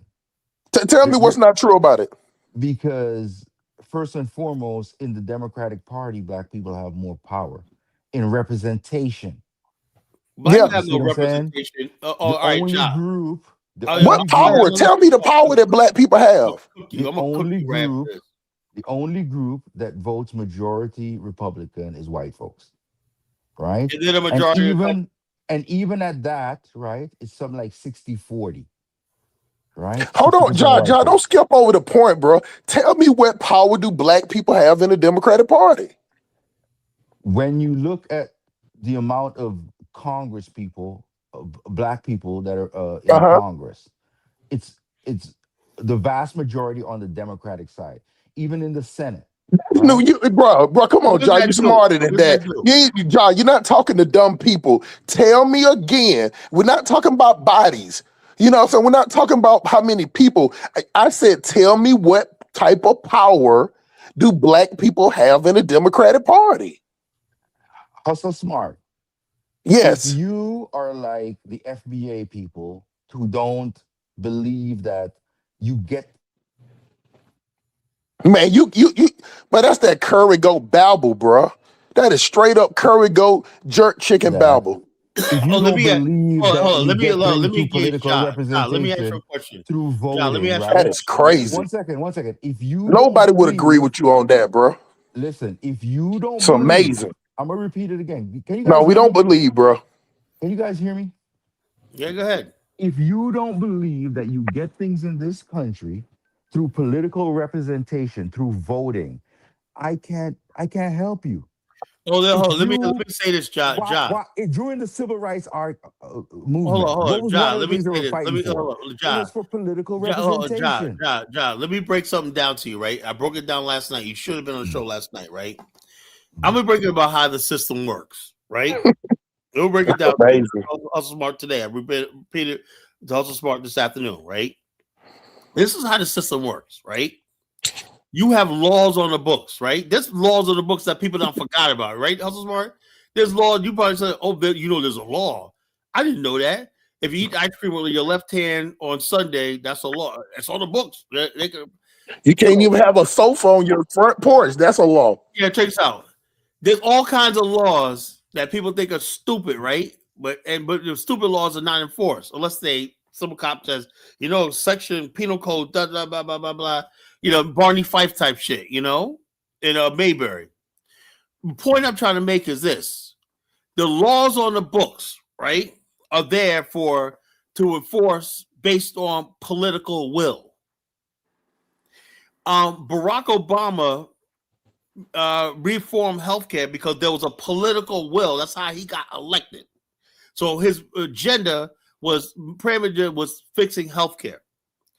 Donald Trump's agenda, he won on getting rid of illegal aliens, getting rid of shutting the border down, getting rid of people who are undesirables. That was what he was elected, and that's what he's trying to carry out, right? It's all because he's enforcing laws. It's on the books, and the electorate gave him a mandate. There's never going to be a mandate for no damn reparations. So, Ja, this is why FBA is so dangerous, because it's political. You don't have that's to know why. it, man. That's why Collar can't keep his face off of it. Man, what is it? A whole 50 of you? Yeah. Keep saying that. Hey, Colin, don't shoot Bantu down, because I don't shoot Bantu. I want to really ask Bantu. I'm in the Matrix. I can't be touched. Yo, Bantu. Every time we talk to Hustle Smart, man, we got to get a laugh about you. You're funny, man. Hey, y'all some doom. Hey, listen, y'all some doom and gloom niggas. I know y'all got camaraderie with that, but it's all good. Hey, Bantu, are you on that Champagne side of Illinois, bro? Yeah, you on that Champagne side?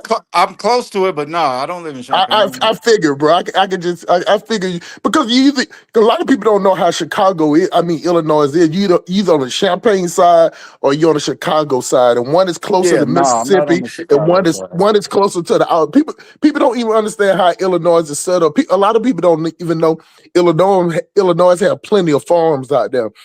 But let me say this about what Josh said. It's crazy that that a lot of immigrants think like the Democrat Party, like black people in the Democrat Party have some power. The Democrat Party works like this. It don't matter what they voting for. It don't matter who's in that seat. It can be a black person, a Chinese person, white person. They all gonna vote. So it doesn't matter if they took all black people out. They still gonna vote Democrat. You had people that coming on this platform, Dinah's platform, that still was gonna vote for Joe Biden when he had cancer in the ass. When they saw he couldn't walk, when they saw he was blind, when they saw he was stupid, when they saw he wasn't having no conversation, when they saw hold on for a second, just hold on for a second, man. When they saw he had his wife standing next to him like a motherfucker in hospice, like a caretaker, they still was gonna vote because they was gonna vote for the party. That's the difference between the Democrat and Republicans. You'll see Republicans going against Republicans all the time. You get what I'm saying? They don't all vote together, but go with the Democrat Party. Even with the shutdown, all of them voted together. They hold one thing I give Democrat credit on, they hold the party line. Regardless if it's right or wrong. When they were sitting up there talking about, hold on for a second, Colin. When they was talking about men goddamn going in girl bathrooms, all Democrats voted for it. They ain't caring about black people. These so-called black people, and let me tell you something. All these black people that you say that represent black people, and knowing black people in America don't go for that stupid shit. But them black Democrats still voted for it. Black people understand that it's hold on. This is the last point. We know that in America, because most of us, we live by the Malcolm X thing. Strength is in numbers. So most black people in America, when with that bringing in goddamn 2.5, 2.7 million Latinos coming across the border, setting up taco stand, coming across the Darien Strait, out there ready to fuck, coming over here having 4 or 5 babies and shit, coming over here pregnant. Black people weren't with that shit, but the Black Democrat Party still voted for, still said it was okay till 6 months. Jonathan? 6 months before the election was over, they tried to do something. That's the Democratic Party. That's the reason why black people. Let me speak to John for a second. Hey, John, do you know the state of New Jersey? I know this of the state of New Jersey. Okay, John. That's not bad to John, right? All right, you guys sound the same. So Hey, Princip, come on up. There's room up here for you. Want that smoke? Check us Good. out. Now we got a full panel, actually. I don't got no more room. Somebody have to. Oh, it ain't no more room? Yeah, somebody will have to drop off if we try to come up here. Anyway, check us out. You can have 10, can't you, caller? No, I think it's 9. Maybe. I'm not. It's 10. If you can get 9, you can get 10. I think 10 is max. Maybe. Anyway, check us out, Ja. The state of New Jersey, right, is a Democratic stronghold. Can we agree with that? Every mayor's office, state legislature. I think haven't they had a Republican Democrat? No, it's all Democrat. Republican It's governor a recently. Democratic stronghold. Always has been. Christy Side Whitman was the last Republican. I think she was. She was a Republican, but she was like a liberal Republican. Even when you have Republicans in New York or not, they're not Republicans. They're liberals. Liberals, they're not really Republicans. They're not MAGA, Now, New Jersey is a Democratic liberal stronghold. I mean, really, it's a racist state, but that's the whole thing. Most racist states, California and New Jersey, are fucking liberal, and Connecticut are fucking liberal. That's a go figure, right? How do you judge their racism? Bantu, they were mad racist in California, weren't they? Well, I guess Mississippi and Arkansas, they're not racist. Wait. What's your question? Northern California, the age. Tyler said California is one of the most racist states. Hey, let me tell you, that's true. It was true because it was a lot of places back like in the 50s, 60s, black people couldn't go in California. That's true. And it's still like that, But it's not like that now. Let me get back to my point. Let me get back to my point. My point I'm trying to make is, right, we know Jersey's racist, California's racist, right? But both of those states are Democratic strongholds, right? Now, Ja, right, you say the Democrats, we can work with the Democrats, right? Do you know out of every $100 that the state of New Jersey spends, because the state has procurements, they purchase goods and services from the public, right? Private sector. Black businesses get 15 cents on every $100. 15 cents, right? The average median income for whites in Jersey is $600,000. For blacks, it's $20,000. That means although you might got some six-figure blacks, the vast majority are living in poverty, right? And that's a Democratic state. Where are the friggin' the black Democrats and whatnot that tell us to go out and vote for these people?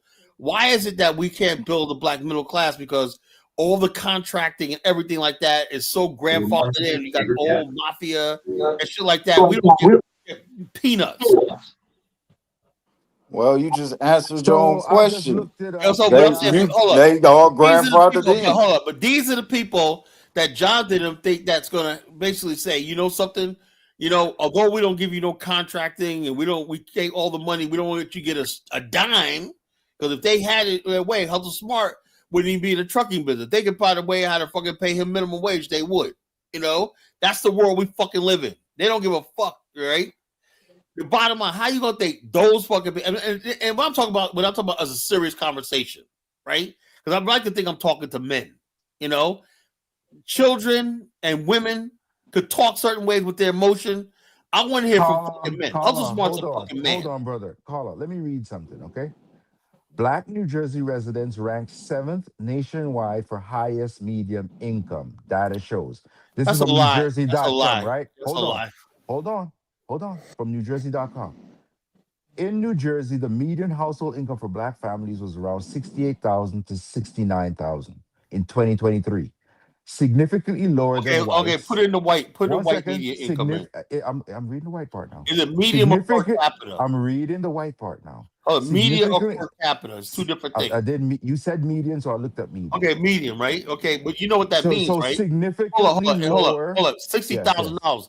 Do you know what that means? 68, 69. The vast majority of people, if that's the median income, that means there was like 80% of people making less than $25,000 a year. The bottom line is it's 7 times higher than you said when you said 10,000.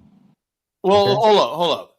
If you talk about the median income across the board, whites were majority of black people 600,000. only in New Jersey only make like $25,000. You said If whites the were median income is that low, $60,000. Check out what the median income for white people are. You said whites were 600,000. Hold on. Look, put in the median income for whites. I'm going to read it right now. If you would let me continue reading it, that was going to be the next line. Significantly lower than white at 110,000 and Asian at 151,000 families. Black residents are among the highest earners nationally, ranking 7th in New Jersey, right? And the data is from New Jersey Institute for Social Justice. Hey, let me explain something to you, Colin. The funny part is that the one thing that I like how when Jonathan talk or whatever, he always talk about context and nuances. If you make 60,000 in New Jersey, it's just like saying you make 60,000 in California. That is poor. That's poverty. That's poverty in that state. If you make 60,000 in Georgia, if you make 60,000 in Georgia, you cool. You can get a fucking that's the median income in Georgia. That's good. You can get a 3-bedroom house in Georgia if you make the 60,000 a year. But if you can't get no 3-bedroom house and goddamn, you barely can get an apartment in New Jersey. Hey man, stop with all this doom and gloom, man. Man, this ain't about no doom and gloom, bro. These are statistical facts. You get what I'm saying? You look at what the rent is. You look at what the rent is in New Jersey and look what the rent is in Georgia. The rent in New Jersey is double what it is in Georgia. Double. So that means that they get a basic apartment, and now these rent, which they don't have the conglomerate of these rent places. You got to make damn near $4,000 for. You got to make 3 times the rent, and most of the rent starting at $1,500 for a 1-bedroom. Yeah, it's really tough out here, man. It's really tough out here, man. You know, I'll tell you that in a minute. So what I'm saying, we get that be going on. Look, I'm seeing hustle. I know you see it. You see middle class white people driving Benzes doing DoorDash. You ever go to a fast food spot? You see a guy in there. Kyla, I put a link. This guy, he's waiting for a DoorDash order, man. Kyla, you'll be shocked. I put a link in the chat about an article about the racial. That same guy, right? The same thing, right? No. This is from the New Jersey Institution of Civil Justice about the racial wealth gap in the right. This is the one I was talking about. Go to the New Jersey Institution for Civil Justice, and then you'll look about they have complaints. All right, yeah. So let me share this, right? Yeah. But you know the funny thing though, when I was finna get ready to click on, I heard the craziest thing that I heard that even. I don't even hear FBA people saying that when you ask them how they're gonna get why were they gonna get reparations? He said because they should, what type of fucking legal argument is that? Because they will? The job, man. Come on, man. Because they're gonna will it. Like why would white people spend all of this time, spend all this blood, spend all this steel, spend all these nuclear deterrences to goddamn give black people who they brought over here as slave, who they got they're annihilating the enemies all over the world. And they showed you with that white lady up in Minneapolis that if you step out of line, that could be you too. You know, and they're gonna go, hold on, Colin. Hold on. And I agree with everything that's being said currently on this platform. The only problem I have is this, Colin, right? It's in police. If we don't have power politically, mark that out. We don't have it economically, mark that out. We don't have it militarily, well then mark that out. The Africans ain't giving up no land, so mark out the Afghanistan. At this point, 1776 is correct. Embrace America and just deal with it. Because we don't have an option. That's an option. Look, that's an option. You know. No, Colin. It's the only option. No. I got an option. I spend half of my time. Colin, if they ain't gonna let us organize in America, you damn sure ain't gonna pull it off in Africa. Embrace 1776. Get your MAGA hats on, baby. Look, I got my place in Africa. I got my escape. You know. The main thing, Jonathan, is the fact that there's a large numbers of black people. Like I'm trying to tell Mac Beasley, there's a growing culture of, you could say, community of Black people in Thailand. You know, we're looking all over the world for opportunities. There's African Americans now in Australia. America's not the only fucking game. But Carla, this is the thing that I always talk about is that when you go to these countries, all you do is rugged individualists. You get what I'm saying? I agree with rugged individuals. I don't the one thing that I noticed in Nigeria was that the people that even the Black people that in Nigeria, nobody hung together, nobody talked to each other. You get what I'm saying? Like there was no meeting up. Like, hey, Jonathan, did you meet up with any Black Americans there? No, I actually did, but it's not normal. That's what I'm saying. So they're there, but everybody is rugged individualists. You get what I'm saying? So, and I heard y'all was talking earlier about I show speed makes he doesn't. Let me address Nakmizi. He don't understand. There's actually an African American community in Thailand with jazz clubs and everything. They're not passport tricks. These are people married. He just wants accept defeat. That's all. That's it. No, okay. Let me say. I hate to have to play the video. Go ahead, Smart. Let me find hold on. Let me talk about the I show speed thing.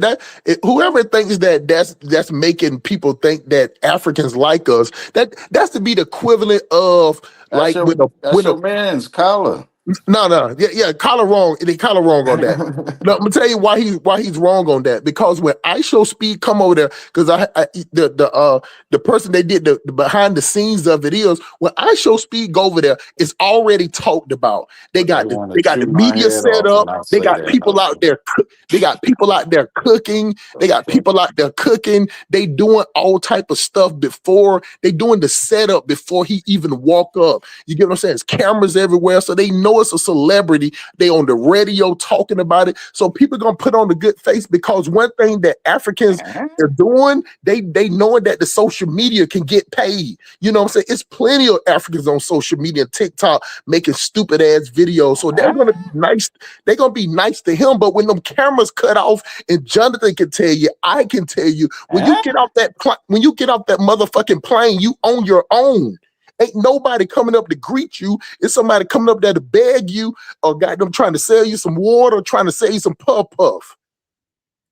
That's what's going to happen to the regular person. A person like I show speed is 45 million. Yeah, they're going to treat him like he's a king. Okay, where's all your pushback now, Carla? Where's all your pushback for Hustle Smart? Hi, guys. I'm saying I think we're talking about they got nothing to say now. I don't know much about ISO speed. I never said that you're going to get people are going to get the same responses.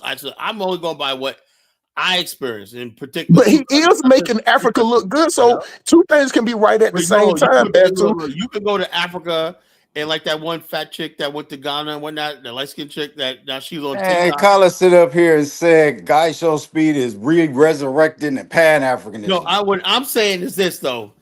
It's not even that, right? I said he's destroying the ADOS FBA movement because their whole idea was Black people in America. All hate us. That they all hate us. Yeah, they all hate us, and you should have nothing to do with Africa, right? And people say the propaganda that Africans are all. What FBA said that they all hate us? They're all eat bush meat. They're all fucking jungle around. Do you even say that, Hustle? Do you even say that? FBA ADOS say, But you can't name one FBA that says it. But they all say it. Hold on, your Lord and Savior basically talk about bush meat, motherfucking Lord and Savior, and all that stuff like that. And the people in Africa are like, man, we got showers, we're clean, we're not musty, And so the bottom line, you still can't name one. Anti-African propaganda. What I'll give Carla credit for when he said that I Show Speed is shooting down the narrative that a stereotype. He's shooting down the stereotype. There is no narrative. Stereotype is false. It is, man. It has always been a stereotype about Africans in America, even before Tariq would have been a stereotype. But what I'm saying this is Thailand, right? This is a Black community. Nakmizi said there's no Black community there. I just Today we're going outside. She got on black socks. An event put on by Adventures While Black here in Bangkok, and this event is over at Public House. I know you like to see what's going on in the community. so doesn't I matter, thought but I'd there's bring you also Black along Americans there, to you this know? There's a black event. This community event band actually together. has a featured network You know? segment, which I'm going I to don't be care part about of. that So you'll shit. actually see me doing a These little people form the new speech. community. So That's the yeah, community. let's get into it. I'm all for that. Black people meeting with other black people form a new community. Fuck the FBA shit, you know? Hey, Jonathan, did you see the name on the sheet? So I went to Yeah, this I event see with my it. neighbor, and we took the BTS over to Kampong, hopped on a bike, and you know what? Today was such a beautiful day, and I had really good energy going into the day. I know that this event is going to be so fun. It's always nice to connect with the community and make new friends and share what's going on. You guys So said she looks African. That's what I'm talking about. People really think that they look So different here from we are Africans. I can't arriving at the stand that shit, you venue. know? It's Public House over on Sukhumvit 31. It's a beautiful space, very modern, very artsy. Carla, love hate is African. The Adventures While Black are always so What are we watching? if you're What is looking this? for a wholesome community and good vibes, This is a black is the community, the group. black I highly community in recommend. Thailand. The They're African always putting Americans, on the really Caribbean. dope events and hosting African meetups, immigrants in and yeah, it's Thailand. just always such a Oh, vibe. I love Yeah, it. she African, Carla. ha! Yeah, but the Imagine that. bottom line, look at these other people. These are clearly African So Americans. first we registered They're and got clearly our name African, tags. Carla. I love that idea because it's so hard to remember people's names. So here Clearly. I am with my little name tag. Hey, Frankie girl. Yeah, well, This hold is up. I'm not actually the their video's not about her. I can ninth show you Sunday plenty. I brunch. can show So you if you want to join, it's the Americans. first Sunday I'm just of showing the you Hey, one she video. kinda I got cute. plenty of them. Yeah, sure she Of course, I African. stopped for I a don't little know. photo with She's my kinda cute. girls, Lenasia and Chetza. There's cute chicks in Africa too, man. Whoop. No, Fellow I'm just content saying. queen. Hey. So I really like this venue. Actually, It's man, so like the best looking artsy, chicks are in Africa. modern, To tell you the and truth. even though we were sitting at separate tables, Yeah, we you had the gotta dig for opportunity them to like motherfuckers, mingle right, around man. and chat No, up. they're Yeah. all over And the place. of course, You get some know, drinks. stereotypes, you know. What is brunch without a Yeah. few little cocktails or mocktails? I love the art in this place. So they do have a lot of different options for food here. I was feeling like a healthy That's because option she was today, so raised I in opted London for or the Britain or chicken something. That's why. massaman rice bowl with some veggies and some sweet potato. It was Raised in actually no really good goddamn and Africa. just what I needed. The networking aspect to this event is really helpful, I think. I got to find some fellow content creators and YouTubers, had some really good conversations with Yeah, people. another L for Carla, if Carla. you said there was African Events that are immigrants in happening Another Thailand, and L you share for wouldn't some get the Carla. argument. Carla just also taking learned L's. No. what different people are No, doing hold on. businesses, All right, here we go. whether Here we it's go. their business at So you home guys need or to talk their about this one. I'm gonna show you business another here in video. That's just this one video. I got plenty of them. We got all night, you know. Yeah, but I'll show Carla, you make another sure they're video. African Okay. American. I'm saying. Yeah, that's So Make look, the sure it bottom ain't line one of is these this. in every British Look, country. you got Africans, African. tenants. You got black people from all over joining these. I'm not saying it's an all black American community there. Yo, that's what I'm saying. All you goofballs that think when I go to fucking overseas and whatnot, right? I'm around black people. That's all I care about. I don't give a fuck about looking for some so-called black American and whatnot, you know. But I like being around my people. But the bottom line is I'm around all different types of people, you know. The black community in Thailand. Okay, let's see like this. You know, let's see. Story time. Let's see. Hey, Jonathan, when I was tripping on the dude name on the sheet, his name was Timothy Nash. That was his name was Timothy Nash. I was like, that's what's up. All right. How you get that last name? Why are black people moving That ain't to a real Thailand? name, bro. I know what Okay, it means. everybody, Black quiet. people are packing up This their movie is bags and like moving to this Thailand. says why I black ain't people lying. I moving to done came Thailand. across several You know? TikTok videos of young and thriving African Americans who sick and What do you tired say, of trying to African chase the Americans? American dream All right, Nat, and just Another you moving gonna on AI to apologize? video, Thailand. man. It's Here we AI. go. That was an AI video. Move the It goalposts to is. AI. There are people going up. This is a motherfucker. Wait, Carla. Wait, Carla. We got to be able to hear the guy. You guys know this. Hold on. Okay. The guy said these are African Americans. I want to see Nak Beasley come up here and say something like this. All right, Nak, you're on the stage, man. You're gonna apologize. All right, hold on. Pause the video real quick. You got 30 pairs of shoes. All right, these are African Americans. and it'll never fulfill you. I see this guy before, you know. Yeah, it's plenty of black people in Thailand. That's where the majority of the hoeing going on at. They in Thailand. Yo, Kyler. Family. These are families over there. Yo, Kyler, I'm at work, so I can't really be talking a lot. So pause that video so I could drop knowledge on it. Go ahead. All right. Number one, I used to live there off the rip, speak the language and all of that. The black men that's out there is buying pussy. That's number one. That's their community. It's a tricking community. Other than that, all the normal Negroes that's out there, they sticking to themselves. There is no black community out there, bro. Especially no black Americans. Are they black Americans? Hold on. Listen, bro. I've been there 30 times, bro. I speak the language. The only community that they got out there is Africans, mostly Nigerians, selling goddamn drugs on Sukhumvit. You can watch that, and that's a whole fact. Let's watch the video. All right, let's watch the video. We can come black people moving to Thailand, petty gang, petty mafia. There seems to be a new movement out here. Black people are packing up their bags and moving to Thailand. I ain't lying. I done came across several TikTok videos of young and thriving African Americans who's sick and tired of trying to chase the American dream and just scooting on over to Thailand. I feel like moving out of the city. I feel like moving out of the state wasn't enough, you know what I'm saying? I wanted to really change my whole situation. I wanted to come move to Thailand, you know what I'm saying? I wanted to come move out the country. I wanted to experience something different. Because I felt like if I kept doing the same thing I was doing, I wouldn't see no results. I wouldn't be able to elevate. You know what I'm saying? I'm not just saying everybody to come move out the country or not like that, but I definitely recommend y'all travel. You know what I'm saying? You sitting in the house, you got 30 pairs of shoes. You sitting in the house, you got 30 pairs of clothes off the Shein. Y'all just buying shit. Why are you walking around with some toilet paper in his hand, man? Simply, why is he banging on the toilet paper? I'm lost on that, man. No worries, this is savings, but they are living definition life of the black community of their labor. Can you imagine staying in a luxury apartment and only paying $700 for rent? That sounds crazy, right? Can you imagine only paying $25 for electricity? Look, a TikToker who goes by Space Baby seems to have it all figured out.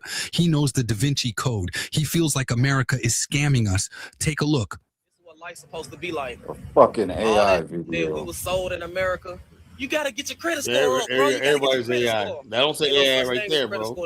It was AI. Ain't no such thing as three times the rent down here. Ain't no such thing as let me see your job. What's your job paying down here? Ain't no such thing as, you know what I'm saying? Hey, bro, you need a car down here. You don't need no car. Ain't no such thing as like all this shit, like rent $2,000-$3,000 just to stay in a motherfucking box. And nigga, I stay $700 USD. You know what I'm saying? My electricity is like $20. Nigga, my Wi-Fi like $10. My Netflix is $8. My Prime is $6. May I go on? You know what I'm saying? This is how living an American dream is supposed to be. It's outside of America. America, we got a lot of opportunities. But it's like, nigga, you make $10,000, but your bill is $9,500. So who really winning? You know what I'm saying? We supposed to be able to enjoy our lives, enjoy the fruits of our labor. A lot of people ain't enjoying the fruits of their labor. A lot of motherfuckers is working every single day, getting up. No lie, he's speaking facts, especially That's when the it comes kind of to nigga that enjoying the Kala fruits wouldn't of our even labor. talk to. We as Americans done normalize working Kala 3 would to be 4 going jobs, the other 9 way. days You seen off, that nigga. running off 4 to 6 hours of sleep. I mean, Because some I of know us you are barely would. spending You time say it all the with our time. family. That's how he It know. gets to a point where people are just tired of just working, work. No lie.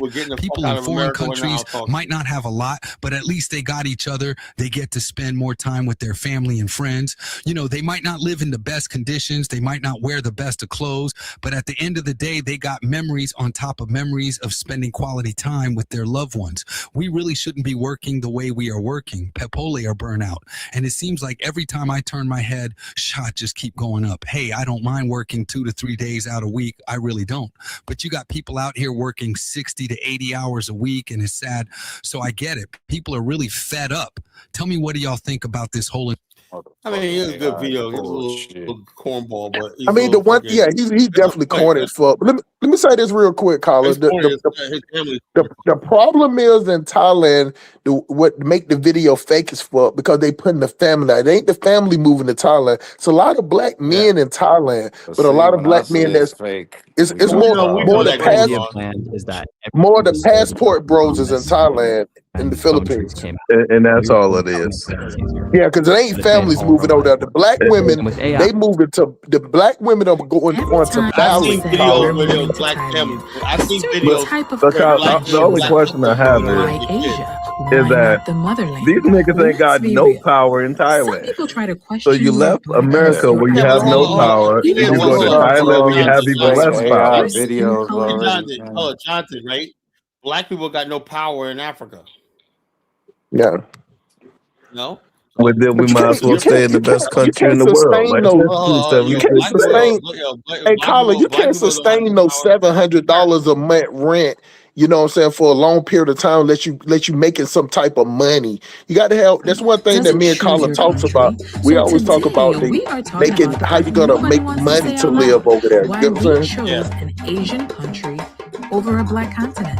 Hey guys, and welcome back to another video. This is Dak and Bean, and today we are talking about why, as a black couple, they don't like the trick of me. Southeast Asia instead of Africa to move abroad. That's rugged individualism. Colin, we already talked about this. Born and raised on the island of St. Croix. No, they worry. They took this doing best for them as a couple. They're worried about pussy ass Colin, they were born and raised on the island of St. They Croix. came from St. Croix. That's where my cousin is from. They came from the Caribbean to Asia. You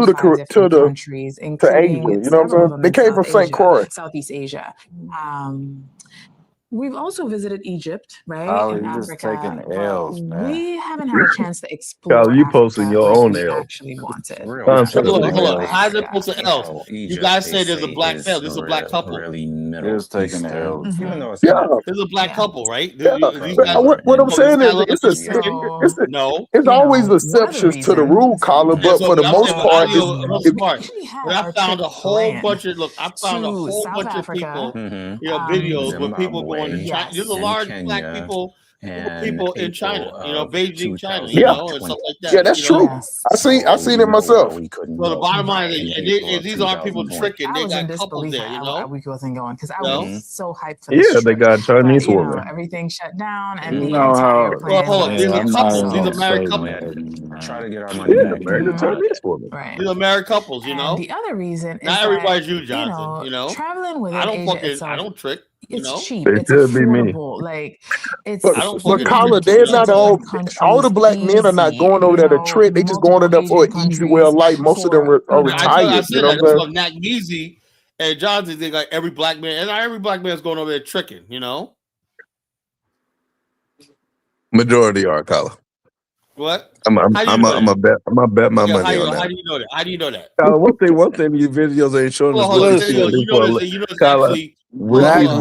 ain't showing is what these people do for a living. There's more white guys that go over there than black guys, right? I don't care about white people. Yeah. So the bottom line is, are they tricking? Yeah. White people definitely tricking. Them white boys going on there. Hey, Colin, let me tell you how bold. They're getting hold on for a second, Jonathan. Let me tell you how bold the white dudes are. They going on there saying that they want the lady boys.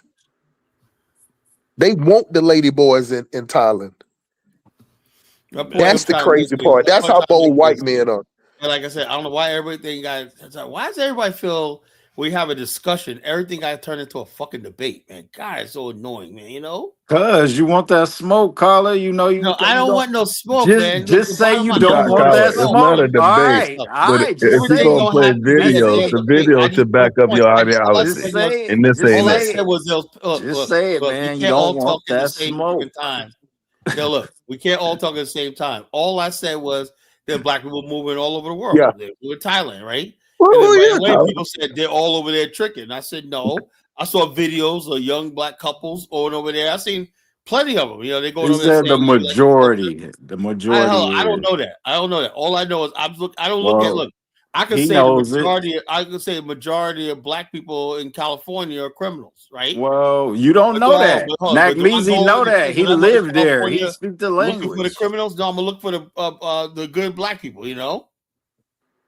The only problem you have is, Carla, we have statistics, so we could just read them. Yeah, we could just read the in the statistics say it ain't so. Hold on. Come on, Jonathan. Not really that majority deep. Y'all niggas out in California are criminals. Hey, that may be the case. God damn. That may be the case. But the statistics just don't back your claim. Somebody judge you guys because you guys are criminals out there, you know? No, majority of people in Virginia. You still taking L's, because we got a strict state. We don't have gangbangers. At the end of the day, we don't have all that shit out here. So what I'm you saying, so posted everything that goes against what you've been saying. Judge everybody out there when that it's like, damn, people don't like being judged, but you're right away you start passing judgment on everybody else. But you know what though? Let me say this Hold on, let me say this right here so we can change the temperature of the conversation a little bit. The issue, the reason why a lot of black people will fly to Thailand and Bali and the DR and all that stuff like that, it's proximity. You can get on the plane and go down there in 4 hours. You can go down there and spend, if you have a long weekend like a holiday coming up, you can go down there and spend 3 days and fly back the next day. It's not that, and the price is cheap. Cheaper. You can get a round trip ticket for like $800. You get what I'm saying? But the fly, how smart. Check this out. Did you hear what they were saying? They said they thought about Africa, but they understand moving overseas, even the Caribbean. There's a lot of challenges because I know the big I infrastructure. It's 1,000 challenges, bro. Well, but the most important, Colin, but the most important challenge is, it's the flight, it's the cost of them tickets. Like, Colin, how much is your flight? The cost of living in Africa is actually higher than Thailand. Yeah, if you want to live in a good area, you're gonna pay just as much. But Colin, what is your round trip ticket to go to Liberia and come back? It's like $1,500. See, that's hey, Jonah, what is your round trip ticket to go to Nigeria and back? 2,400. That's what I'm saying, man. It's Dubai. Dubai, they got flights for like under $500. Dubai, round trip. But that's what I'm saying. That's the whole point of that Pan-African bullshit. That even the flights, they don't make it that their flights these African flights like Air Peace and those, they ain't even making it easy to come, have a flight that come out there and pick you up halfway that you can do like a transfer flight to make the price cheaper. Where's all your pushback now, Carla? I get that. I thought Pan-Africanism was on the rise. Africa's problem, 80% of Africa's problem is infrastructure. That's all. Yeah.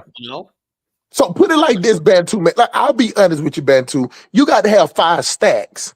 You got to at least have 5 stacks to go over there. And if you're going to be over there longer than 2 weeks, if you go over there for 2 weeks, you need to have about 5 stacks if you want to live right. But the way I look at it, I'm losing 20 stacks because if you're going to stay over there 2 weeks, you're not making no money. You get what I'm saying? And you just spending money. When you go to Africa, man. You lose. You lose when you go to Africa. I'm not finna be in no losing battle. You go to Africa, you pay money to go there, you spend money while you're there, and you still got bills in America. Yep, that's adding up. You're that's taking triple L's. So you tell me about your Pan-African fantasy, Color. I ain't telling you about that. I told you most of you broke niggas can't go. I realize that, man. I ain't trying to tell nobody. Ain't nobody broke. Ain't nobody into losing money. No, 90% of these niggas are broke. You ain't going on no trip. You ain't moving. Whatnot. I get that, man. So I ain't like that. But you can support the movement.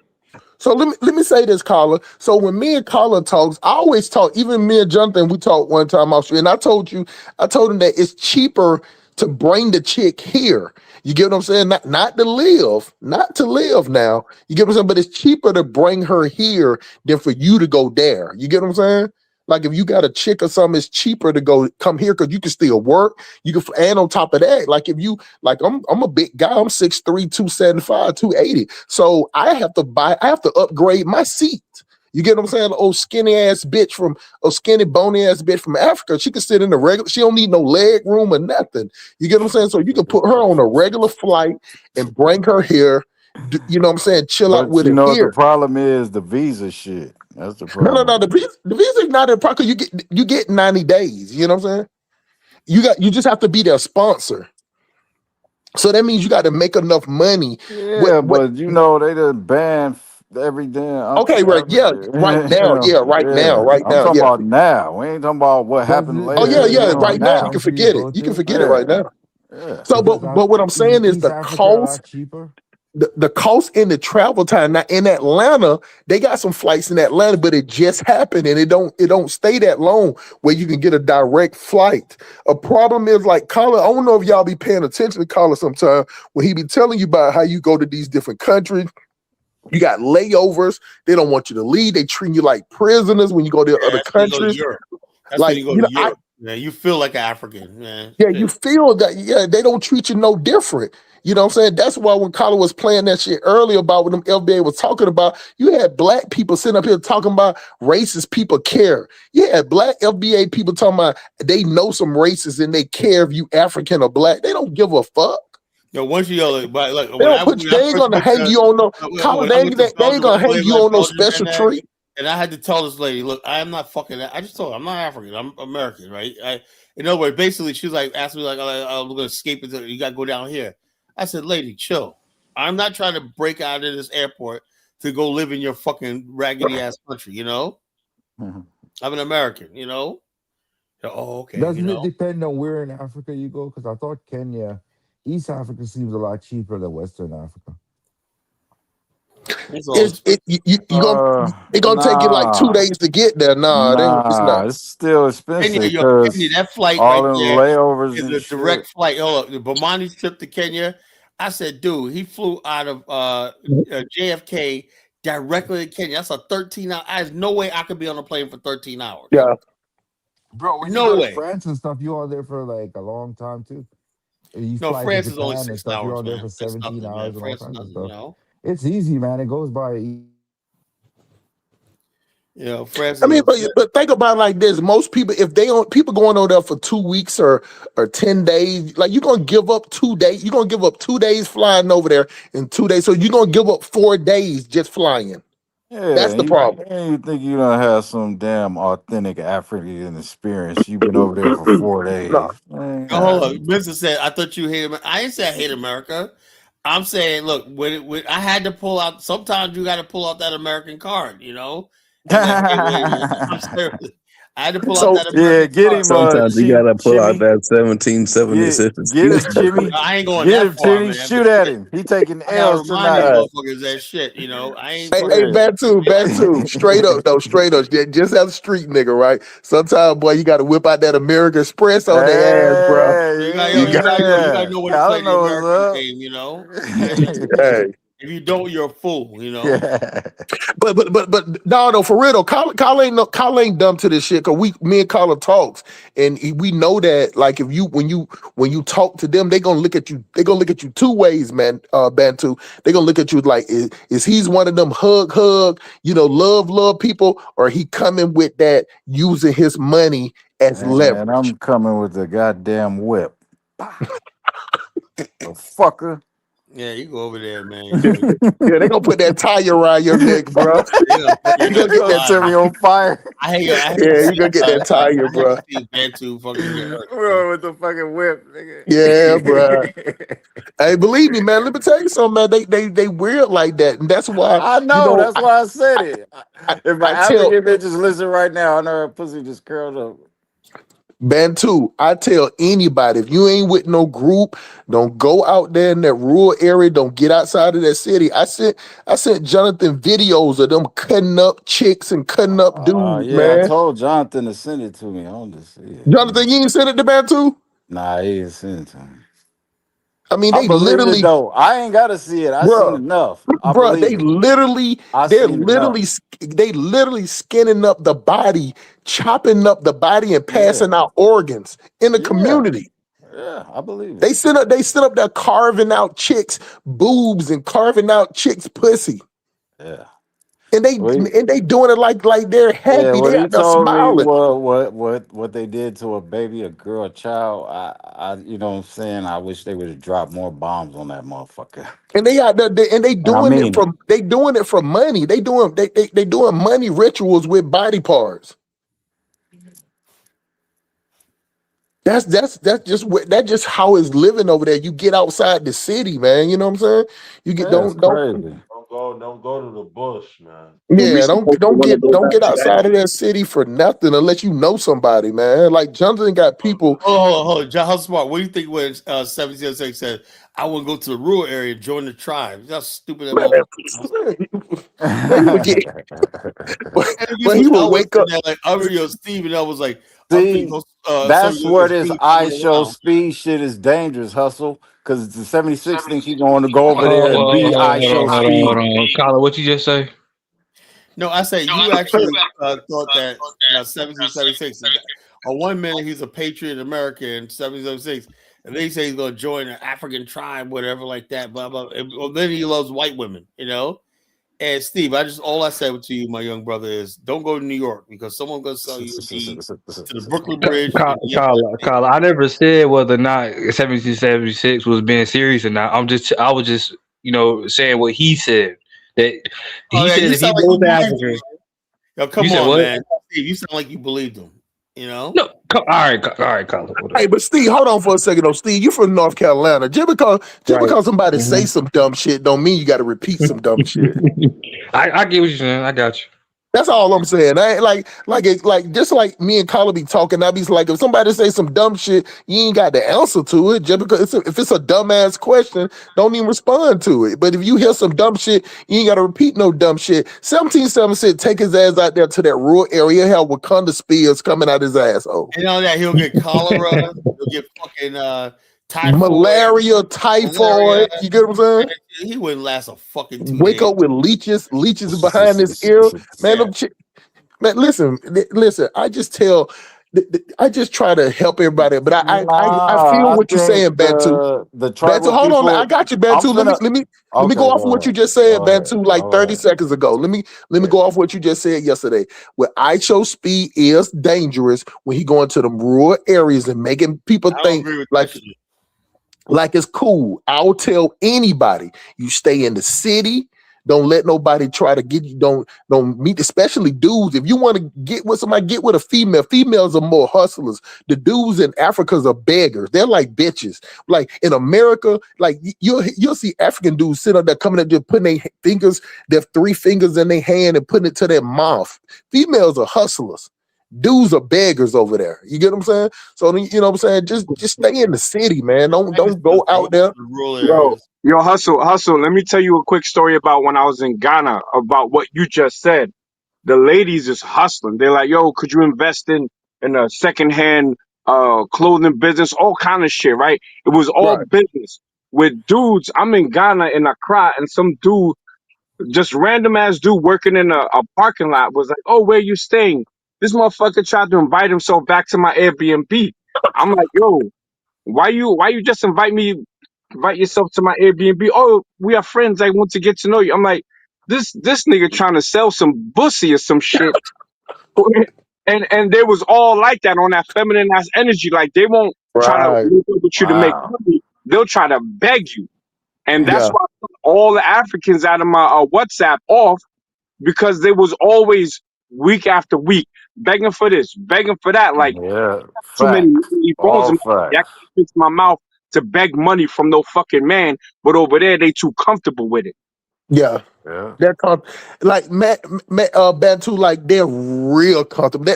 They're comfortable like family, like your first cousin. Something like you would think you don't hung out with these people for 3-4 years the way they would ask. Like they're comfortable like that.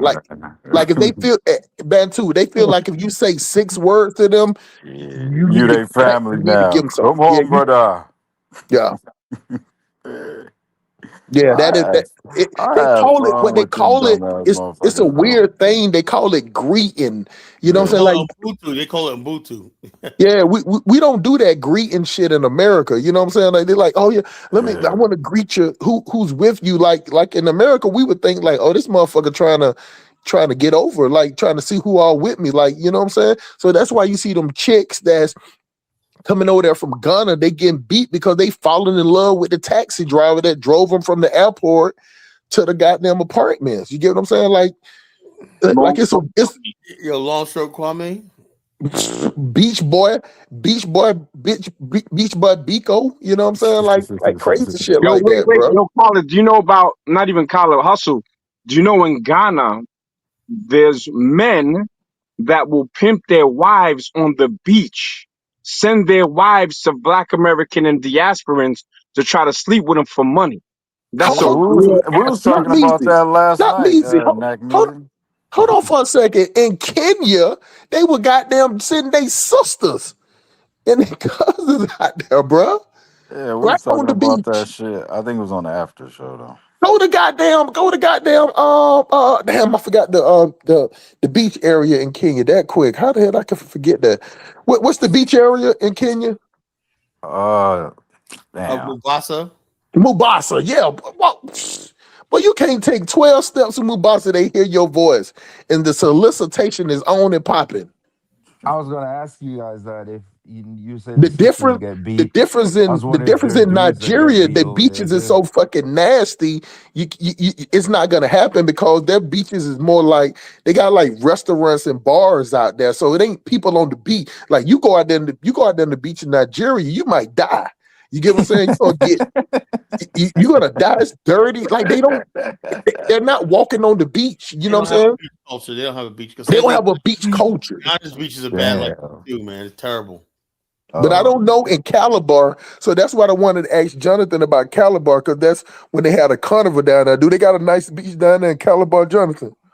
No, I ain't got no beach. Oh, that's deep. They got Hey, like a marina. have they finished that interstate though? To go from Lagos to Calabar? Hell no, they ain't nowhere near close to that. Oh, that's fucked up. You know, So at least wait like another 5 or 6 years, even if that's if they even keep it going.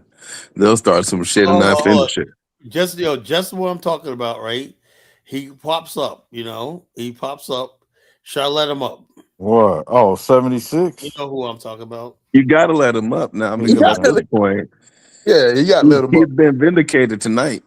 How's he been He vindicated? should come up here and do a victory dance. How's he been vindicated? We all said that's stupid going over to Africa because you could die going to the rural areas. What has he been vindicated for? You talking about? I think Jonathan talking about what you was talking about earlier. But the best thing for us to do is just stay in America. I think you're talking about the reparations. I just got off of work, but check this out, man. Salute to the hustler. Salute to the collar. Hold up, before you talk, man. I know you got a lot to say, man. I'm gonna let you have the floor, right? Let me go downstairs and get something to eat anyway. Hey, the tribe up. Hold up. My whole thing is this, right? When you talk about Africa, right? Like I said, I am not a Pan-Africanist. I never tell anybody to go to Africa. That's just something I do. And so because I've been on a spiritual journey, so I do. I take a heavy heart. I take seriously what I'm doing, right? I'm 1 in a million, the average Black person, right? Now, when I say what I'm about to say, right? I told you early in the conversation in 2010, right? I went to my cousin's graduation, my little cousin's graduation in college, City College of New York, right? Governor Patterson was there, Chuck Schumer was there, several other things. I did not see, besides my cousin, I didn't see no Black Americans there. It wasn't even like the people we knew, Jamaicans, Puerto Ricans. Didn't see none of them. It was all people from Peru, Dominican Republic, Ghana, Haiti, all these places like that. And I'm saying the Bronx looks nothing like it was when I was growing up. When I was growing up, I used to see Italians, Jewish people, Irish people, Germans, Poles, all these people. And so I'm saying to myself, and then I didn't see no American flags or nothing like that. Even though I don't really give a shit like that. But I felt like I was in a foreign country for the first time. I'm like, damn, man, I see all nothing but foreign flags, people speaking in foreign languages and shit like that. And they were on the line receiving degrees. I said, in a couple of years, these people, they're not going through a struggle like we are or whatever like that. They're coming here to this country, right? Just a lot of them couldn't speak English. They're getting degrees. And they're going to have good jobs in the city. And so that's what I felt for the first time. I felt threatened, by foreigners. I just be honest with you. I felt threatened. I was like, wow, this is amazing. Welcome to being FBA, brother. Welcome. Oh no, I'm not an FBA. That's what I said. Look, I realized, right? I realized that the problem was not with them; it was with us. We didn't adjust. The state of New Jersey. Black America should have been the community about contracting, getting the guap. The federal government spends $1 trillion a year with the public. I mean, you and I could go. But I tried to get a contract with the Navy when I was in my 20s, right? Sell to the Navy. I wanted to sell wholesale ice cream to the Navies, right? I wanted to get a warehouse. That was my dream. I still want to do it, right? Black people was telling us to get this money for federal contract. I have friends of mine that are for the Navy. They make $100,000, $200,000 a year as a contractor. Well, Kyle, check this out. We haven't moved from working class to investment class and shit like that. So the immigrants coming over here, we're still trying to be working class people, and I don't know what the hell we're trying to do. DEI, we should have been into the ownership class by now. Now these immigrants are coming over here, right? And I'm looking at this. It didn't affect me at the time, but I said, I know they're going to be looking down on a lot of Black Americans who are still, working at Wendy's, McDonald's, and, driving cab, the working class people, These people are going to just new to the country. Their attitude is going to be, if I come over here and I could do this in a certain amount of time, and short enough, a couple of years later, that was a talking point. I came here. What's wrong with you people? And that's been a popular talking point among a lot of immigrants. That's why, like Hustle Smart said, two things can be right? But what you have to understand about me is I'm a different sect of Pan-Africanism, right? You have your radical Pan-Africanist, that's when you piss me off, man. Carla. But what also, Carla, after the show, right? New Jersey really doesn't have a lot of Black people. The states that have a lot of Black people is Maryland, Georgia, Mississippi, and South Carolina. Newark is a Black city. Jersey City's Black. I got but they're just small outposts. Hold on. But New Jersey is 83% white. Newark and all this stuff like that decides the election of the state. These are little Newark, Irvington, Trenton. These are little outposts of Negroes. Hold on. Yeah, but the states that have Black people is Maryland. You got Little Ferry, Patterson. What are you talking? It's a hanging Jersey, But it's only 17% Black. It's not like Maryland is 30% Black. Little Ferry, Patterson, Hoboken, all that shit's fucking Black, man. So if you're talking 17% Black, and you that's all New Jersey is. You get 15% of the contracted money. That means you can get 2% more, but I bet there's states that are plenty worse. But the states that have the most Black people in this country is Maryland, Mississippi, Georgia, and South Carolina. These are Black. My point I was trying to make was earlier. Black people hold the Democratic Party, right? The Democratic Party runs New Jersey, right? They would not be in power if it was not for the Black vote, right? So Black people have nothing showing for their vote. We put Patterson in office in but how does New Jersey compare to places like Mississippi where the Republicans run or I put Patterson in office. Hold up. My friend Mr. Roosevelt opened the first Black bank in Mississippi. Everything outside of Jackson is pretty good in Mississippi. So Spritzer, when he had that thing, he had to resign. He wasn't elected. Also, you had that guy, what's his name, Lumumba, whatever. But this is like, I just want to clarify when I talk about the tribe. Like I said, if I want a Western life, a first world Western life, right, and to be a minority, I can stay in America, right? If I go to 1776, I ain't even finished what I was saying. You are not going to go to Africa and live in a rural area. I said I always preface with saying 1776. I want to take you seriously as a man, right? I'm being serious. Now, look, hold on. You cannot, you would not survive there 2 days. You would die. No, but Tyler, like I say, when hold on. You literally would die. Your body is not like I said. I've lived in rural areas in America, which is don't even go to the rural area. After you've been to Africa a few times. Colin, you asked me a question, or you gonna answer the question? My third time going to the continent. Hey, Colin, let me say this, right? So if I want a first world system is not ready for that, bro. Jesus Christ, man. If I want a first world life, you're talking about a bunch of nonsense. But I'm being serious. You said I'm being serious. Your immune system is not geared for that. Do you listen, brother? We overcome and adapt. We wasn't used to cold, but we got adapted to cold when we came here as slaves. One simple question: do you have a yellow fever shot? But Carl, I can't answer the question. But you asked me the question. No, I asked you one question. Do you have yellow fever shots? Carl, listen, I have a strong immune system. No, you cannot enter the country unless you have your yellow fever vaccine. That costs like $800. I didn't take the COVID jabs. I lived through It that. does not matter. You cannot enter this country without COVID papers. Listen, I have a very strong immune you don't even know system, what man. you're talking about, bro. But let's I not. mean, 1776. Are you willing to Can I do finish it? what I'm just saying though?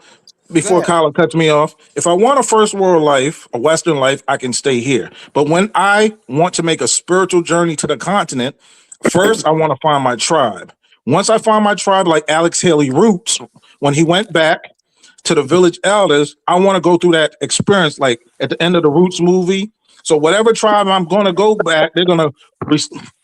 Y'all be playing too much. They're gonna recite my generations. Like I feel like I'm African. Yeah, that's why he's a comedian. He's a fucking comedian. He's a clown, no? So why do you want to go through that? What's the importance to you personally? Man, somebody keep fucking laughing, man. Because you're fucking stupid, like man. as a kid, I watched Roots, right? And hey, Hustle Smart, you watch Roots, right? I can't watch none of that slave shit. I have never watched Roots. Nah, bro. but you know when he finally went back to the Senegambia, right? The elder was like, "And you're from Mundink." He, man, You got some romantic view of Africa, man. Like I said, but somebody keep smirking. You're a sideshow, man. 1776, man. You gonna go into the village chief. You gonna go find the village chief and go to. Yeah, I told you, man. The dude, 1776. What you gotta do is I'm about to kick myself off the show because people keep fucking laughing, man. White makeup on your face with a big red nose. No, because you got to understand, African chiefs, they have an oral history. You sound like right? a clown, man. They have an oral history. I feel like I'm royalty. I like that's my connection to Africa. So they're gonna know where I'm from. So if my DNA say I'm from Akan or Shanti or whatever, when I go back, right? You done your DNA test? Not yet, but I'm going to do that. What are you waiting for? I'm going to do that. I heard some things about 23andMe.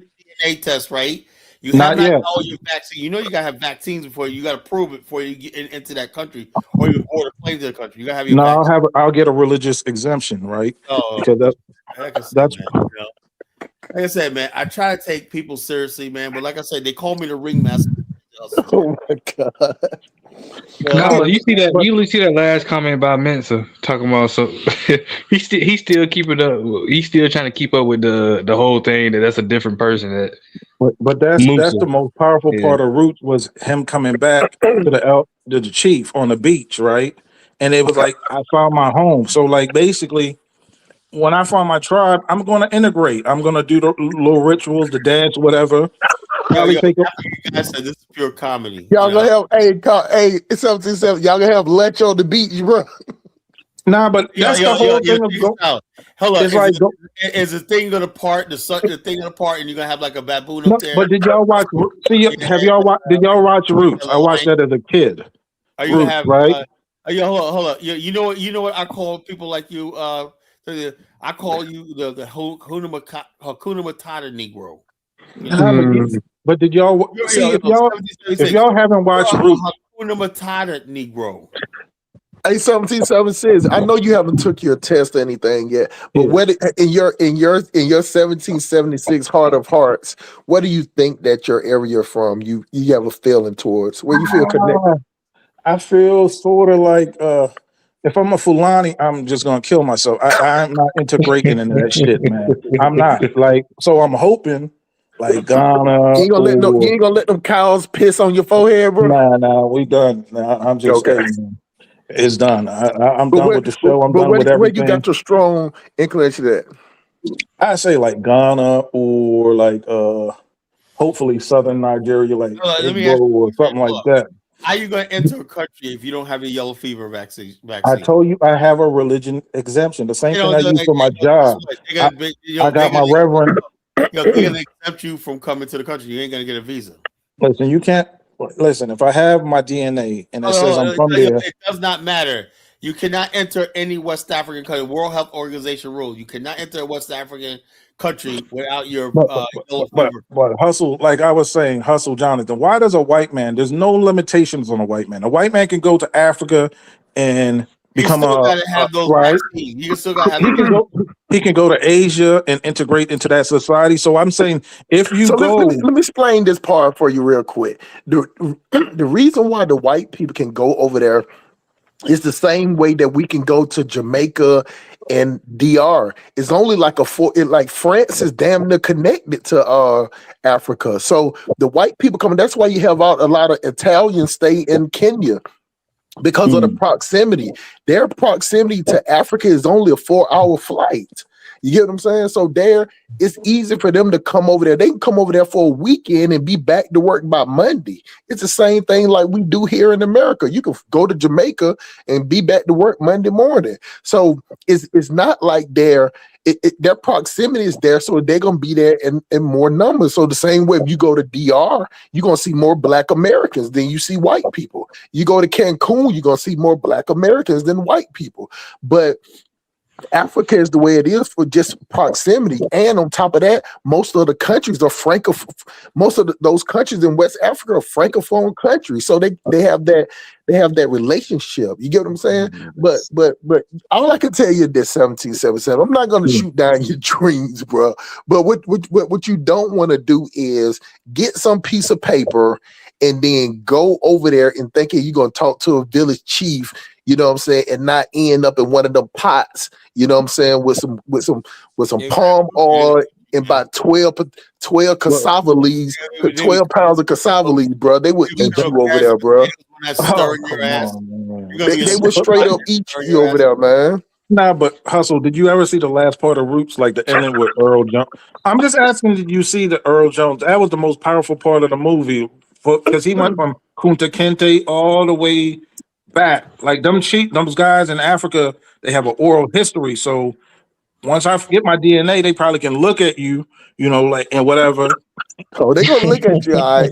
They gonna look you up and down. Then they gonna give you a banana leaves with some coconut string, let you stick it up your ass and shit, and walk around the village and let you dance to the drums and shit. What I'm saying is, the one thing I agree with you, 1776, when you say that they look at us as the bag. You know what I'm saying? They look at us as glorified tourism. That's how they're gonna see you. They're gonna see you as somebody they can take from. They're not gonna see you as somebody that they listen. If you come over there with a certain amount of money, they'll make you an Igbo. They'll make you whatever tribe you want to be with, because the word tribe only means something to the people that's making money and making the tribe something. You go to certain village, the chief he's looking worse than you. He got on raggedy secondhand clothes. He old as fuck, ain't got no teeth in his mouth. Every village chief is not looking like how it look on the Roots, like strong, you know what I'm saying, strong, boisterous. No, they do regular. So Speed, like basically he was able to get a wife for I think like 4 or 5 cows or something. Like it was like clean. Like even they was wearing like white garments with blue and stuff like blue is my favorite color. And it was like, bro, that is not gonna be your welcoming, bro. You know what I'm saying? Unless you got a 50-man crew, cameras, and you got the military stuff. One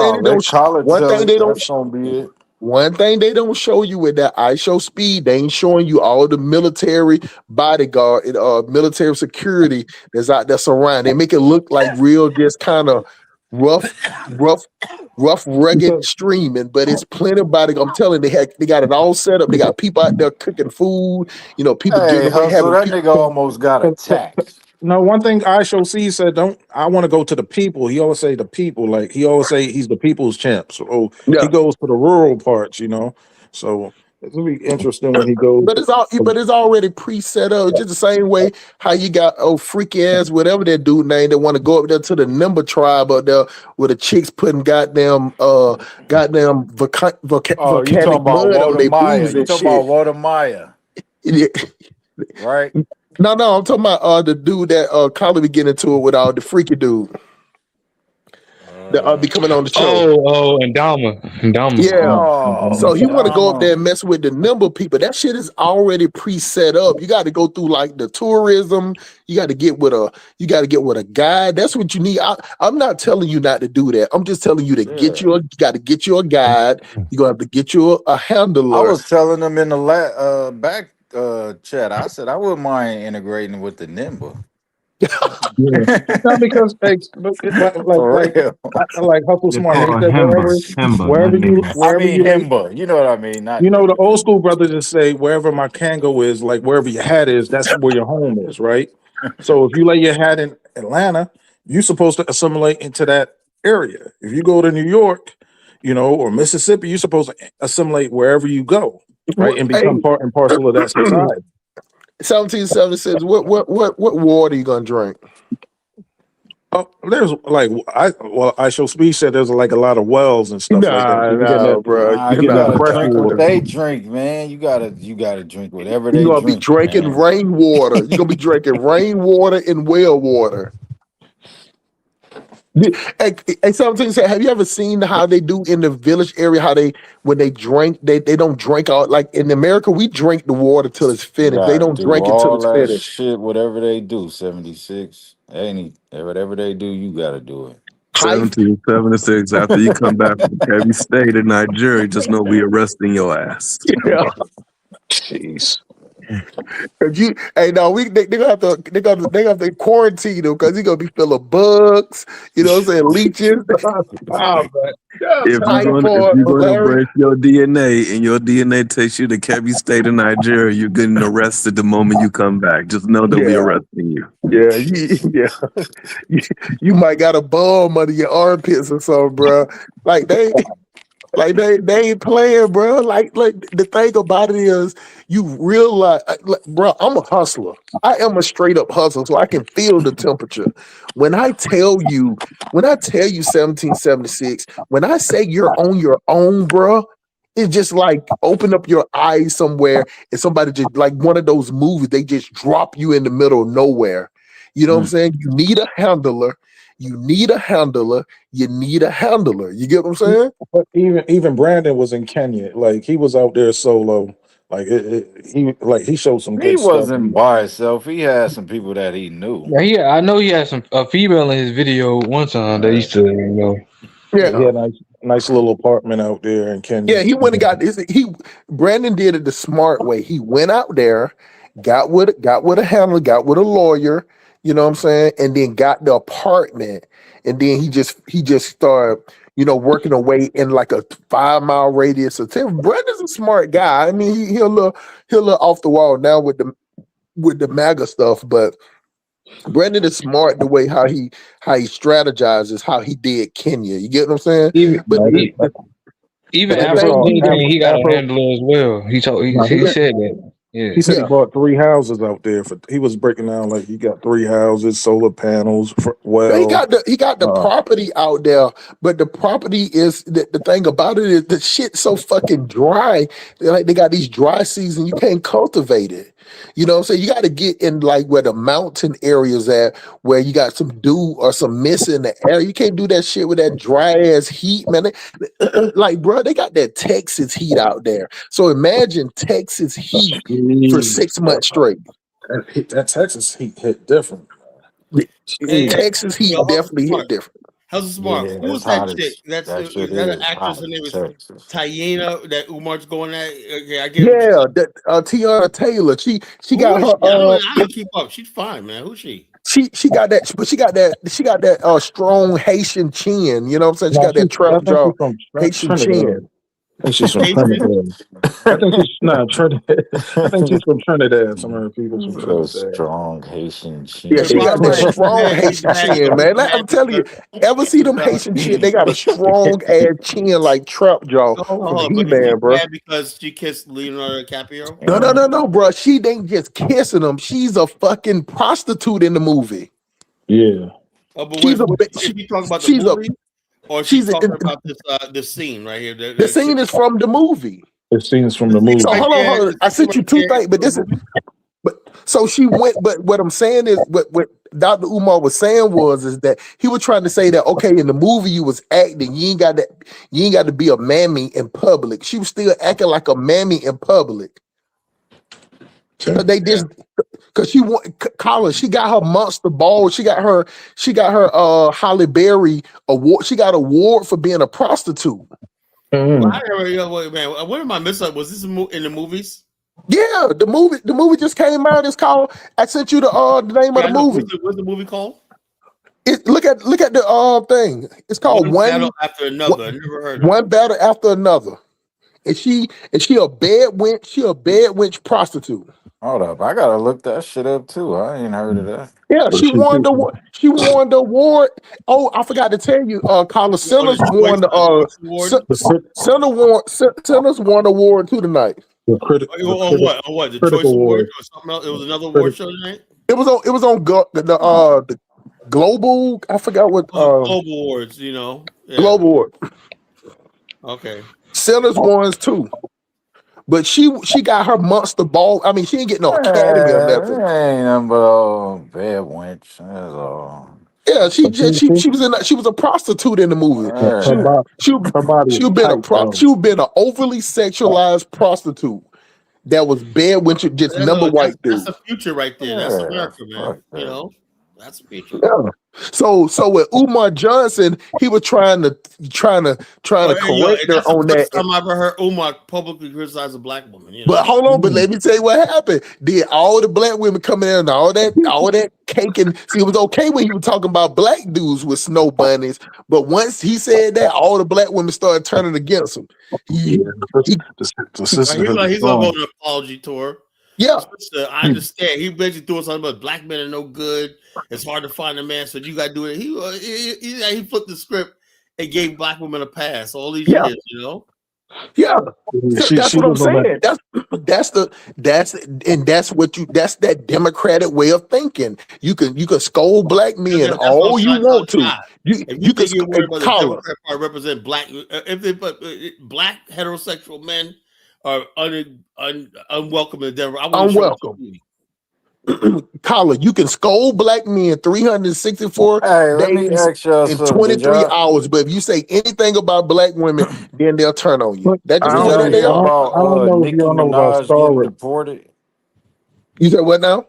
Did y'all hear about Nicki Minaj getting deported? They signed a petition to get her deported. Is she gone? Nah. She ain't going I don't think she gone yet. How can they sign? You can sign a petition for anything. Oh yeah, they put a petition. They got like 100,000 signatures. They ain't doing nothing, Yeah, they ain't. All right, we'll revisit this. Hustle, when you went over there, did you feel more in common with a white American man or with the Nigerians once you went over? Like the brotherhood, like. Could you relate more to no damn brotherhood, man? Fool. It's no brotherhood. Ain't no damn brotherhood. We're just enjoying the atmosphere. Hey, 76 black country. Look, serious let me tell you something like that. Like Liberia, when I'm in Liberia, I fucking feel like a fucking king. Just I feel forget about it. I feel like I'm God in Liberia, right? I'm in a majority black country. Forget about black that country. shit. I feel like I'm God there, 17-7 said, just don't go over there showing your teeth and being too nice. That's all. That's the best. The thing is, like, I don't want to go from a minority to being another minority. Like, that's because you don't really look. This is what your problem is, bro.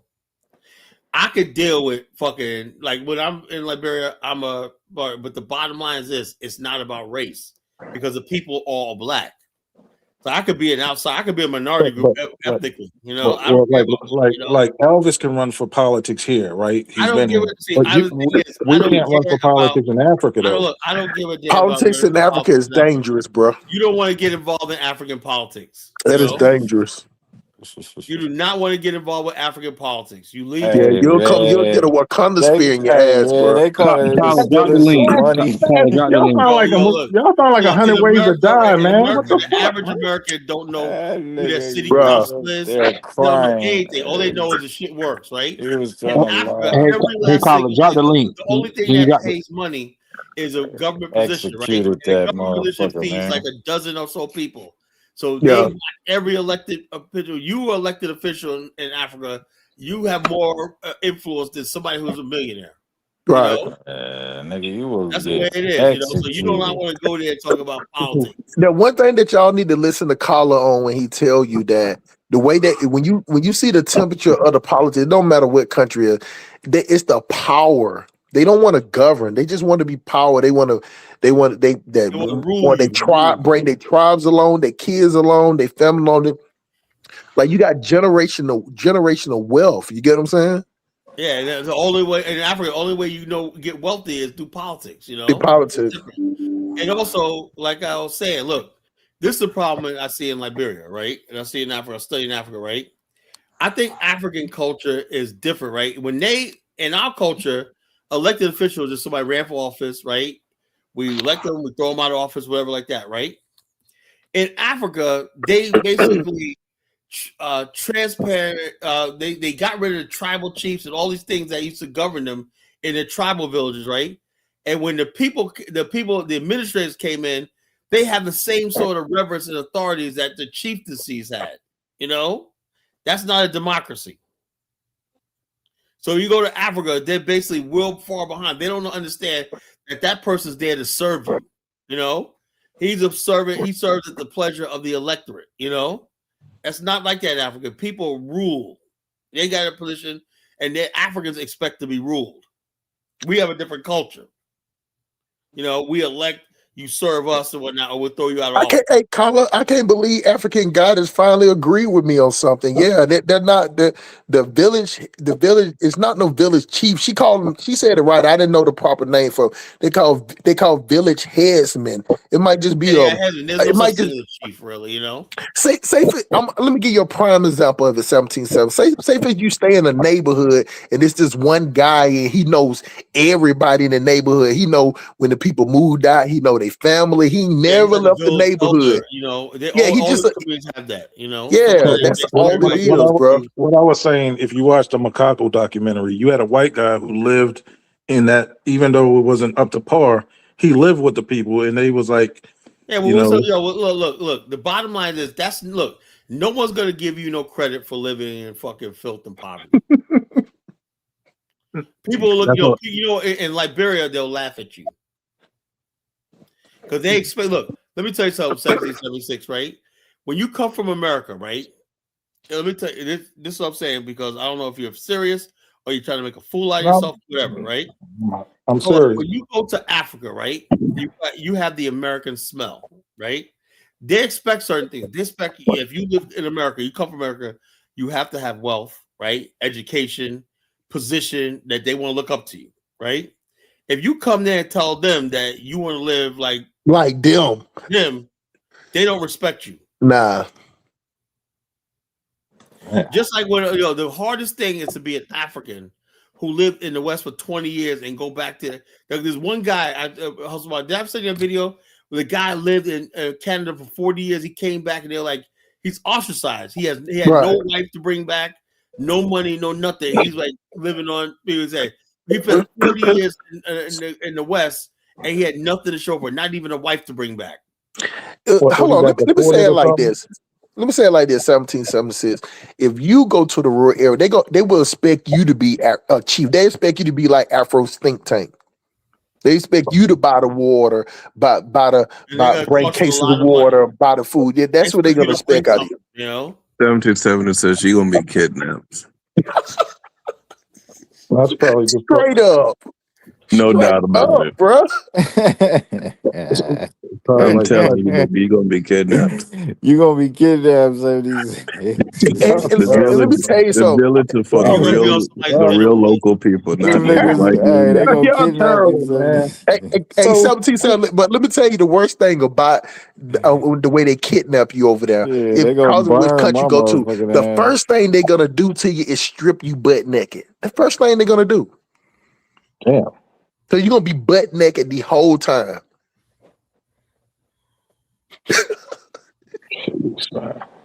They probably give you one of them phone. They probably give you one of them Nokias you have to literally press the buttons in the front for you to try to get it. I know, Jonathan. Jonathan, you saw Roots, right?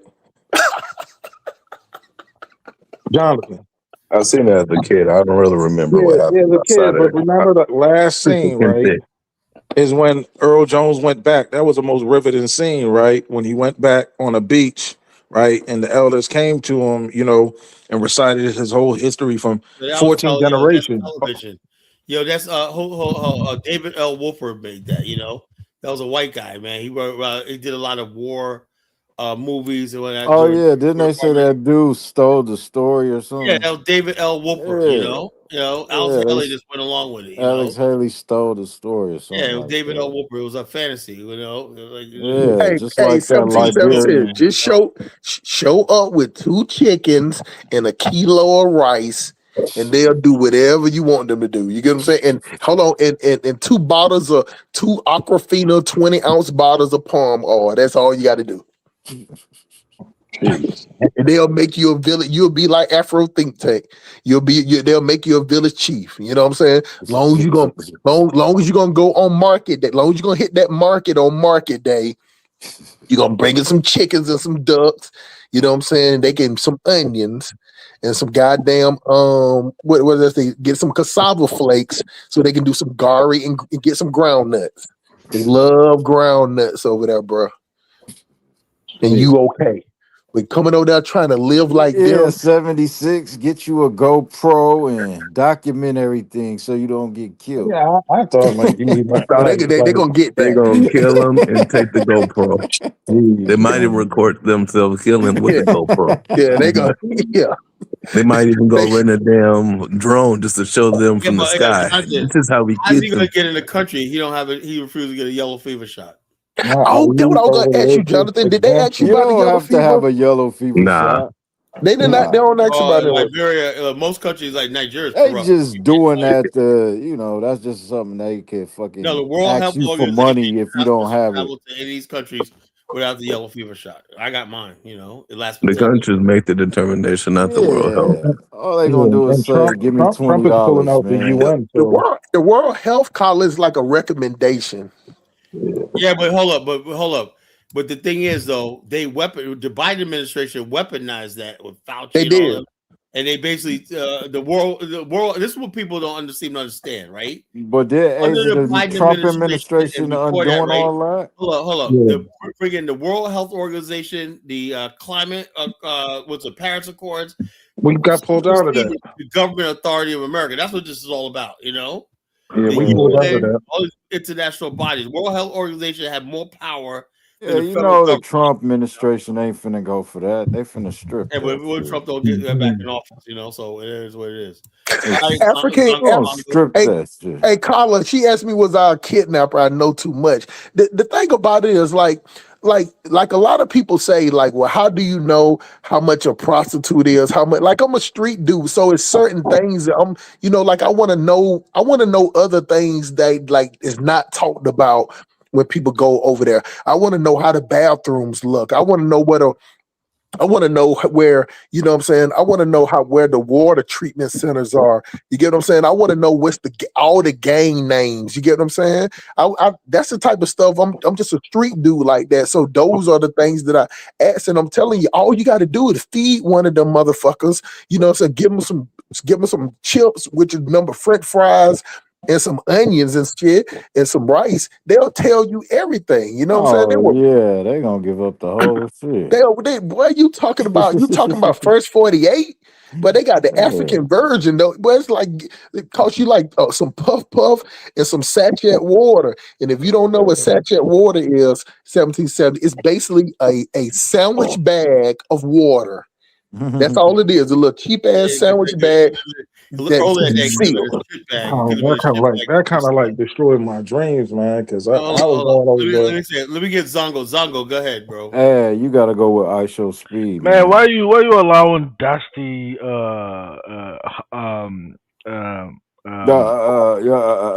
what's his name? Police lied to you guys, man. What am I lying about? I mean, you were saying like a lot of chiefs over there just wearing some dusty clothes. They ain't got no. That's not what I said. I said that every chief is not living in a mansion. So she corrected me. African Goddess said that some of them don't have chief. Every area don't have a chief. Some of them have headsmen. Yeah. No. I mean, it's not. I mean, I think they have hierarchy, right? Because a lot of the times you guys go, you tend to interact with like a chief of a local area. Because within the chief, there might be a chief of local area B, C, D, F, and there's a hierarchy of like the highest chief, which is called a king. Let's say if you go to Kumasi, for instance, you meet the Ashanti king. That is not some normal person can just get up and just go me? Yeah, well, that's what we're trying to tell 1776. Well, you can meet maybe an area chief, but now you can't just get up and just. That's what we're saying. And the area chief might just be a dude that just know everybody. And he's the man next to the man next to the man next to the man. He's not gonna get to that point. If 77 did that, man, that'd be comedy genius, man. Musa, go ahead, bro. What are you talking about? But this is the guy who messed me up is Musa, because Musa's made it seem like he went over there like he was joining a fraternity, you know, like 12-year-old girls. You know, no, he was dancing. He was living in they had shout out to the federal government. They stopped the marriage of those 100 little 12-year-old girls. Thank God. But they still gonna do it. Hey Musa, what do you say? You're blocked? Why you Musa, you're not blocked, bro. Yeah, Carla. I'm blocked from the chat. You know, it's very important. We reading your comment right now. No, black your nephew, man. You gotta black your nephew from the chat, man. From the comment. Hold on, I see your comment in the chat. You can see your comment. Yeah, I have to come up here and type it. So when I'm off, if I start writing something in the chat, then it's black. I can't see my own comment. What are you Hey, don't feel bad, Musa. I'm blocked from the chat. No, I don't feel bad at all. I'm just. What are you talking about? I'm just saying that you blocked me from the chat, so you got to unblock me. I mean, it's all good. And plus, we got your other account, your Mensa account, that Chimney Mensa account. No, that's not me, bro. Like you got your Tiffany account, and Mensa, whatever her name is. Those are not me. I swear to God, those are not me. Man. You got the Musa, can you woman explain account. the process of going from Nikes to flip flops? Like, explain to them the process of becoming like a part of the. 776, man. Listen. If you are really serious about tracing your roots, knowing your lineage, which ethnic group in Africa that you came from, the test I would recommend you to take is African ancestry. It's not 23andMe. It's not ancestry DNA. It's none of those tests. Take 1776. Musa already had prior experience in wearing flip flops in Haiti. He's just going back to his traditional roots. Crazy. And then Musa drinking bat blood. So you want to drink some bat blood with Musa? I don't drink none of that stuff, man. I'm pure, man. I don't eat none.